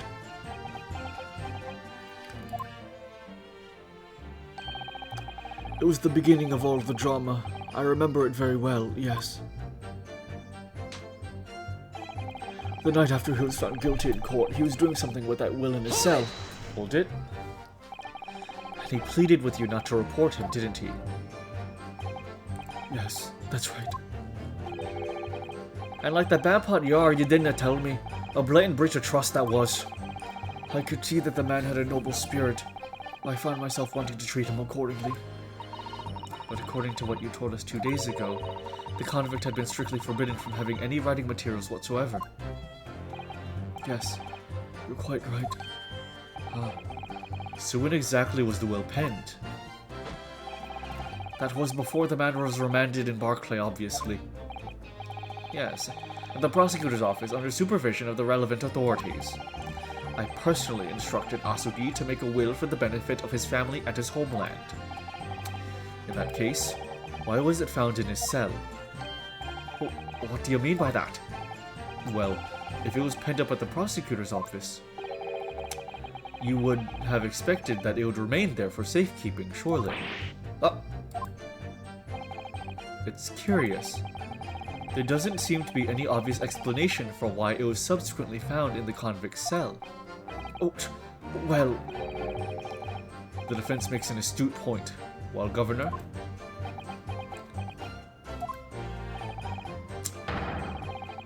A prison governor, can I be expected to ken the inner workings of the prosecutor's office? In that case, Lord Strongheart, perhaps you can shed some light on the matter. I am unable to offer an explanation here and now. I would have to consult with the notary responsible for the will at the time. The fact that my father's will was discovered in his cell is clearly inconsistent with what was expected. I want to know why. Another inexplicable mystery, then. Well, the thing is about that will.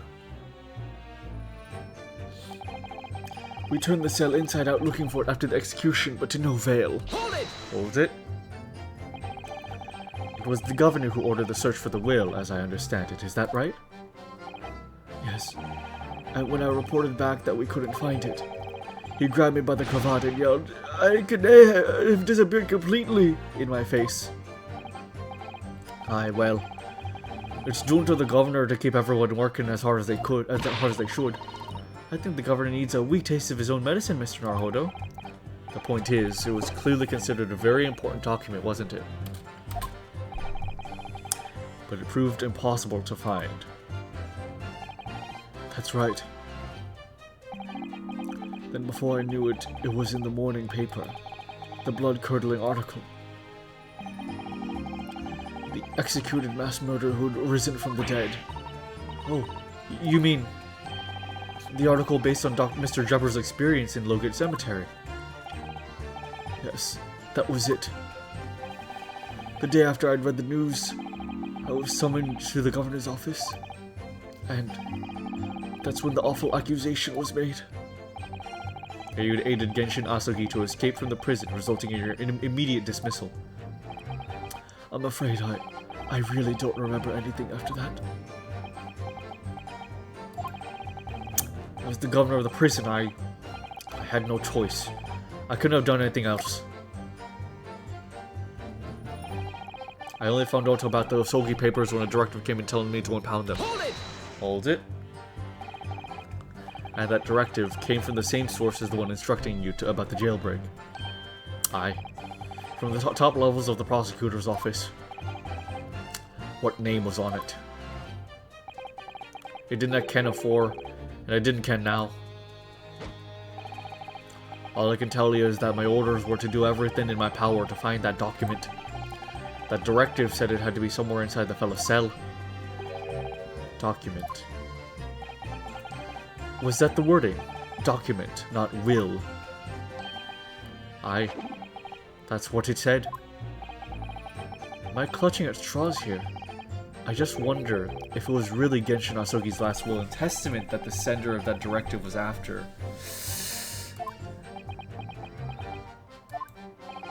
Continue with your testimony then, witness. The document was in the folds of the fellow's robes that was left in the cell. A kimono, I think it's called. Hold it! Hold it?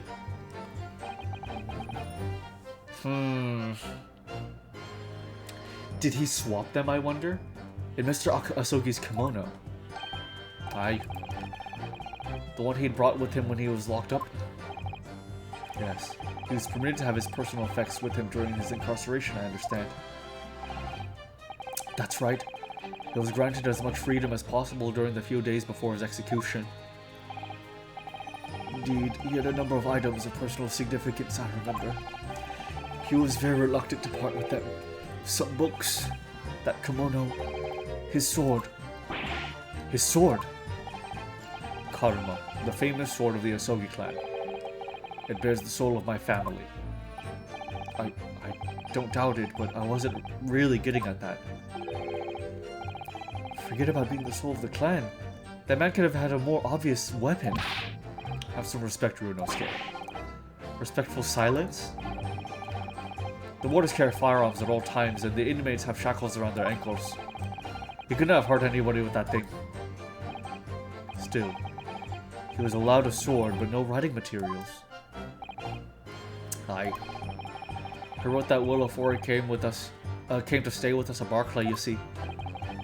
Dr. Mikotomo was asked to bring the necessary Japanese writing implements to the prosecutor's office.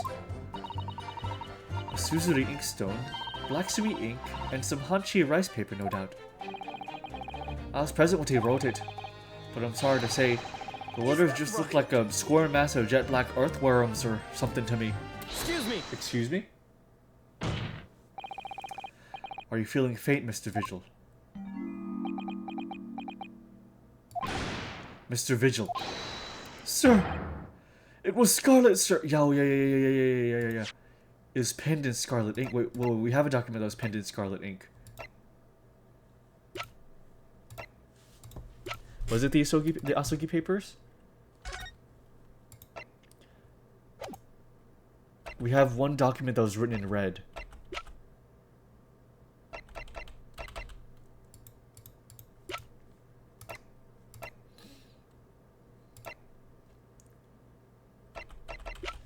Shoot, which one was it?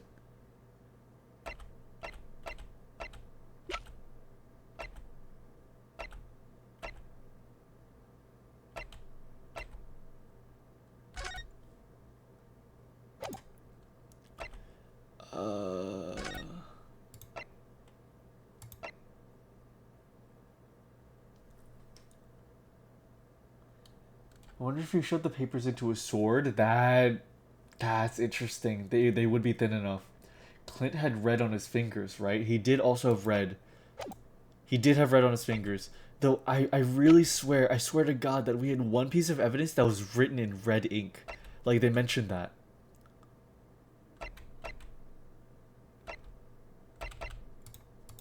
Shoot, which one was it?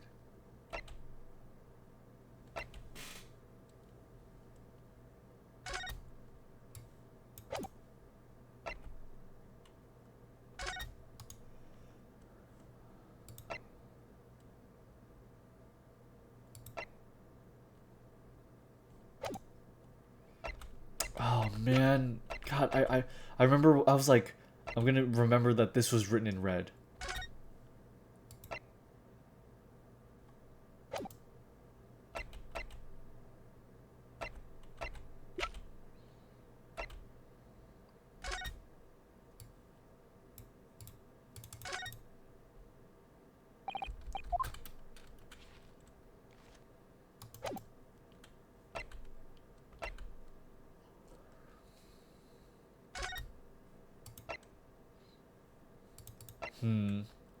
Okay. I guess I'll just come back to it.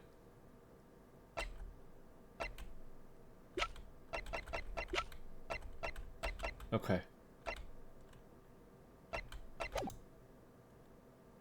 It was Scarlet, sir. What? Oh, I'm terribly sorry. I didn't mean to blurt it out like that.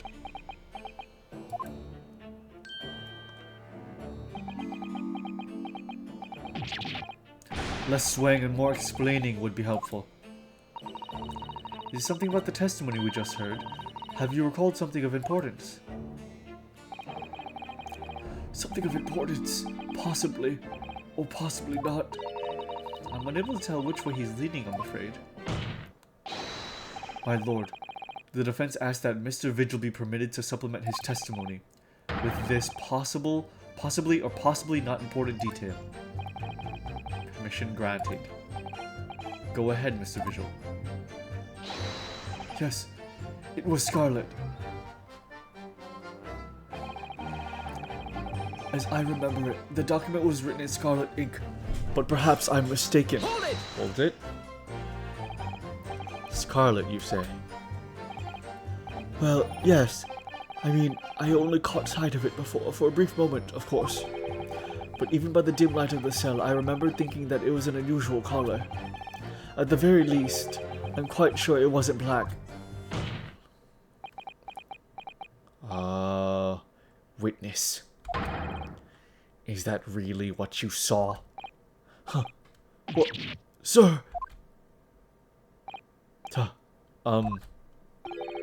Is something wrong, Lord Strongheart? I apologize. Continue. Ooh. What do you make of that, Mr. Naruhodo? For Lord Strongheart to be so visibly shaken in that way. Oh, didn't I ever? You can plainly see the writing here. This is black as the Earl of Hell's waistcoat. Well, yes, you're right.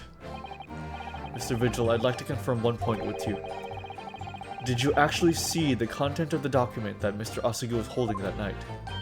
Oh, well, no. I mean, there was no time. As soon as he noticed me there, he hid it behind his back. But it was definitely a will, was it? Yes, it was. That's what Mr. Asugi told me. The court need waste no further time on this matter. We have the will in question in our possession. There's nothing more to add.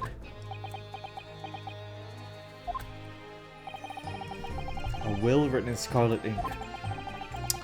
What did Mr. Vigil really see Cosmo's father holding, I wonder? If you have an inkling, Mr. Naruhodo, you must present it to the court at once. The testimony doesn't give much away. So this will really was penned by Cosmo-sama's father. I wonder what he could have possibly had meant when he described it as a weapon. It's starting to sound very much like Mr. Asugi actually had nothing. But the plan to break him out of the jail went ahead, which means he must have had some bargaining power.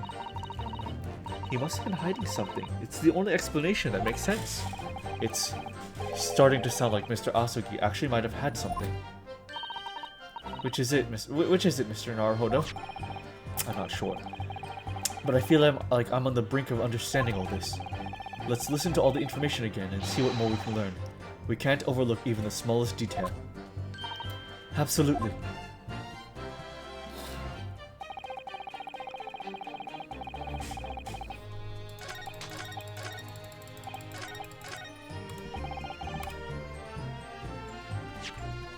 I swear there's something.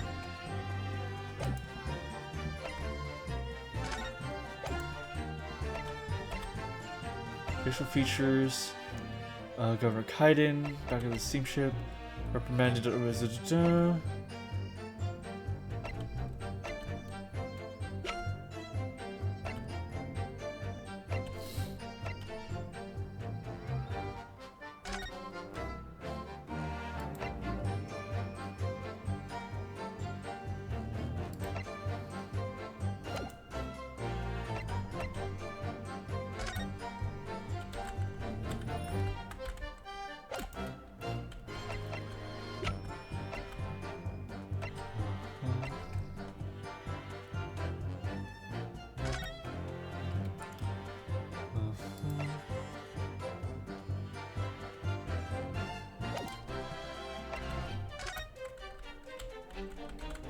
What happened to the written in blood?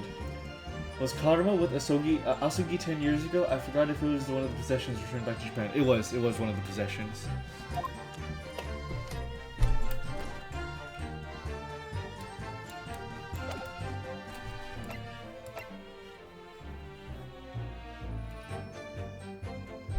Kotoba.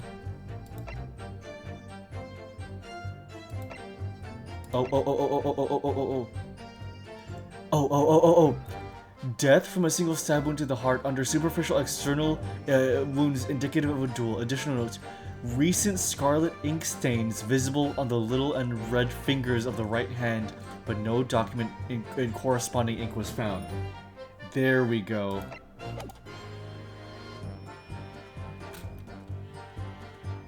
Objection! Objection.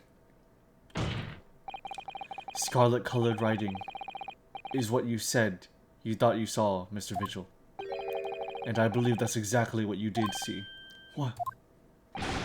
Havers again. You have no evidence to say that. Have a look at this report. That's my brother's autopsy report. Yes. And there's something in here that's bothered me since I first read it. It states that scarlet-colored ink stains were noted on the fingers of the victim's right hand. Yes, so it does. Scarlet ink?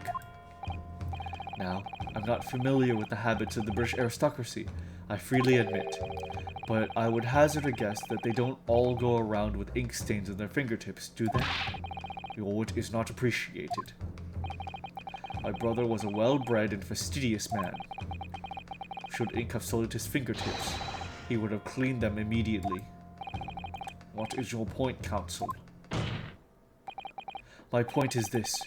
Whatever Lord Clint Van Zieks was writing in that unusually colored ink, it must have been directly before his death. Because he died before he had the opportunity to clean his hand. What? I remember something troubled me at the time. At the scene, the lid of my brother's inkwell was open. But Clint was punctilious about such things. It seemed unusual, and no document painted in the color of that in the color of the ink that was in that inkwell was ever found. So the document had disappeared. Are you suggesting that the document my father had in his hand that night in his cell was the same document that Lord Clint Van Zieks was writing moments before his death? Then it was. If Mr. Vigil's testimony is to be believed, it can only mean that, yes. Mr. Vigil. Sir! When you spotted Mr. Asugi with the document in his cell, his precise words were as follows, were they not? Alright then. But what's on that paper? A last will and testament. This will is the only weapon I have left now. A last will and testament. Oh.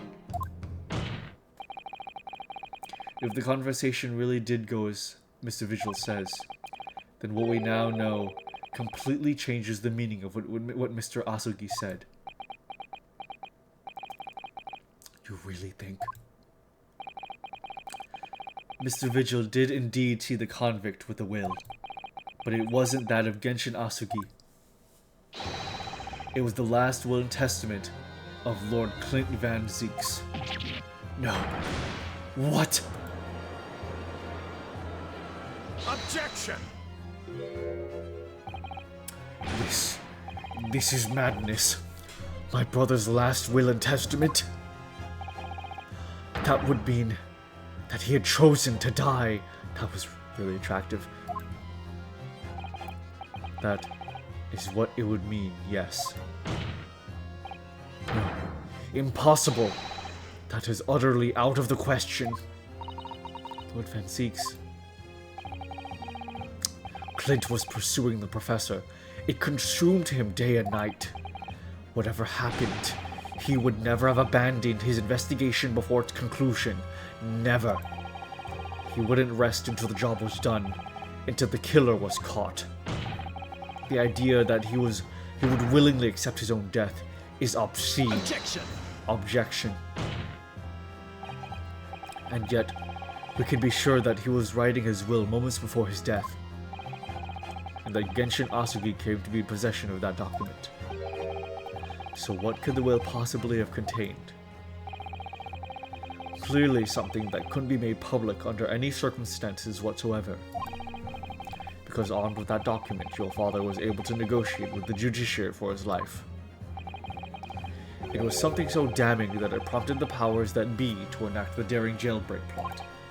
Yes, there can be no question that the will contained information of the utmost secrecy.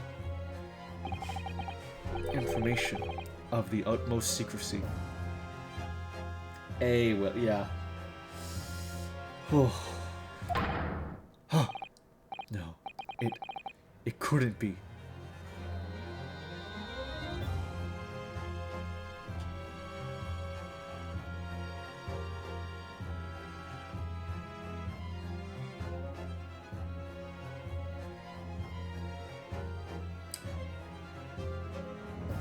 There's no way, right? Okay, crack theory. Do you think Clint was the professor?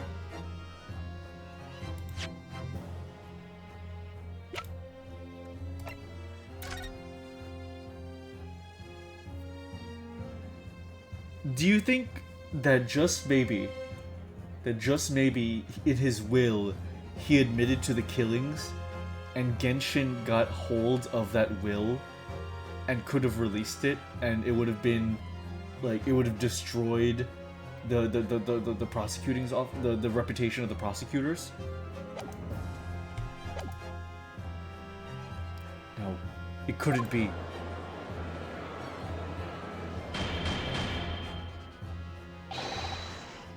I've heard more than enough. Pursuing this notion of a phantom will nobody can attest to have seen serves absolutely no purpose. Objection. No, my lord. That's unacceptable.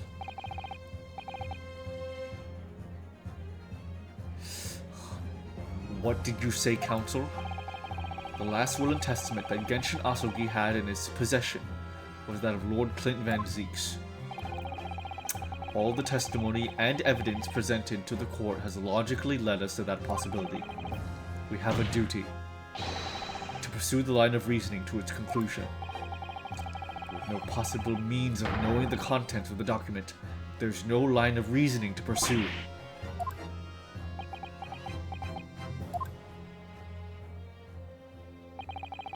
A reason why Lord Clint Van Zieks, a man of high noble standing, would have chosen death.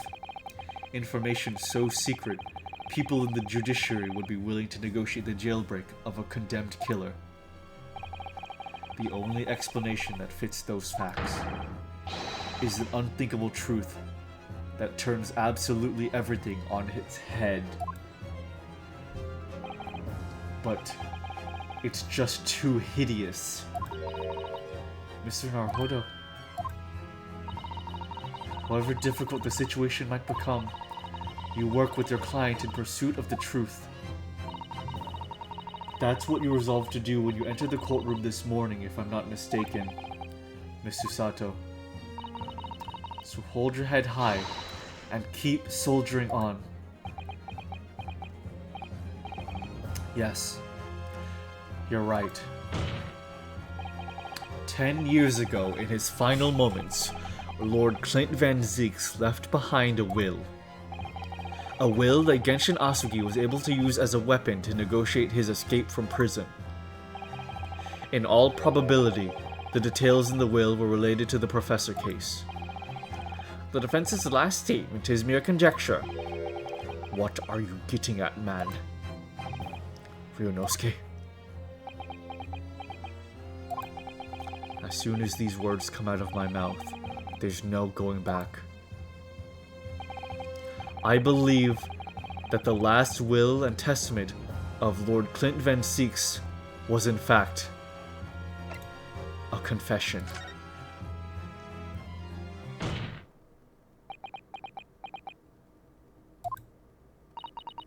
You can do this, Mr. Naruhodo. I believe that what Lord Clint Van Zieks actually penned that day was a confession. A confession? Regarding the mass murderer known as the Professor and his true identity. Objection! Objection! Enough. Counsel. What are you saying? Do you even realize? A confession about the true identity of the professor.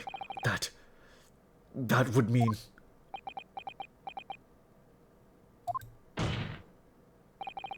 Lord Van Zieks, I appreciate this must be hard to take in.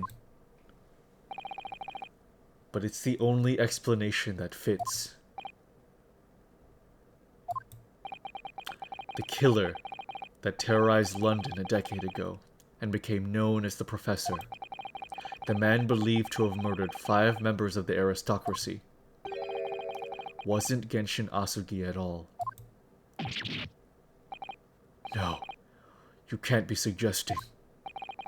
It was in fact the man believed to have been the 5th victim. Lord Clint Van Zieks himself.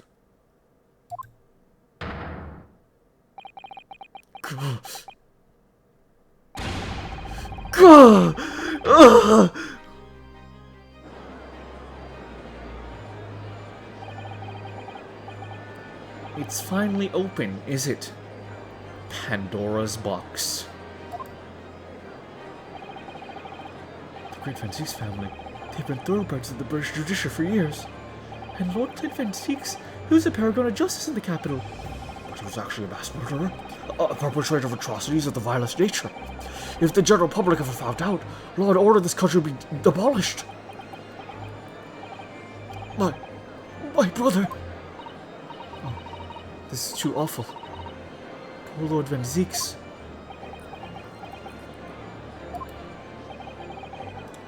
I wonder though, did he never suspect? Mr. Naruhodo? Lord Beric Van Zieks is a brilliant prosecutor. Is it conceivable that he didn't realize what his older brother really was? Order, order, order in the court. Lord Van Zieks.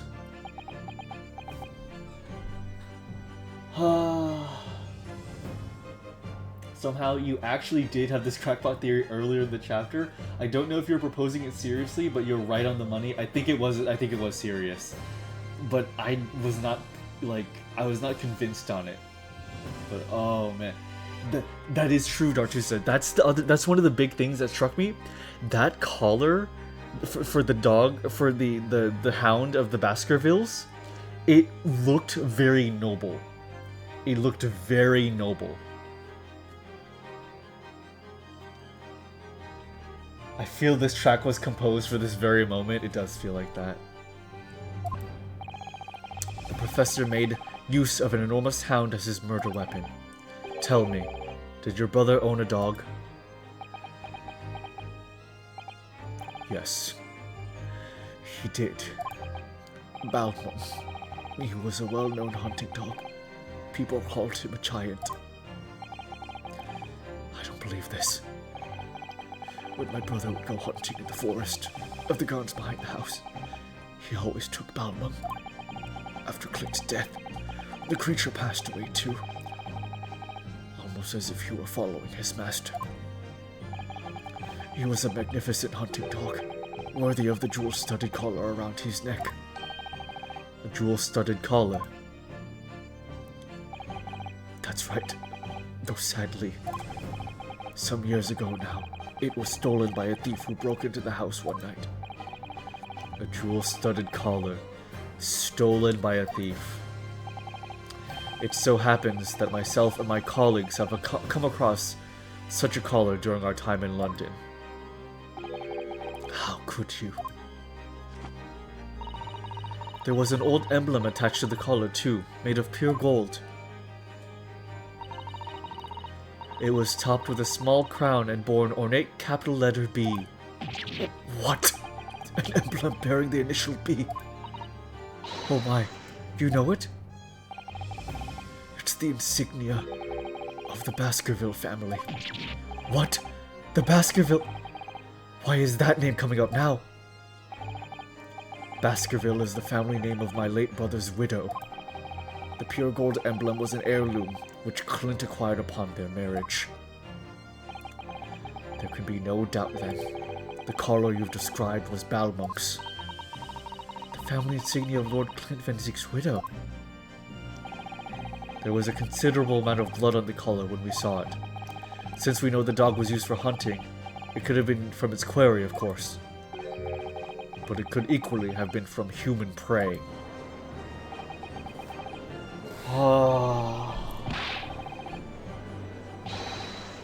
Impossible! They jumped his record all over the John right the road! So in fact, the person responsible for these murders of nobles and royals was a noble himself. And that threatened to be an enormous scandal that would irrevocably establish the British society. My father knew that, and was using it to negotiate his way out of the unjust charges brought against him. But at the very last hour, those he'd bargained with betrayed him, slaying him mercilessly on foreign soil. Well, can you deny it, Lord Strongheart?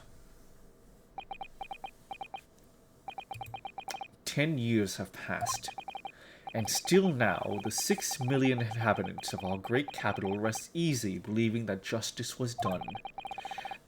That, though his anonymity remains, the diabolical murderer was caught and executed.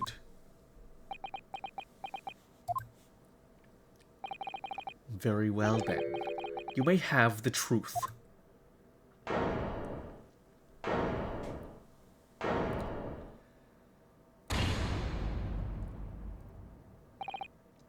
Tell me then. Tell me what Clint really was. Lord Clint Van Zeeks was too pure of heart. When he became a prosecutor and went in pursuit of the black roots of crime, he drove himself into a corner. Did he pursue too deep? Did he find out that most of the crime came from up above, the aristocracy itself? He came to the uncomfortable realization that to fight the most fiendish of criminals requires one to become even more fiendish oneself.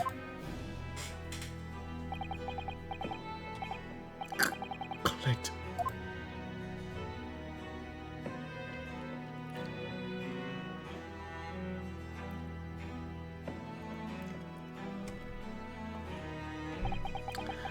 The 19th century was a truly miraculous 100 years of Great Britain, and indeed the whole world. New industry, new technology, and with the birth of the Metropolitan Police Service, new law and order. But these dazzling new developments meant even deeper shadows were cast on society. Water sullied by factories, air thick with noxious fumes, crime, growing daily to fill the darkness. Lord Clint Van Zeeks made it his mission to combat that darkness. But as time went on, it slowly ate at his soul until eventually he was consumed. It's ironic, really, and somewhat surprising, that the truth has once again been unearthed by a Japanese. Once again? What do you mean? 10 years ago, your father, Genshin Asugi, turned up at my office one night. The professor? Yes, beyond all shadow of a doubt. You must issue a warrant to search his home at once. It's going to be absurd. The man comes from one of our country's most illustrious families. He is a paragon of justice here in the capital. Yes, that's the point. That's why none of you British can see it. He's using his noble status as a diversion once he commits these atrocious crimes behind the scenes. Do you have evidence? Nothing definitive as yet, but he keeps an enormous savage hound on the estate. We need the full support of the judiciary for this. We're up against a member of the aristocracy. So a large family estate has a fierce guard dog. You should know that's commonplace here in Britain. I'm sorry, but I can't possibly put Scotland Yard onto this based on the tenuous accusations of a visiting student.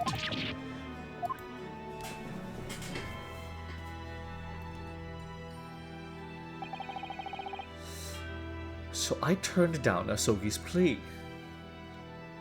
The dog was called Balmung? Yeah. A man who tried to kill the evil he hated only to become it himself. Familiar, right? Very familiar. Very familiar. Just like father, just like son. So I turned down Asugi's plea. And as a result... Sorry, not Asugi. No, sorry, that was a slip of the tongue. I was thinking of Genshin. Yeah, no, I get it. Yeah. Yeah. Yeah. And as a result, he took it upon himself to visit the Van Ziek's mansion on his own. We can only imagine now what happened between the two men. Though we know the outcome, of course. Lord Clint Van Zieks perished. I don't believe this. So, in actual fact, Kazuma-sama's father did? He made the late Lord Van Zieks meet the same fate. He put a permanent end to the professor killings by taking the drastic measure of ending the perpetrator's life. As soon as I heard to the mansion. When I arrived, it was easy to grasp what had happened. And what about the will? Asugi must have already taken it. Nothing of that nature was found at the scene. We had no idea of the existence of such a document at that time.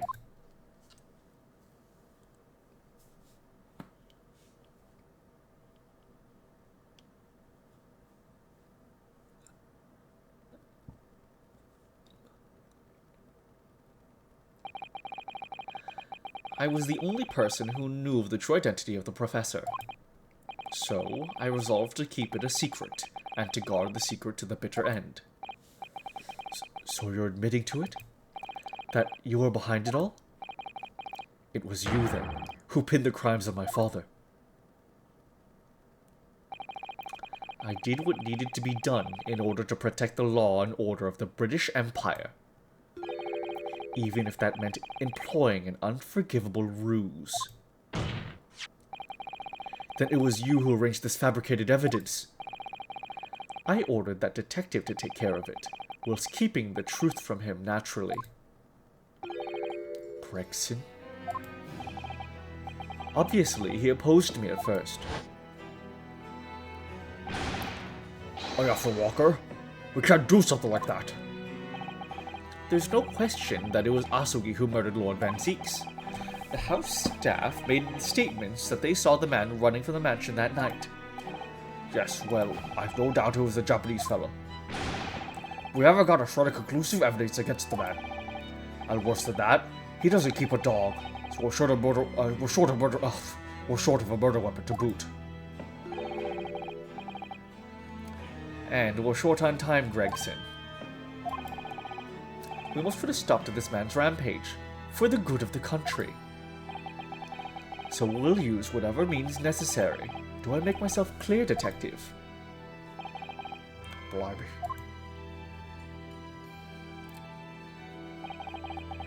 So that night 10 years ago, when I was attacked by those thugs in the back streets, and Genshin's ring was taken, that was him, was it? That was Gregson and some hired help. Then the detective handed the stolen ring to Dr. Wilson, who feigned its discovery from the victim's stomach during the autopsy. And, in the light of that decisive evidence, Mr. Asugi was found guilty of the charges brought against him. However, behind the scenes, he had actually already struck a deal with his accusers, in which he agreed to silently accept the charges. But I just don't believe that part. As far as I knew the man, my father despised such underhand dealings. It was extremely easy to make him comply. You see, he had one crippling weakness. His family. His son. What weakness? Isn't it obvious? You, Kazuma Asugi. Me?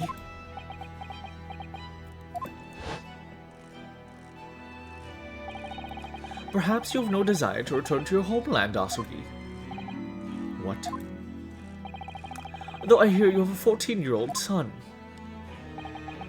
Agree to cooperate and accept your guilt without contention, and you will see Japan and your son again. You scoundrel. Whether you choose wisely or not, it will be a closed trial by order of Her Majesty, so whatever rash claims you might make in court will have no trouble in stifling them. There's only one outcome for you, Asugi, the gallows. Don't forget I still have a weapon at my disposal. A document revealing a truth that I know you're desperate to keep hidden. Yes, it hadn't escaped my mind, which is the only reason I'm willing to bargain with you. I only want to protect this country's law and order, you understand. So, what did to be, Asugi?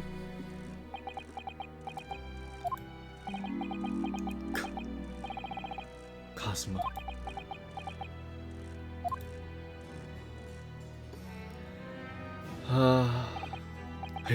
He did it for me.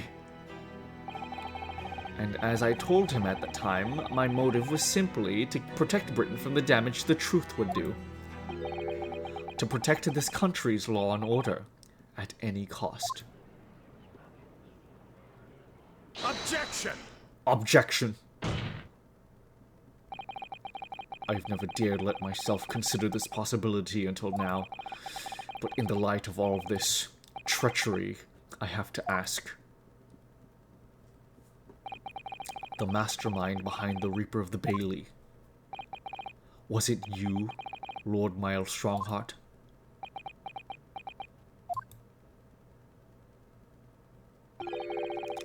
A rather brilliant idea, wouldn't you say, Lord Beric Van Zeeks? Oh shit. Oh shit. Okay. Okay. Oh my god. Oh my god. Okay.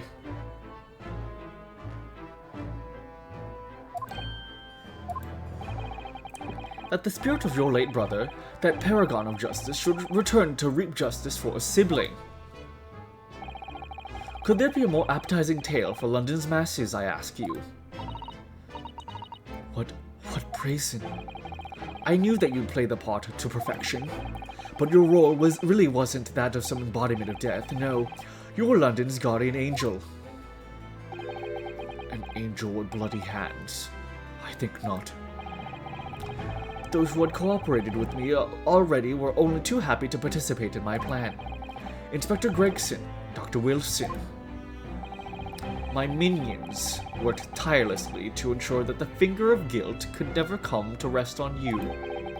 It's all thanks to them that you were exalted as the demigod the Reaper became. But Dr. Wilson left Britain 4 years ago when he was invited to work in Japan. That's right. So I had to employ the services of his young protege after that. Dr. Courtney Scythe. Dr. Scythe. So what with the execution of the Professor and the subsequent reign of the Reaper of the Bailey, I've successfully safeguarded law and order in our mighty capital for the past decade. That is everything.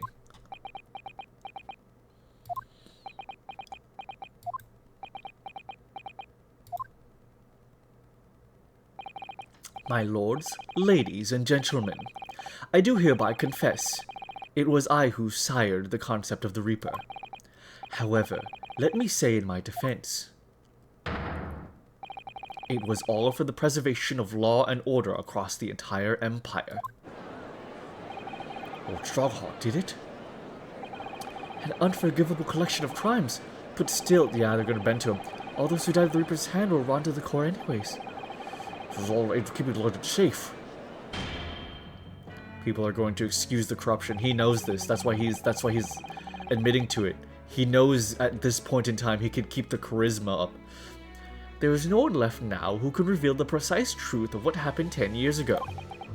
Therefore, this trial can go no further. Now, I would like to entreat all those present Beyond these four walls, nobody need know the truth. Even Her Majesty must be protected from this. I entrust you all to appreciate the importance of my request. It is, of course, for the good of the country.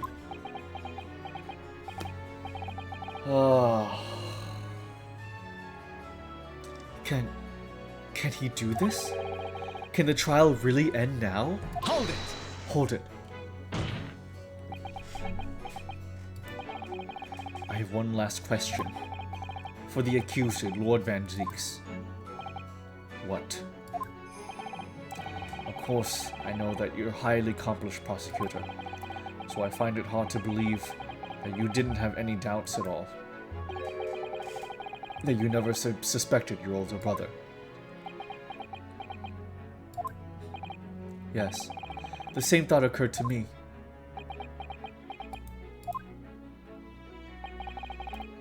It was only once, but yes, I couldn't say that I never had my doubts. My brother's sense of justice was extremely strong, perhaps too strong, I observed. At that time, there were members of the aristocracy who were bleeding the country dry for their own gain. And since they were nobles, they were untouchable. For my brother, it was a source of great turmoil. And coincidentally, at the same time, the professor began his terrifying reign. During the time of the professor killings, my brother did not appear to be himself. And that made you suspect? Yes. But it was only once, not more. Only once? Really?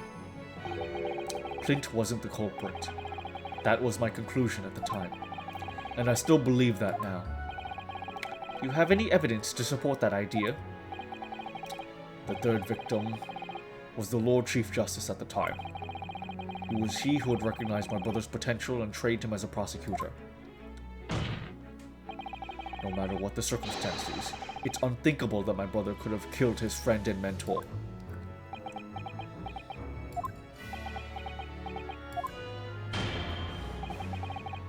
That will do. Neither Clint Van Zieks nor Genshin Asugi still walk this earth. However much we debate this matter now, we cannot hope to reach a conclusion. But... There are only two extant pieces of evidence from the time.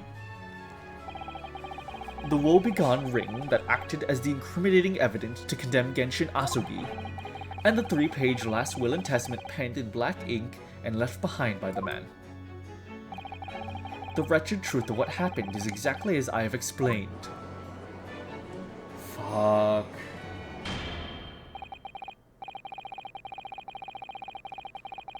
I've investigated myself and find myself innocent, exactly. Now wait a minute. Later today, I will present myself at the Ministry of Justice for whatever sanction is deemed appropriate. That is all. Court is adjourned. Objection! Objection!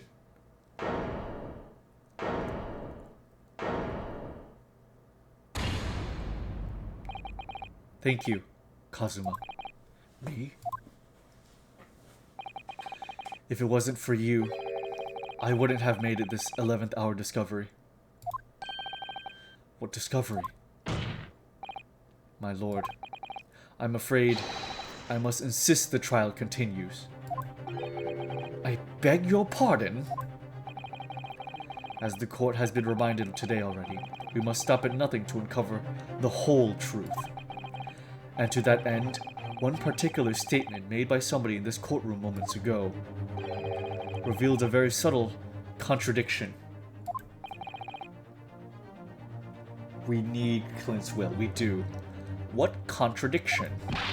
But all I did was ask the accused one simple question.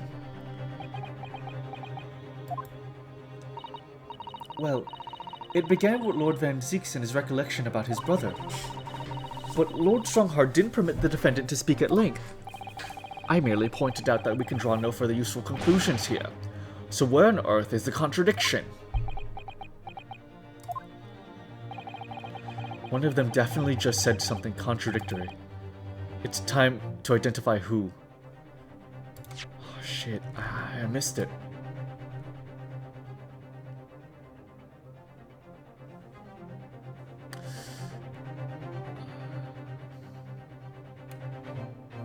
Sense of justice extremely strong, perhaps too strong, I observed.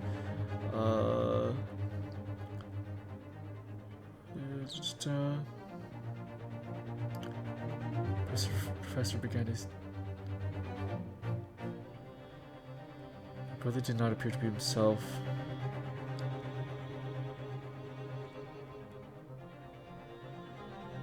Clint was the culprit. That was my conclusion at the time. Clint wasn't the culprit. He was... It's unthinkable that my brother could have killed his friend and mentor. That Clint Van no Genshin also will still walk this earth.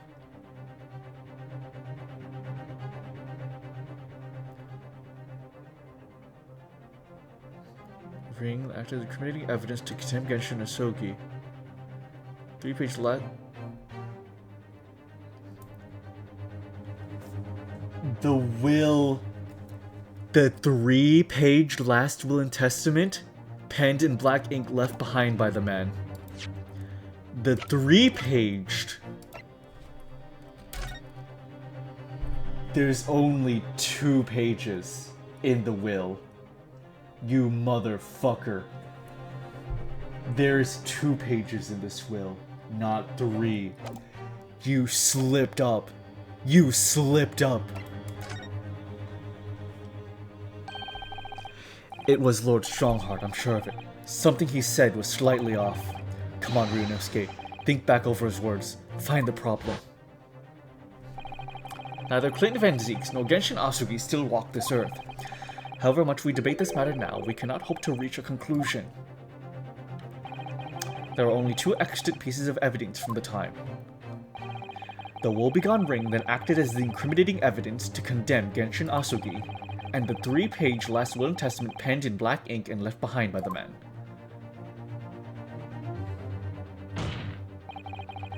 Lord Strongheart, would you care to explain? Explain what, Counsel? Among the statements you made just a few moments ago, something you said was inconsistent with a certain piece of evidence we have. Inconsistent? And whilst an inconsistency remains, the defense has a right to pursue an explanation. Ryunosuke, what? Let me warn you about the statements you are making, Counsel. They may very well prove fatal. You claim my words contain a contradiction. Which piece of evidence, I ask you? You know what? Fuck you. I'm not saving. Take that! Take that. This here is the will left behind by Mr. Asugi. The 2-paged will. What? Yet moments ago, your precise words were the 3-paged last will and testament. Huh. Could it be that originally there was a 3rd page? For a moment, I thought perhaps you had identified something worthwhile. But it's a mere trifle, I see. A trifle. Governor Kaiden. Huh? What can I do for you, sir? You're present at the Japanese, when the Japanese man penned his last will and testament. I was there for sure. I remember the black worm ink-like scrolls that day. And I'm quite certain, my lord, that there was a 3rd page at the time. What? One of the first 2 pages were the actual will, though. If I mind correctly, the 3rd was a message to his lad back in Japan. For legal purposes, we required only his will. And we would not have wanted any uncomfortable words about Britain to get back to Japan. So it was decided that the 3rd page ought not be sent. You are horrible. You are despicable. Objection! Objection. How dare you make that decision? I had a right to know what it said, to hear my father's final words to me. The courtroom is no place for sentimentality, Counsel. As it happens, I have the 3rd page of the document with me here now. My father's message. It will be given to you at the end of these proceedings. It'll be too late once the trial is over. We need to know what it says now. Even the slightest thing may give us a vital clue. God, pull out the gun, get his ass!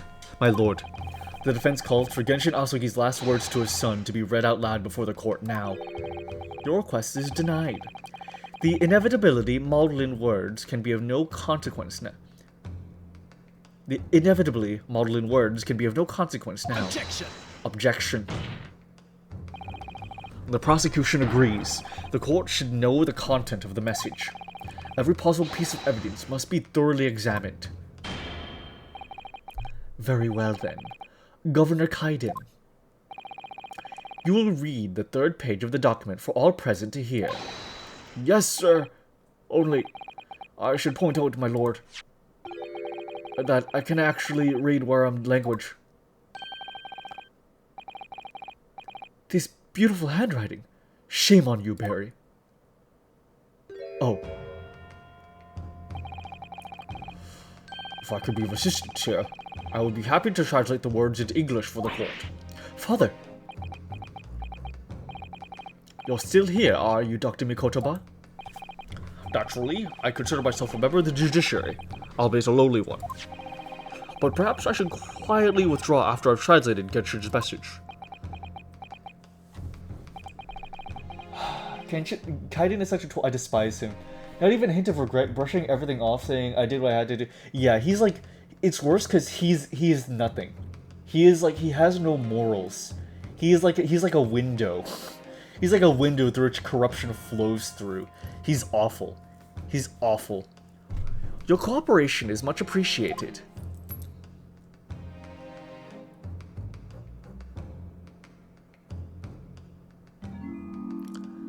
Kozuba, the truth is shrouded in darkness. My darkness, only our clan's great sword can pierce. Mighty Karma, twist thy head and watch them fall, all thy mortal foes. That's the other message, it would seem.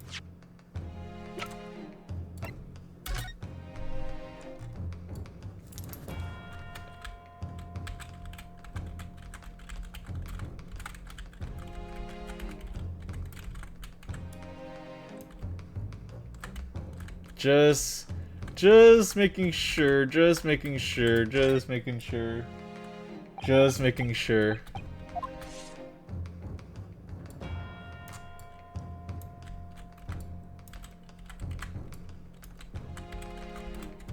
Genshin, you son of a bitch. Oh, you son of a bitch. Okay, nothing that we can discern yet, but it's definitely going to have to do with the sword. That's the other message you would sheep. A haiku poem. Twist thy head. Father. What is karma? Sorry, he wouldn't say that well. What is karuma? The name of the Asogi clan's famous sword. A razor-sharp blade known to all, passed down for generations. It embodies the Japanese spirit. It's not known to me.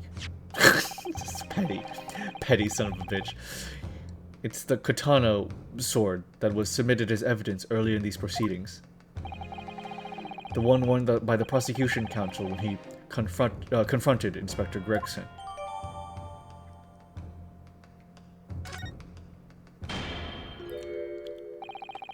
All these procrastinations are beginning to try my patience. Adjournment of this court is long overdue.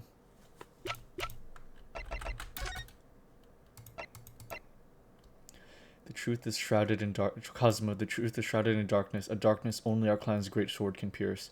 Mighty Karuma, twist thy head and watch them fall, all thy immortal foes. Yeah, that is a haiku.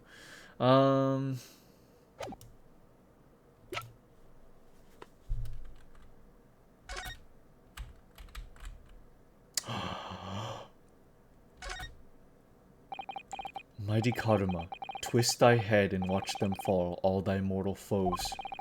That's the proper way to use the sword, is it? Maybe I should try it. It hurts my neck, that's the trouble. Mr. Naruhodo, if I might make a suggestion? I think perhaps it doesn't mean your head. Oh.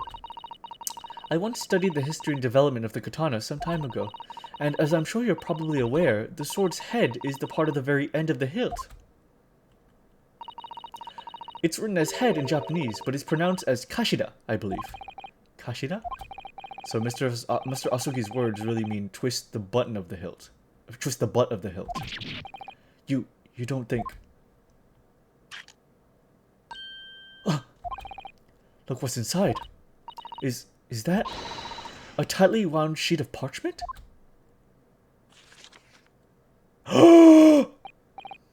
Scarlet ink. It's written in scarlet ink. I pinned this, my last will and testament, in final moments before my inevitable and willing death. This is it, isn't it? Mr. Naruhodo, look at the signature at the end. Clint Van Zieks. And the date, 10 years ago on that fateful night. Oh.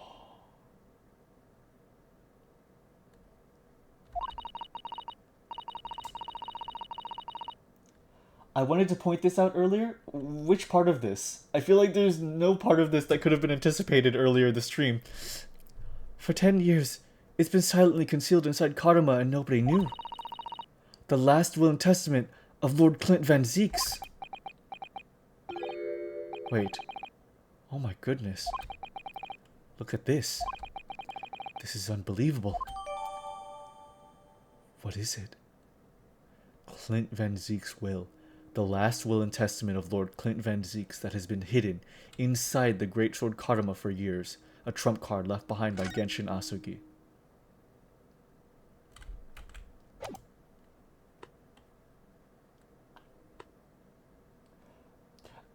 Which part of it did you want to point out earlier?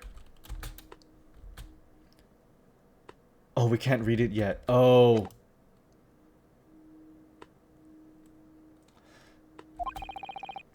As the presiding judge... Never mind, it's all good. Oh, okay. As the presiding judge, I have been as accommodating as possible of the will of the courtroom. Examine the head again. Oh, okay.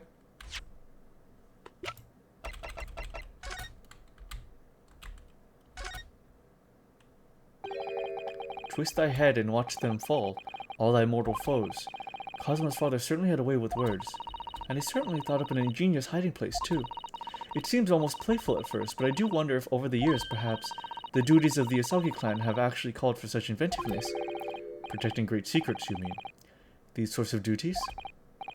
Well, I could believe that. Cosmo conducts himself like someone with the weight of his clan's long and noble history on his shoulders. Asogi clan appreciator. Forever examined the head of Karama again after finding the evidence. Nice.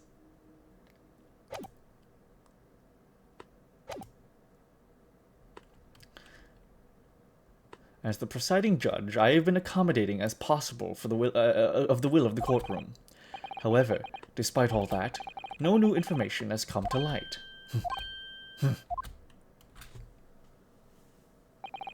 In pursuit of justice, Lord Clint Van Zieks tragically lost all sense of morality. When he murdered his former mentor, clearly he was already devoid of his normal faculties. Objection! Objection. How dare you? I refuse to believe that of my brother. Too much time has passed. We cannot ever hope to know more than we do now. Especially since the alleged will be... especially since the alleged will that he penned in his final moments appears to have been lost forever.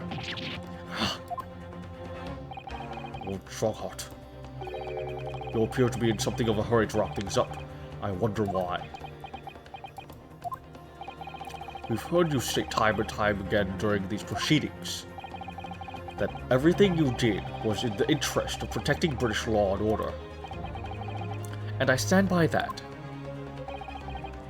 Without the Reaper, we could never have achieved the reduction in crime the capital has seen. Objection! Objection. What about Inspector Gregson, then? And Dr. Wilson?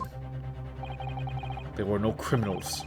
You used them to achieve your ends, and then you had them killed. However you dress it up, there is nothing fair or just about that. Lord Strongheart. What exactly is it that you're hiding? Dr. Mikotoba, were you not to quietly withdraw after the translation of your former associate's will? Whole game, it wasn't only Cosmo's soul you were carrying through that sword. Holy shit, dude. Oh my god. I will hydrate, thank you.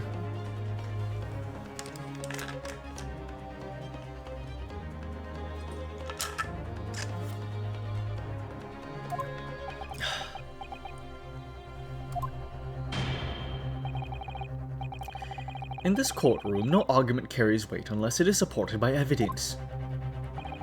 And it would seem that the defense has no more evidence to present. In which case, I hereby order all discourse from these proceedings to be struck from the record. This is my last chance. Mr. Naruhodo, I have to present some decisive evidence now or it's all over. But can I? Of course. Wait, my lord. As it happens, the defense does have evidence to present. What? Don't be absurd. There's nothing of relevance remaining from the time. Objection! Objection. It's high time that you realize something, my lord. This gentleman has an uncanny habit of producing evidence at the final hour that had escaped everyone else's attention. Nonsense. What is it, Ryunosuke? What do you have? I dare say, the final, decisive piece of evidence that will reveal the whole truth about this rotten tale. How can you... Decisive? Well, it would appear there's no escaping it now, my lord. Let it be so then. Present whatever you think you have that can settle this decade-old enigma, if you're capable.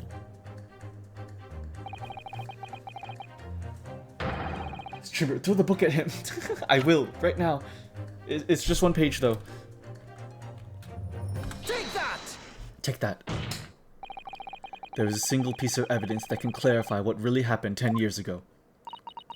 The last will and testament of Lord Clint Van Zeeks. Huh. A wonderfully astute observation, I'm sure. But in case it had escaped your notice, that document was lost long ago. That's right. It was. Only... I have it right here. Discovered just moments ago.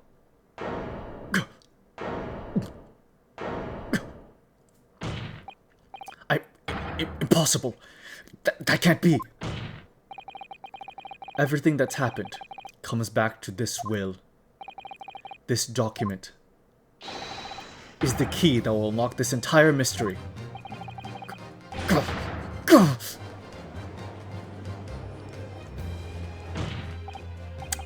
My brother's last will and testament. Where did you find that? It was rolled up inside this. I stole it from Kazuma just now. Inside Karuma? That ultimate weapon against Genshin Asogi obtained has... the ultimate weapon Genshin Asogi obtained has lain undisturbed in the hilt of this sword all these years. Just waiting for the right time to emerge. And reveal the truth.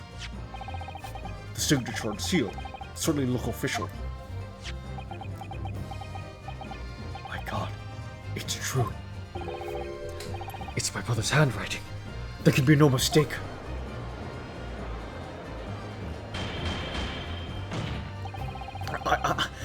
I forbid the contents of that document from being read out. Do you hear me? I strictly forbid it. Objection! You can't do that, my lord. This document could explain everything. That document could literally destroy the meaning of justice in this country. I demand that you hand it to me at once. Why? What are you trying to hide? Could it be that you already know what's written on this page? What are you implying? Court is adjourned with immediate effect. Clear the courtroom. Objection! Do that, my lord, and you will suffer a fatal blow as Lord Chief Justice. I beg your pardon. Forcibly ending a trial without a good reason. And not any trial. A closed trial by order of Her Majesty the Queen. To defy the monarch's will is treason.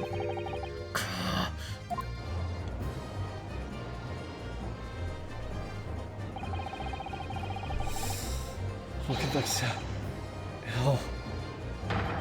Read it out, now. We have the right to hear what's in that will, a right and a duty. Well, well, my lord. It would rather appear as though proceedings aren't going to go quite as you'd hoped. You fools. Go ahead, Ryunosuke. Read it. The prosecution gives its full support. Very well then. No. For God's sake. No!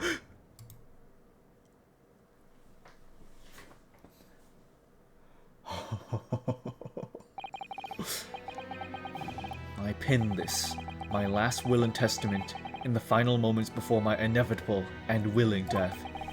The hour is 11 p.m. and I sit at my writing desk in my office. My good friend Osogi stands at my shoulder.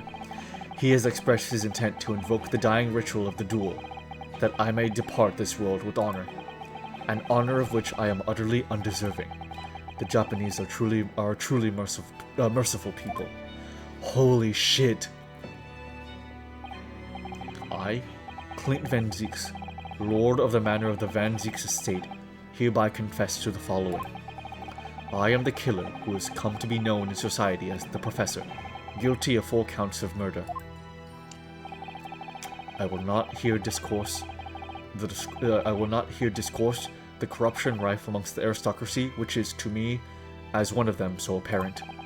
However, 6 months ago, I took the life of a member of the House of Lords at the heart of the depravity, a demon who habitually sacrificed the common man to further his own interests, abusing his position of power. The law is impotent against such vile avarice. Only a fellow demon can rid society of this menace.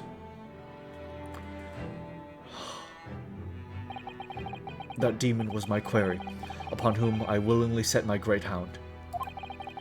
But though I am a hunter of some experience, I am a poor felon, it seems.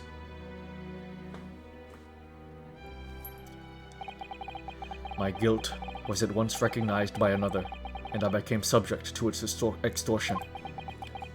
He held over me the threat of exposing my wicked crime to my beloved wife and brother. Under that threat, I have done this man's bidding for months now, killing those he demanded I kill. As I watched my former mentor perish before my eyes at the jaws of the hound I commanded, I realized that I had lost the last shred of decency within me and sunk to the level of a wild beast. There is no path back to the light, be it I or my dear friend Asogi who dies this night. I am eternally damned. To my extortioner, Mile Strongheart, may you feel the jaws of the beast at your throat every time you swallow.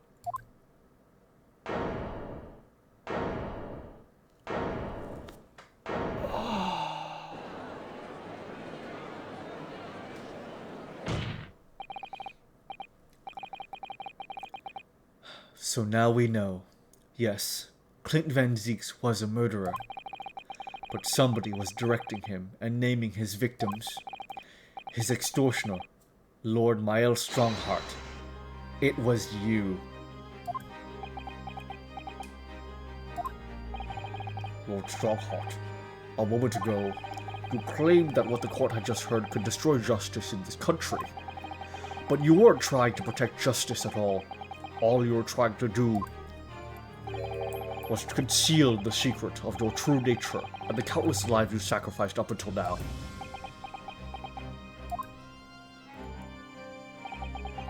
It just didn't make sense to me. that the third victim, the former Lord Chief Justice, was my brother's benefactor, and a man of lofty principles. As I said, Clint had no possible reason to kill the man. But you didn't you, Lord Strongheart? To eliminate the man who stood between you and the office you set your sights on. So you used your own hunting dog, Lord Clint Van Zieks, to take him down. It had to be done. London's unsavory shadows are deep, and the arm of the law fails to reach their depths. Crime must be cut off at the roots, but the Lord Chief Justice at the time couldn't see that. He was weak.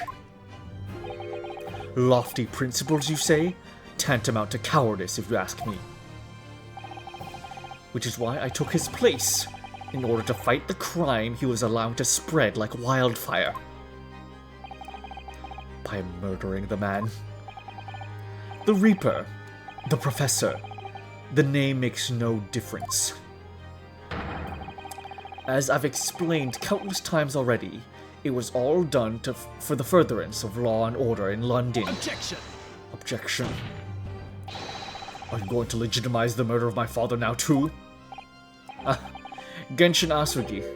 Well, that was unfortunate. I had fully intended to send him back to Japan as we'd agreed. I don't believe you. It was you, wasn't it? You killed him. No, it wasn't me who took your father's life. Then who? On the night following his mock execution, I went to Logate Cemetery at 3 in the morning with Jigoku. Jigoku? There had to be a collaborator on the Japanese side to manage Asugi's treatment after his repatriation. Jigoku had fierce ambition. It made him easy to manipulate. 10 years ago, after he stood trial for the destruction of the witness tent, I had words for him. When I told him the position of Minister of Foreign Affairs could be his, he couldn't agree fast enough. Sishiro, you fool. As you know, Asugi escaped the prison in a closed casket and was subsequently interred. We intended to dig him out of his grave before he ran out of air. But sadly, all did not go to plan. Gah!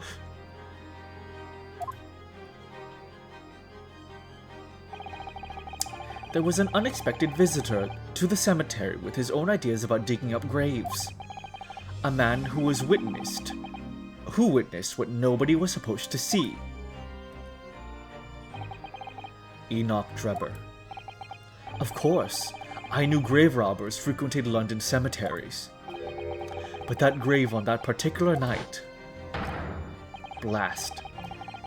If people find out the convict wasn't really executed, the scandal will rock the very foundations of the Empire. Oh. Goes hard down. Holy shit, you were right about what? About what, Bull? If Clint was the professor, then Strongheart was the dean. That's pretty funny. Then what do we do? Shoot him, Mr. Jigoku. Shoot Asugi at once. He can't live now that this has happened. He has to go. What are you talking about? You've had an agreement. You promised him he could return to Japan. Everything has changed now. If the truth got out because of this, both of us would be finished forever. Come on, Jigoku, do it. Pull the trigger. Shoot!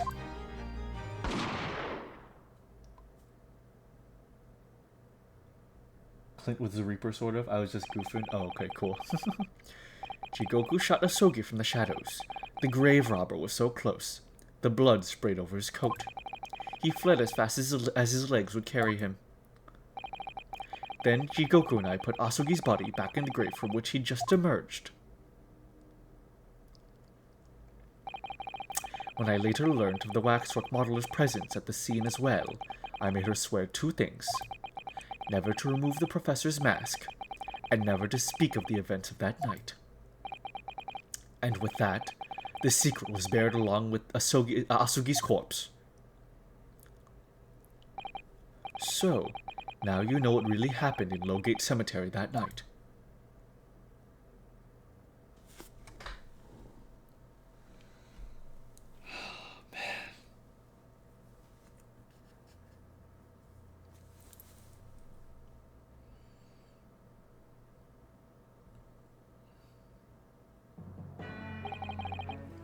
It was Jigoku, your Japanese acquaintance who killed Asugi in the end, you see.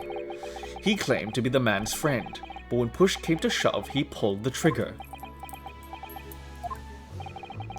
Just before Mr. Jigoku left the courtroom earlier, he said that the assassin exchange proposal was a demand from his British counterpart, not a request. So you coerced him too, using what happened in the graveyard. By that time, Jigoku was the Minister of Foreign Affairs negotiating international treaties with Britain. You can imagine what would have happened if it came to light he'd murdered a compatriot 10 years earlier. He would have lost everything. I merely reminded him of that. How do you sleep at night? I don't. These past 10 years, I fought tirelessly with the darker recesses of London's criminal underworld. And I've used whatever means necessary to ensure that justice prevails and law and order reign supreme. Objection. That couldn't be further from the truth. That fact is, you haven't fought crime at all. How dare you? I saved Clint Van Zieks from dishonor and his death. Objection! Objection. Whilst behind the scenes, you systematically buried anyone who stood in your way. And then, you made my father take the blame. It was unavoidable. It was the only way to protect our justice system and public order. Let's not forget the others you had killed as well. Setting the defendant up as the Reaper to cover up the truth behind the murders of countless more. That's enough. Do you have any idea of the conniving that led to the acquittals of those wretched criminals? You have to fight fire with fire. Our courts can't function without a Reaper. Can't you see all I've done for this country? This has been my struggle. Objection! Objection. You've done nothing. It's Lord Van Zieks who worked tirelessly and justly in court, whilst enduring the disgrace of the Reaper name. And Inspector Gregson, fraught with anguish for having sullied his hands through a desire to do the right thing. Not to mention Genshin Asugi, who risked his life going in pursuit of the truth you tried to hide. No, the darker recesses of London's underworld were largely filled by you. You little... When will you get it through your thick skull? That it was all for Queen and country. I'm tiring of that excuse. You've consistently twisted the truth for bargaining power to make others do your bidding. Nothing more.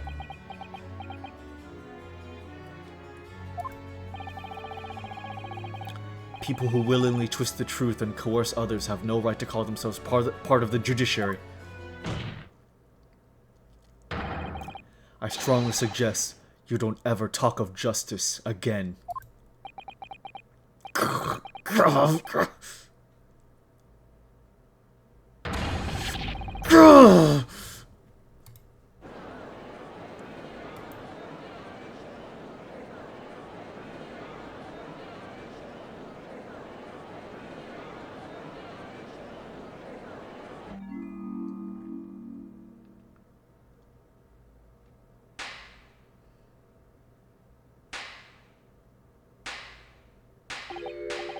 Well.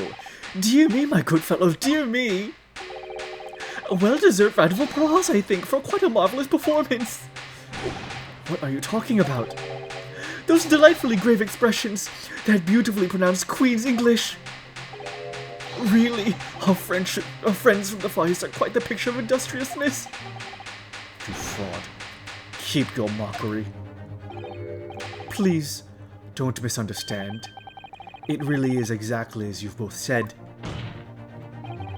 What are you trying to say? I have occupied the darker recesses of London's underworld, and, how did you put it, done nothing? I confess it's a little embarrassing to have it pointed out quite so starkly, but yes, I really have done nothing, which means I can be indicted for nothing. No? What? It's true.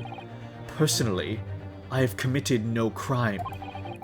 I'm merely been surrounded by fools who've acted very rashly indeed. Objection. Objection.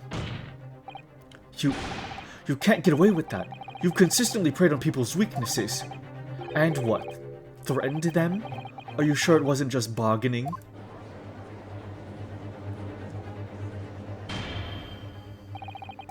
I would like to address all the good lords, ladies, and gentlemen of the judiciary here present.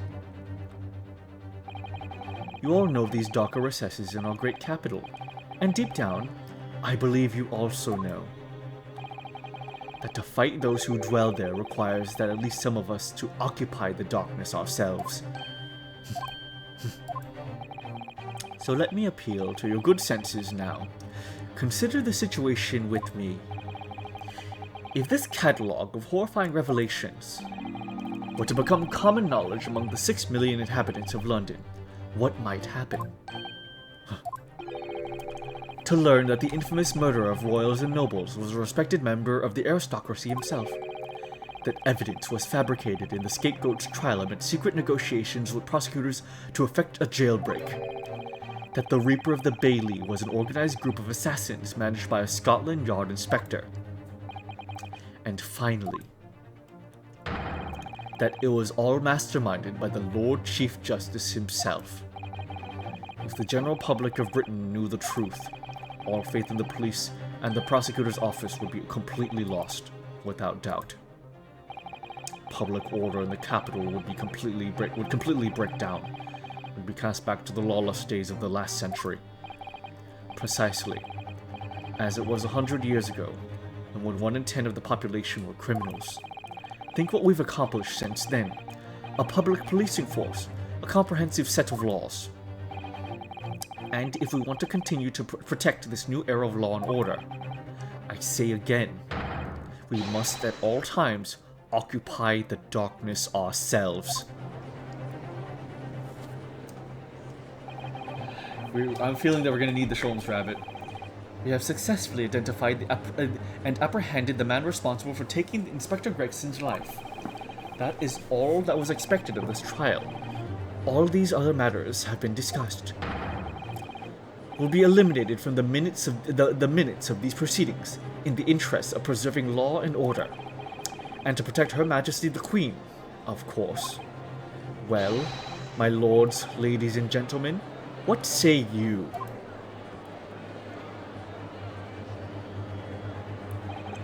He has a point.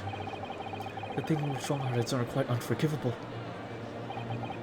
But on the other hand, is it our duty to maintain law and order the capital?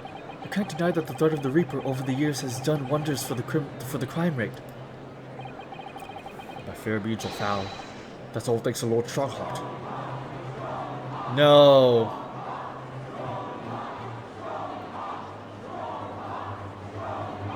This damn charisma. Are you hearing this? This is the will of the British judiciary.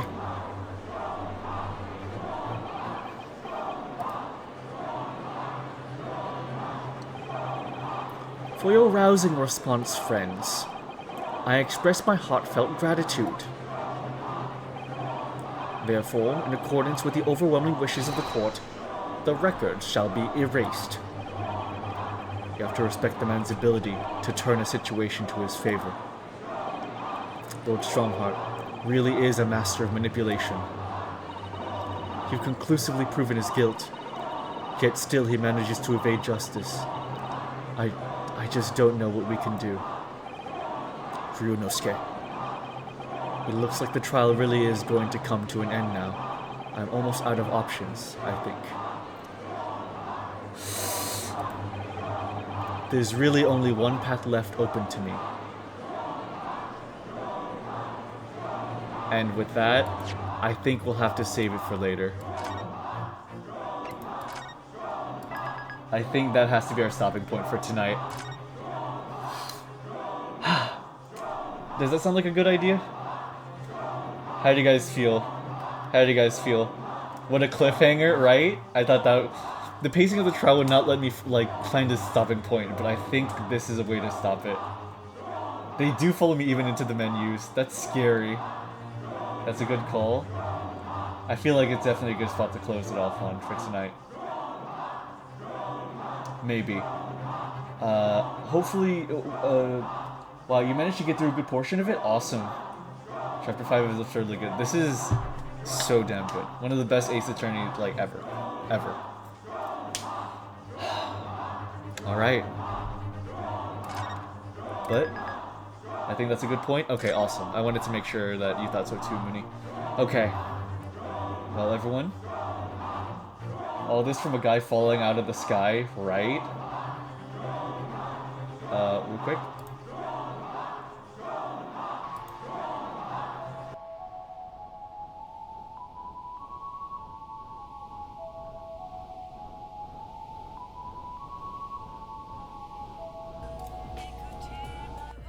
There we go. Strong heart.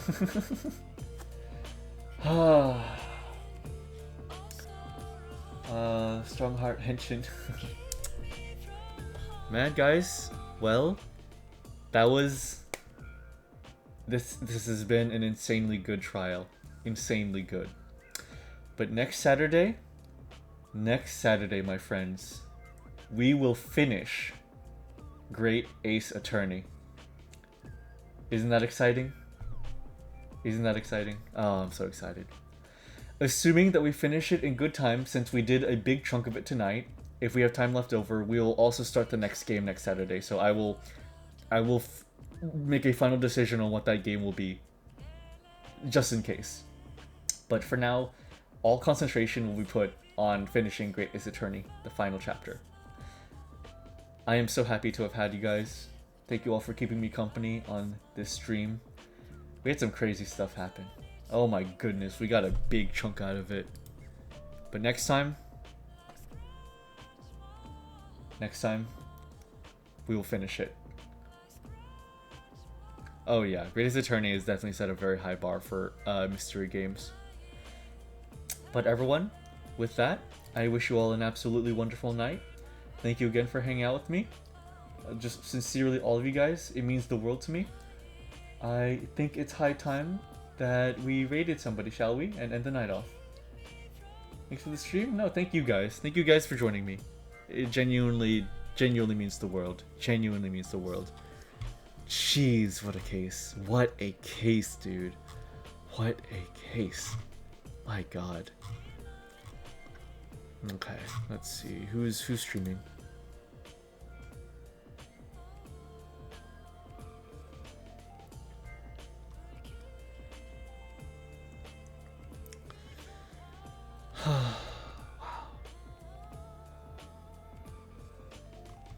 Wow.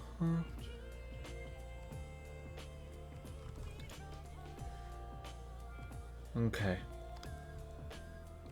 Let's go raid our friend Sarzak, who's playing Phantasy Star Online Blue Burst. Strong heart, strong heart.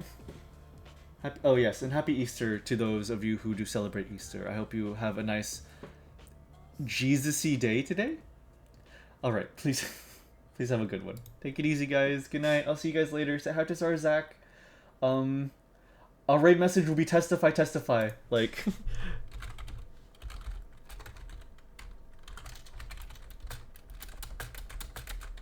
That's our raid message. Okay, bye-bye.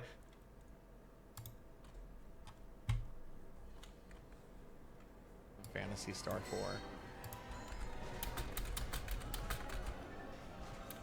We're being attacked! MrNeutral, hey, thanks for the raid. Welcome in, raiders. Hi, everybody. I'm Starzak. I'm a retro VTuber. My chat has made me fat by feeding me too many cookies, as you can tell. And we're playing some Phantasy Star Online Blue Burst. I'm playing with some really awesome friends right now, Lantis and Mercy. And welcome in, raiders. Welcome in. Let me get a shout out real quickly during this boss transition. We're on the final boss right now, so let me get a shout out for MrNeutral. But hey, welcome in, raiders. MrNeutral, how was your stream? What were you up to? Tell us what you were doing tonight. Yeah, it's good to see you, friend. How was your stream? Thank you for raiding, and welcome in, raiders. I'll be able to get caught up on chat in just a second. We're on the final boss right now. Oh, you were doing some Ace Attorney. Hell yeah. Hell yeah. Yeah, y'all please check out MrNeutral. MrNeutral's a really awesome streamer. Are you doing any more streaming for the weekend?